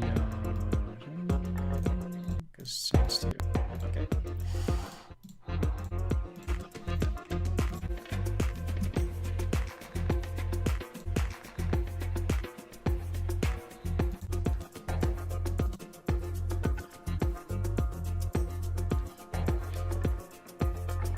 Yeah, but other than that,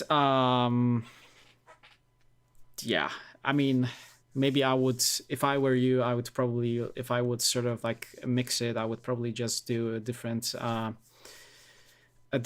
mixing decisions, like when it comes to even leveling the some of the percussive elements. But maybe that's just me. And again, and maybe the idea, I mean, when I look at the waveform, I don't know if it's the, like, maybe like kind of master it a little bit more, like, well, basically at least like try to like bring out some loudness inside of the, like, actual the exported file, so to speak. Because I feel like, I mean, there's obviously a lot of dynamics, and that's a good thing as well for this type of thing. But maybe bring out the overall loudness of the mix down, maybe by a couple of dB would be good to kind of bring on the bring it to kind of like a, I don't know, professional kind of level of loudness type of thing. Like when it comes to, like, I don't know, loudness wars and stuff. I don't know how it applies in the organic house genre, but I would imagine they are also, fighting against, who has the louder mixdown, basically. So I mean, that's probably just a little touch up on the master, and yeah. So yeah, I think it's pretty much otherwise I don't really have any other, when I listen to everything.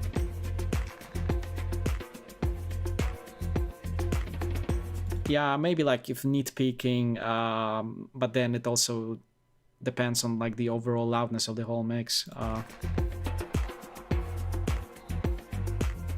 But also try to, like, if I were you, it's just me, but I would also have a look at how my baseline is leveled, and maybe try to like just tiny bit like compress it a little bit, or like shape it differently if it's like done with I don't know, a synthesizer of some kind, or I don't know, change the envelope pretty much,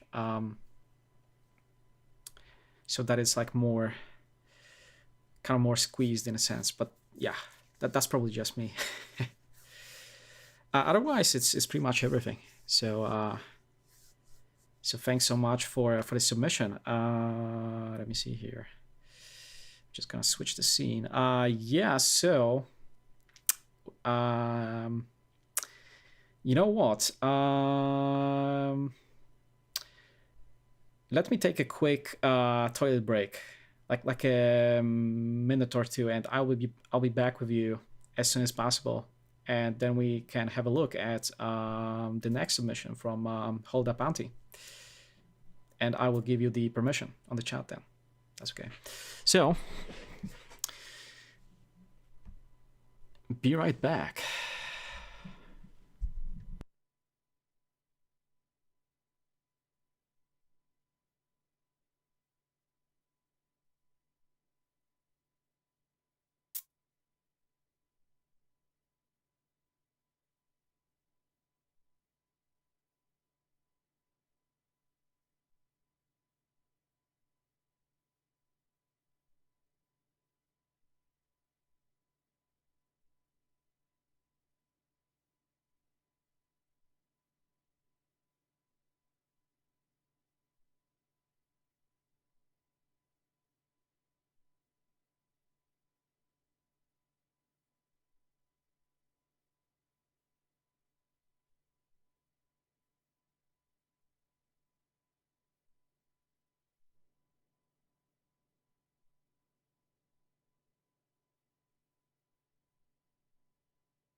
Whew, all right, awesome. Let's let's give you the permit. Hold up, Auntie, so that you can paste the link. Oh shit! Sorry, that was not how it goes. Let's see. That should work. There we go.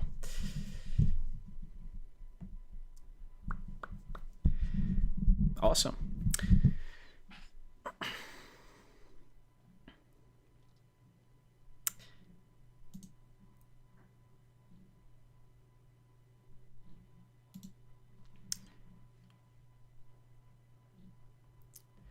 So, yeah, just a thing to say to Organic Mood, if you are still here and if you have still any follow-up questions about your submission, and I don't know, anything I maybe haven't clarified about it, you are free to feel free to ask any questions. But other than that, I will just go straight to the submission of Hold Up Auntie over here, and I'll just prepare a little bit,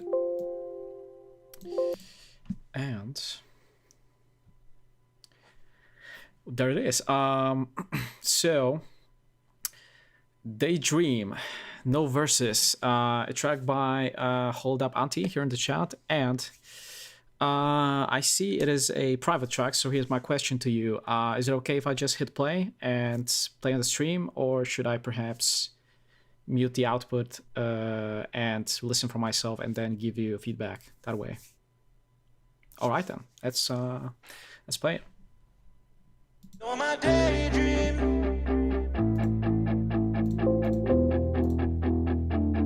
When I'm gonna dream of you.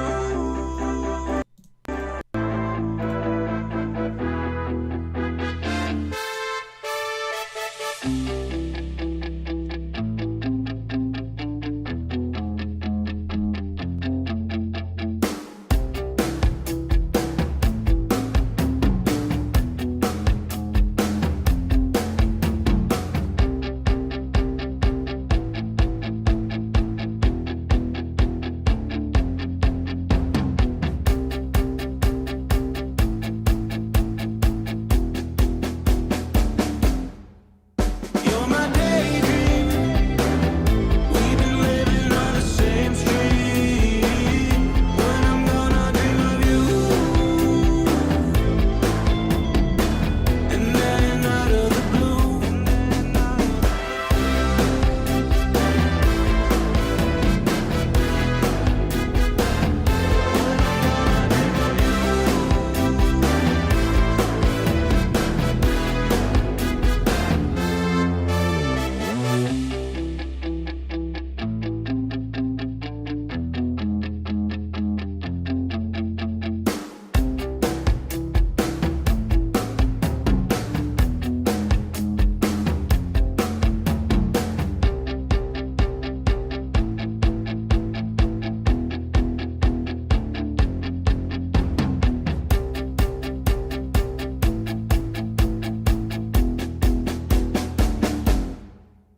You're my daydream. We've been living on the same street. When I'm gonna dream of you. And then out of the blue.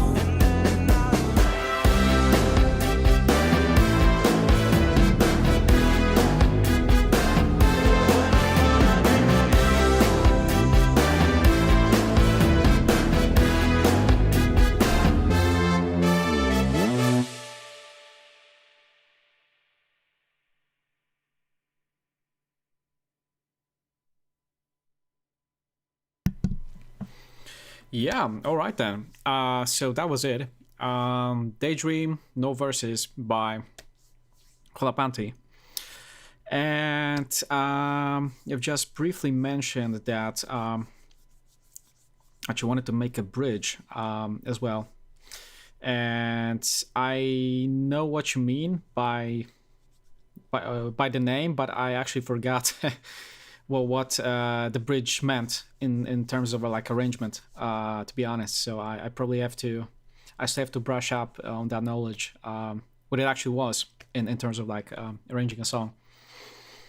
But I know what you mean, like more or less. Yeah, I mean there's probably like a different description for it, but I still kind of get what you mean. And yeah, it's probably like just part of a breakdown basically. Yeah, I mean that rings a bell a lot more, if I have to be honest. I'm probably talking more like dance music terms, maybe that's why. But anyway, man, I mean, what a great idea, first and foremost. Like I really felt that vibe. And like the vocal, like there was some part, I think, like over here when it came to like was probably like the, I don't know if I should say this, like main hook kind of thing, like when he started to, you know, sing and stuff. And I really enjoyed the vocal. I don't know if it was like your own singing or if it was like any collaborator of yours, but he has a really nice sounding voice, so I really enjoyed that part. And okay, well then you have a really nice voice, I guess. Yeah, so if we actually start from the beginning and kind of analyze a little bit more technically what we can like have a look at in terms of like mixing and stuff, because I feel like there could be a lot and a number of things that could have been done to kind of improve the overall, I guess, perception of the mix or something like this. Let me see here. You're my daydream.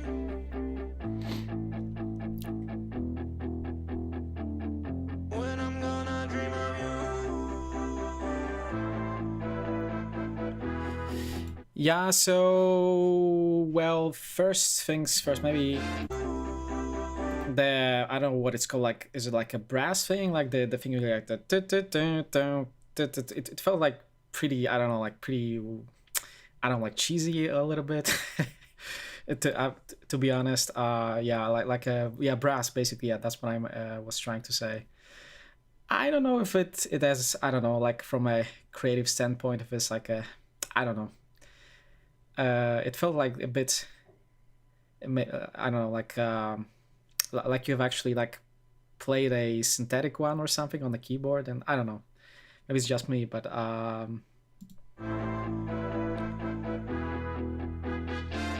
then, you know, just having that brass in general, I don't know, maybe try a different sound, but you know, it's more of like a subjective thing. And oh, everything is MIDI. All right then, good to know.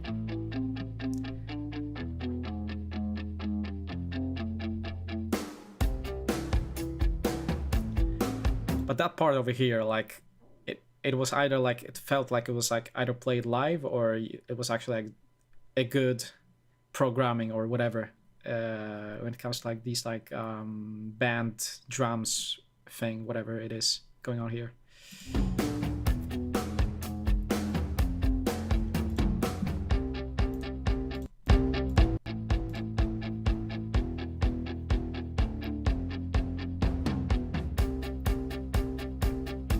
Yeah, so directly here, like the again, I've talked about it like many times today, and like I don't know, like people that are probably still sitting here from like an hour ago or so, they are probably like already tired of me talking about this thing. But basically, selection of kick drums and using appropriate optimal side chaining techniques to really give the, you know, better overall kind of like, I wouldn't say better, but more, I don't like pumping impression of the mix down or in your idea, and not in a sense that you kind of like pump everything and kind of duck the volume as soon as the kick drum hits, but rather just try to kind of duck only the frequencies that are necessary, basically remove them as soon as the kick drum hits, so that you create more room for your kick drum, and you might be actually surprised how much better the kick drum would sound, even without the need of like taking anything away from the rest of your instrumentation or rest of your elements in your track, basically. So basically sidechaining plus selecting maybe like a more, I don't know, optimal kick at some point. Okay, so the bass is sidechained to the kick. Okay, yeah. So so maybe like depends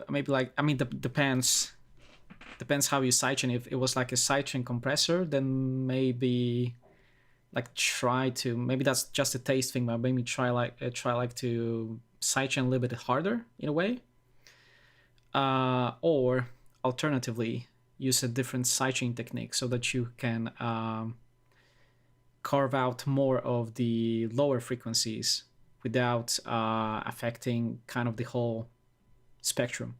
Because if you use, for example, a sidechain compressor, then what happens is it ducks the whole volume altogether. Like, let's say, for the first 80 milliseconds or 100 milliseconds. If you duck the whole thing, then it's going to create the impression of like volume going up and down, the whole thing. But if you just, like, I'm talking more like a multi-band type of sidechain. If you just duck the only the band that is necessary for the kick drum to go through, and you sidechain a lot harder on just that band, you're gonna create a lot more room for the kick drum, and that would elevate it, or that would give a lot more room to the kick drum, and as a result, like elevate the idea a little bit more, I think. And then the next thing would be like maybe finding some like beefier kick drum, I would say. Maybe not do too beefy, but like the one that is a little bit has a little bit how should I say this? Not the one that looks like more like a triangle, but the one that is more like kind of has a more audible tail, if that makes sense. Let me see here. Let me just catch up a little bit here on the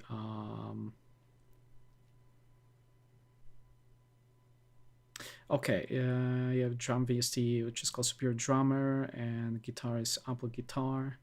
Oh yeah, no, I know Ample Guitar, yeah. Bass is sidechain to the kick.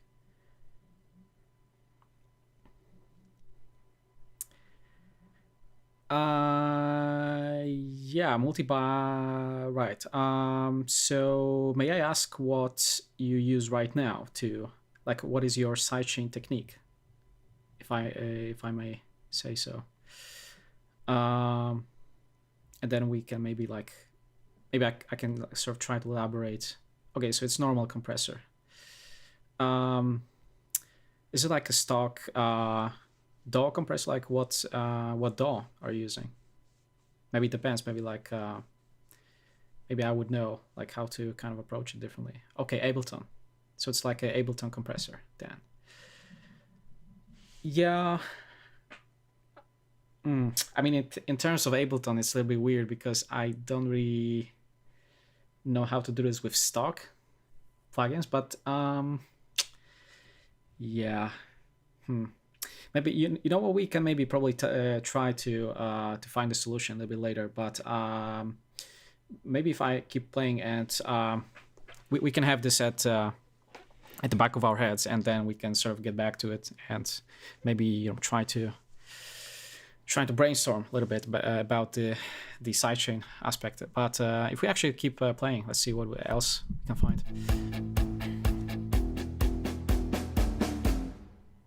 You're my daydream.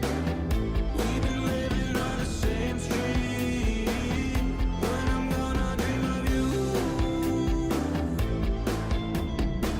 and then out of the blue. Actually, I don't know if you are bussing your drums in a sense that in Ableton, in a sense that when you are like separately, let's say, putting all of your drums on a separate sort of mixing lanes, and then you kind of bust them all together into like a one bus, for example. It could be actually good practice to, I know there is this like glue compressor in there somewhere, and I know that with the right settings applied on the mix bus with that glue compressor, you can actually bring up your drums in a nice way using this. And there's probably like a lot of tutorials about how to use glue compressor in there, which is really nice, I think. I wish it could be available for FL Studio, but it could be probably like a good way to kind of elevate them a little bit more without actually sort of how should I say this? It's more about kind of gluing them in a sense rather than sort of like raising the volume of individual parts in a sense. But yeah, it's probably more of a technical talk. But let's keep going.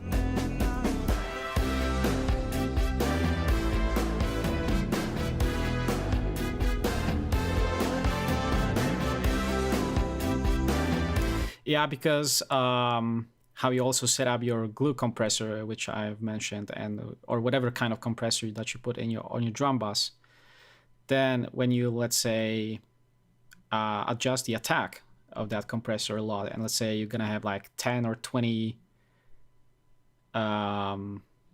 milliseconds, I think, of attack, then it's the transients are gonna go, every single transient is gonna be enhanced a little bit, and it's also going to like to cut a little bit more, a little bit better through the mix. When it comes to just the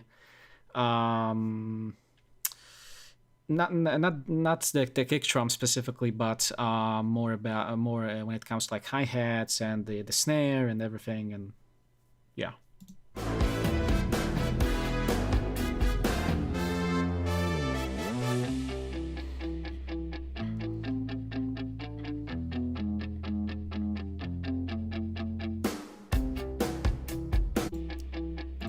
Yeah, the first thing that I noticed here, maybe, I don't know if like it's optimal for rock or whatever, but I would try to maybe put some kind of ambience in the background, like could be a pad, or it could be like a I don't know, like some kind of a tone, or some kind of a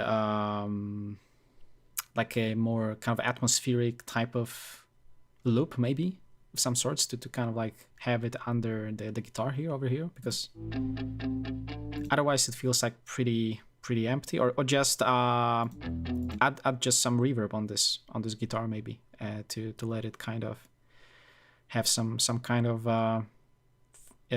tail going on in between the guitar picks, if that's the proper description for how this guitar plays.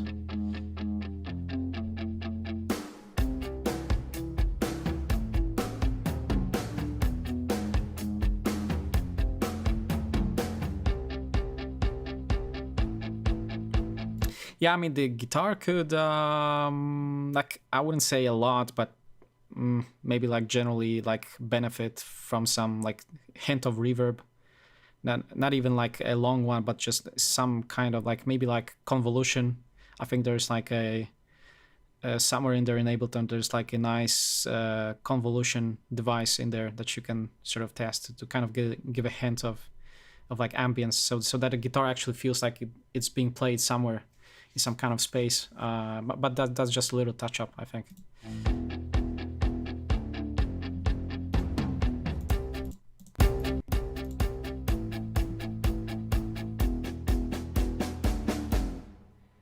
You're my daydream. We've been living on the same street. When I'm gonna dream of you, and then out of the blue. Yeah, because here is what is the thing. If you actually would fix the like the side chaining part with the kick drum, or well, but basically create more room for it, then what would also happen is, if you carve out the space for the kick drum, then you would also be able to kind of, well, depending on, to like bring basically increase the volume of the bassline a little bit, so that the bassline is more, I mean, there, but it's more kind of present in a sense, but not too loud, so that you won't lose the balance of whatever. So that the overall balance of the mix is not also destroyed. But it certainly would be there would be a room for also, you know, bringing up some other elements like bassline or, you know, whatever. As long as you have that, you know, real, actual carved out space for the kick drum.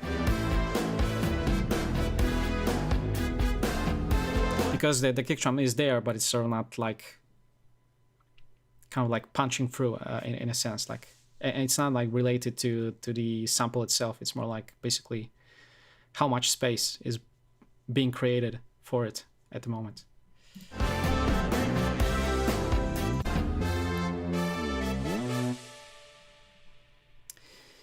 Yeah, but other than that, I mean, I guess I'm not a rock expert, so to speak, but I really enjoyed the idea overall, and I mean the vocals and everything, and it feels like you have like a good thing going on, and that there's like you're on a good track towards like you know, developing, you know, something really nice, something of your own, so to speak. And yeah, I mean, I would say like from a creative standpoint, like I would pretty much say the same thing that I say to everyone who like still are, I guess, looking for their own signature thing, is that you know, you can always kind of like keep exploring, find new interesting things, sounds, artists that inspire you, kind of like, you know, borrow the best bits and try to kind of make your own mixture flavor, and see kind of how you can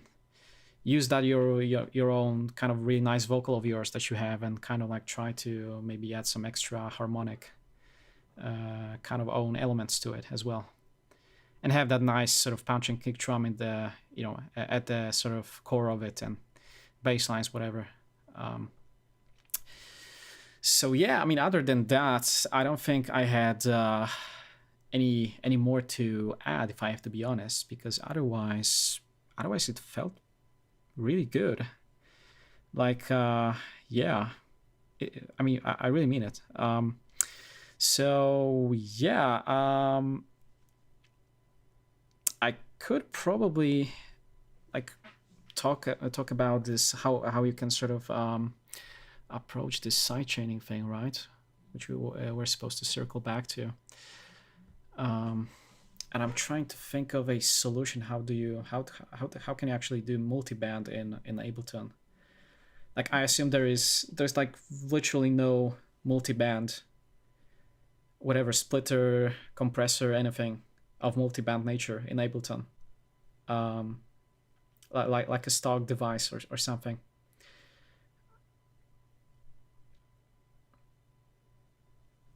I'm actually not sure. It was a while ago I was using Ableton. You know what? Maybe I do actually have Ableton installed still, I think. So maybe I could actually take even a look at myself and find something. Oh, you have FabFilter MB. That could probably do the trick, I think. MB is actually a freaking good way of doing it.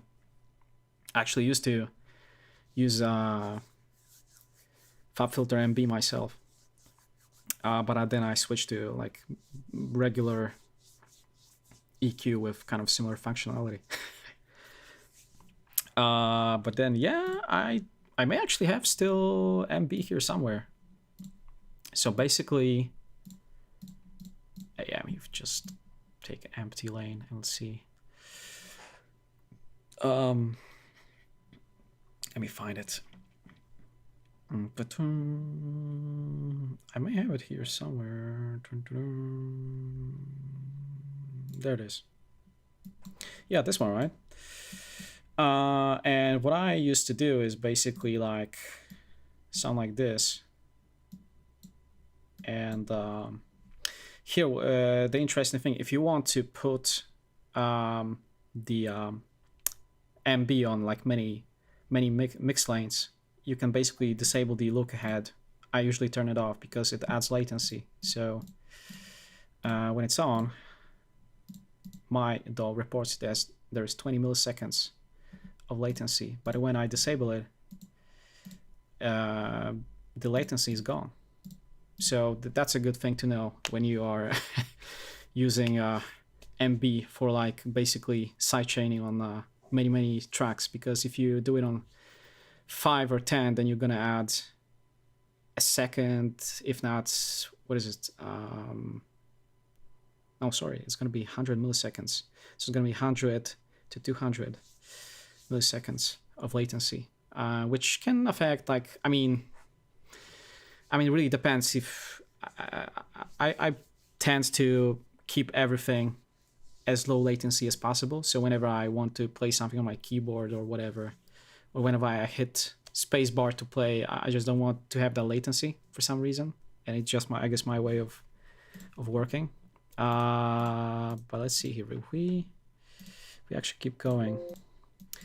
So yeah, so here's the thing, right? And how do you use this to sidechain? Like if we have established that you disable look ahead and you have 0 latency, what I have here, and you can probably do it in some Ableton device, probably like an operator or something.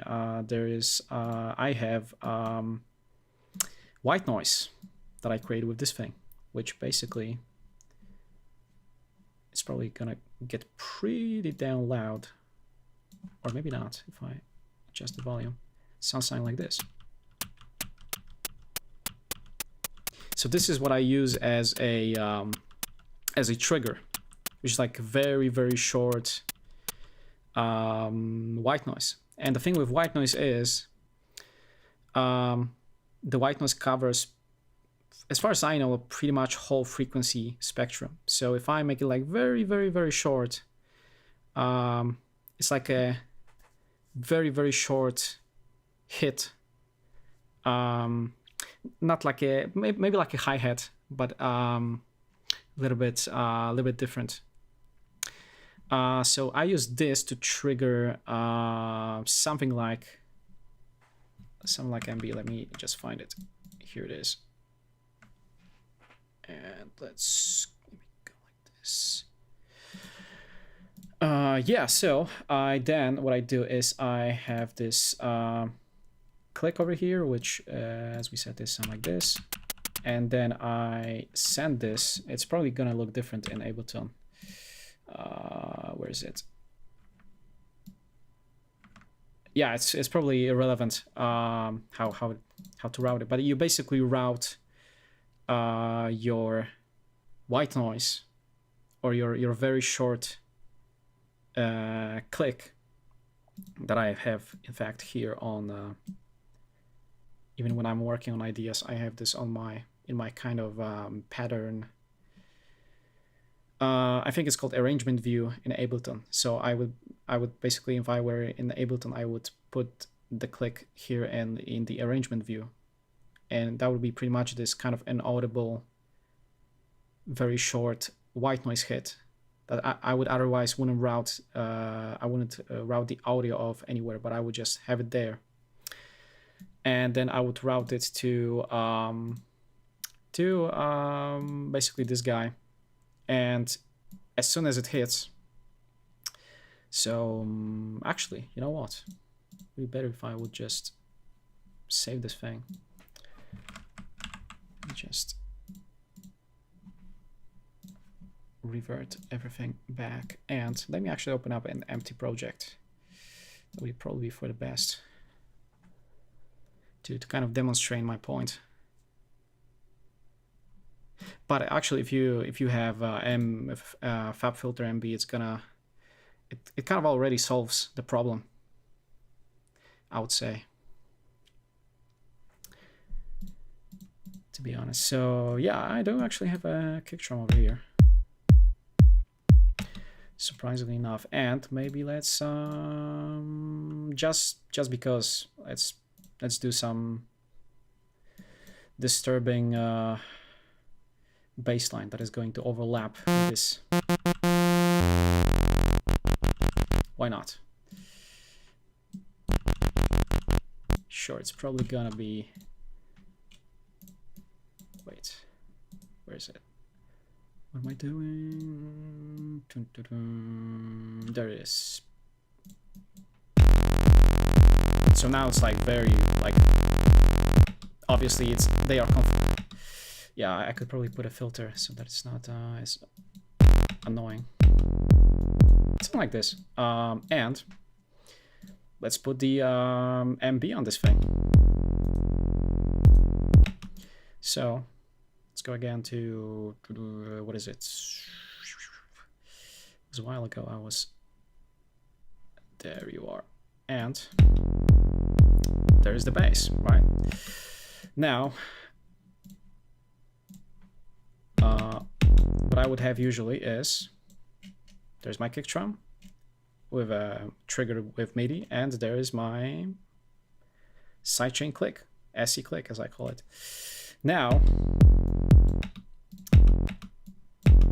both the kick drum is playing and the click is going on in the background as well. So what I just do is I've actually routed this thing to the baseline.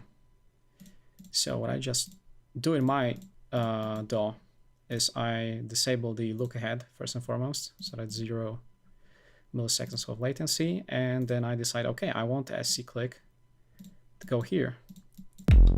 So watch what happens now. I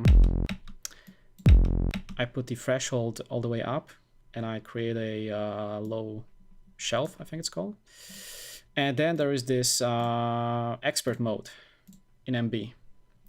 So I click on external, which means that it's going to take an external audio input for the sidechain. And I think if we just adjust the attack so that it reacts immediately and let's say release after some amount of time.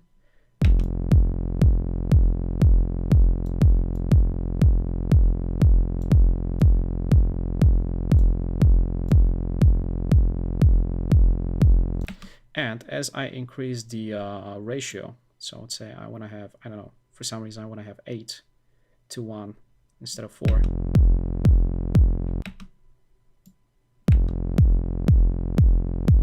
Yeah, I can go like very low, like it's gonna hit like as low as minus 30 dB, which is like very exaggerated.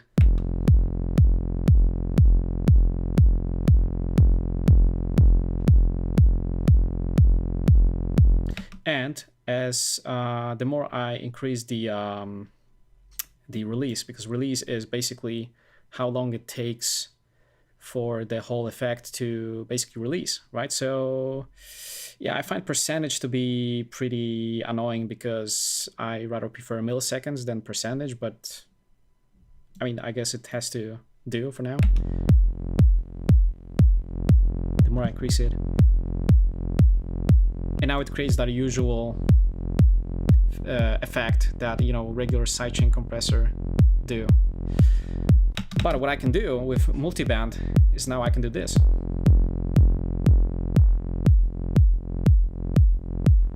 And decide how much do I actually want to compress.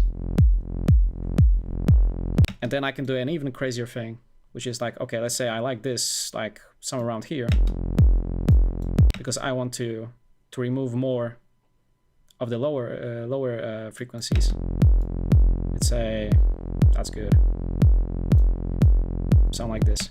And I create another band and I place it somewhere around here. And let's say I want it to go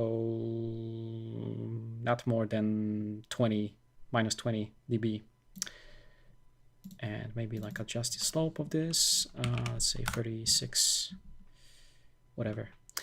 And now I've separately to define, do I want external sidechain on this thing? So as we have clicked here, you can click it here as well. You have to choose like every time you create a band basically. And same thing.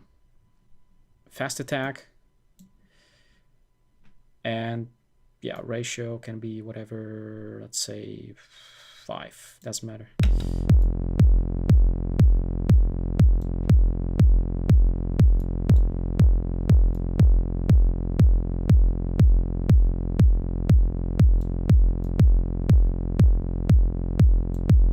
Yeah, so that's pretty much the whole story, I would say.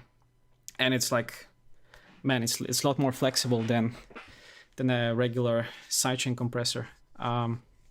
Because what happens with a regular sidechain compressor is pretty much, like most of them anyway, is if I remove this and I would just go like this. Which, like in this case, like probably it would still work. But you cannot do this with a regular sidechain compressor. If I would have something going on in here, like I don't know, like melodic stuff or whatever, which is usually like you know, a thing, then I would start to basically sidechain these things as well, if I wouldn't want to, and then it would get like very annoying or whatever, like not really ideal basically. So yeah, I mean it's actually a good thing that you have this multiband thing, because that's I guess that's why I probably still have it on my computer. It's probably more for like old project compatibility, but it's still very, very useful. And yeah, it has obviously a lot of other features that you can kind of benefit from by using it. Yeah, so yeah, if you just have any follow-up questions, I think I've answered like pretty much all I could about the sidechain part. But if you have any other follow-up questions about my feedback, then you can let me know. Otherwise, I think I've been live for 6 hours. Damn. Let's see here. I think I will probably wrap it up by now. So if any of you have any last words, I can still take a minute and answer some of your questions. But otherwise, it's been a blast, to be honest. I wasn't expecting that great of a viewership today.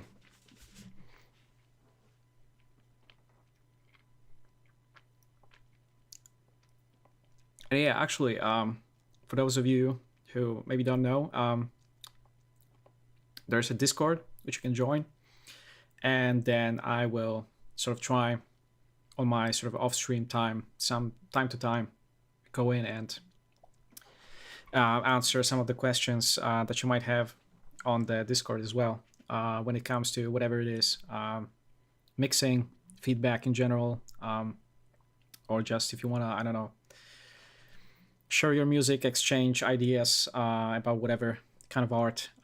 It's available either in the on the profile page, or you can type !Discord to get the link. And it's also it can be a useful source for either good information or inspiration, pretty much.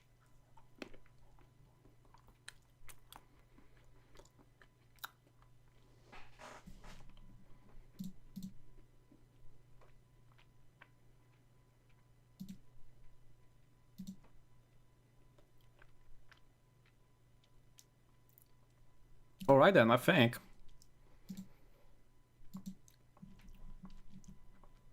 Let me see here. Let me just do a quick check of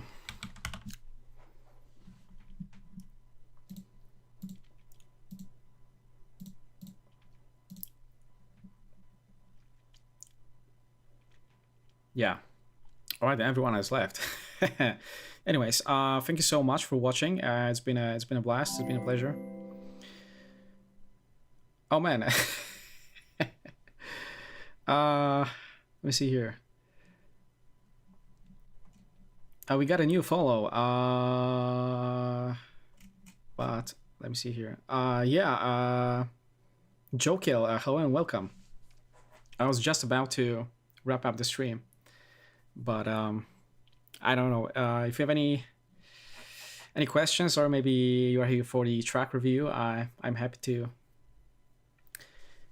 to maybe give some last feedback before I go. If you are a musician or whatever, because I've been live for the past 6 hours. I was actually thinking like, yeah, it could be nice to take a break, you know.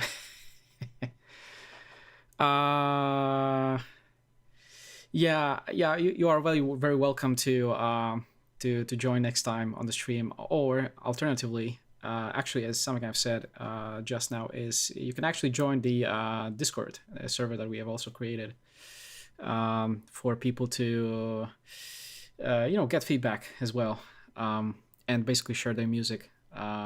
And I will sort of try time to time to kind of go in there and write some stuff about feedback, basically. But it's probably best if you just swing by the next stream. So yeah, thank you so much, and without further ado, I will end it right here. Have a great time, have a great day, have a great evening wherever you are, and goodbye for now. Cheers.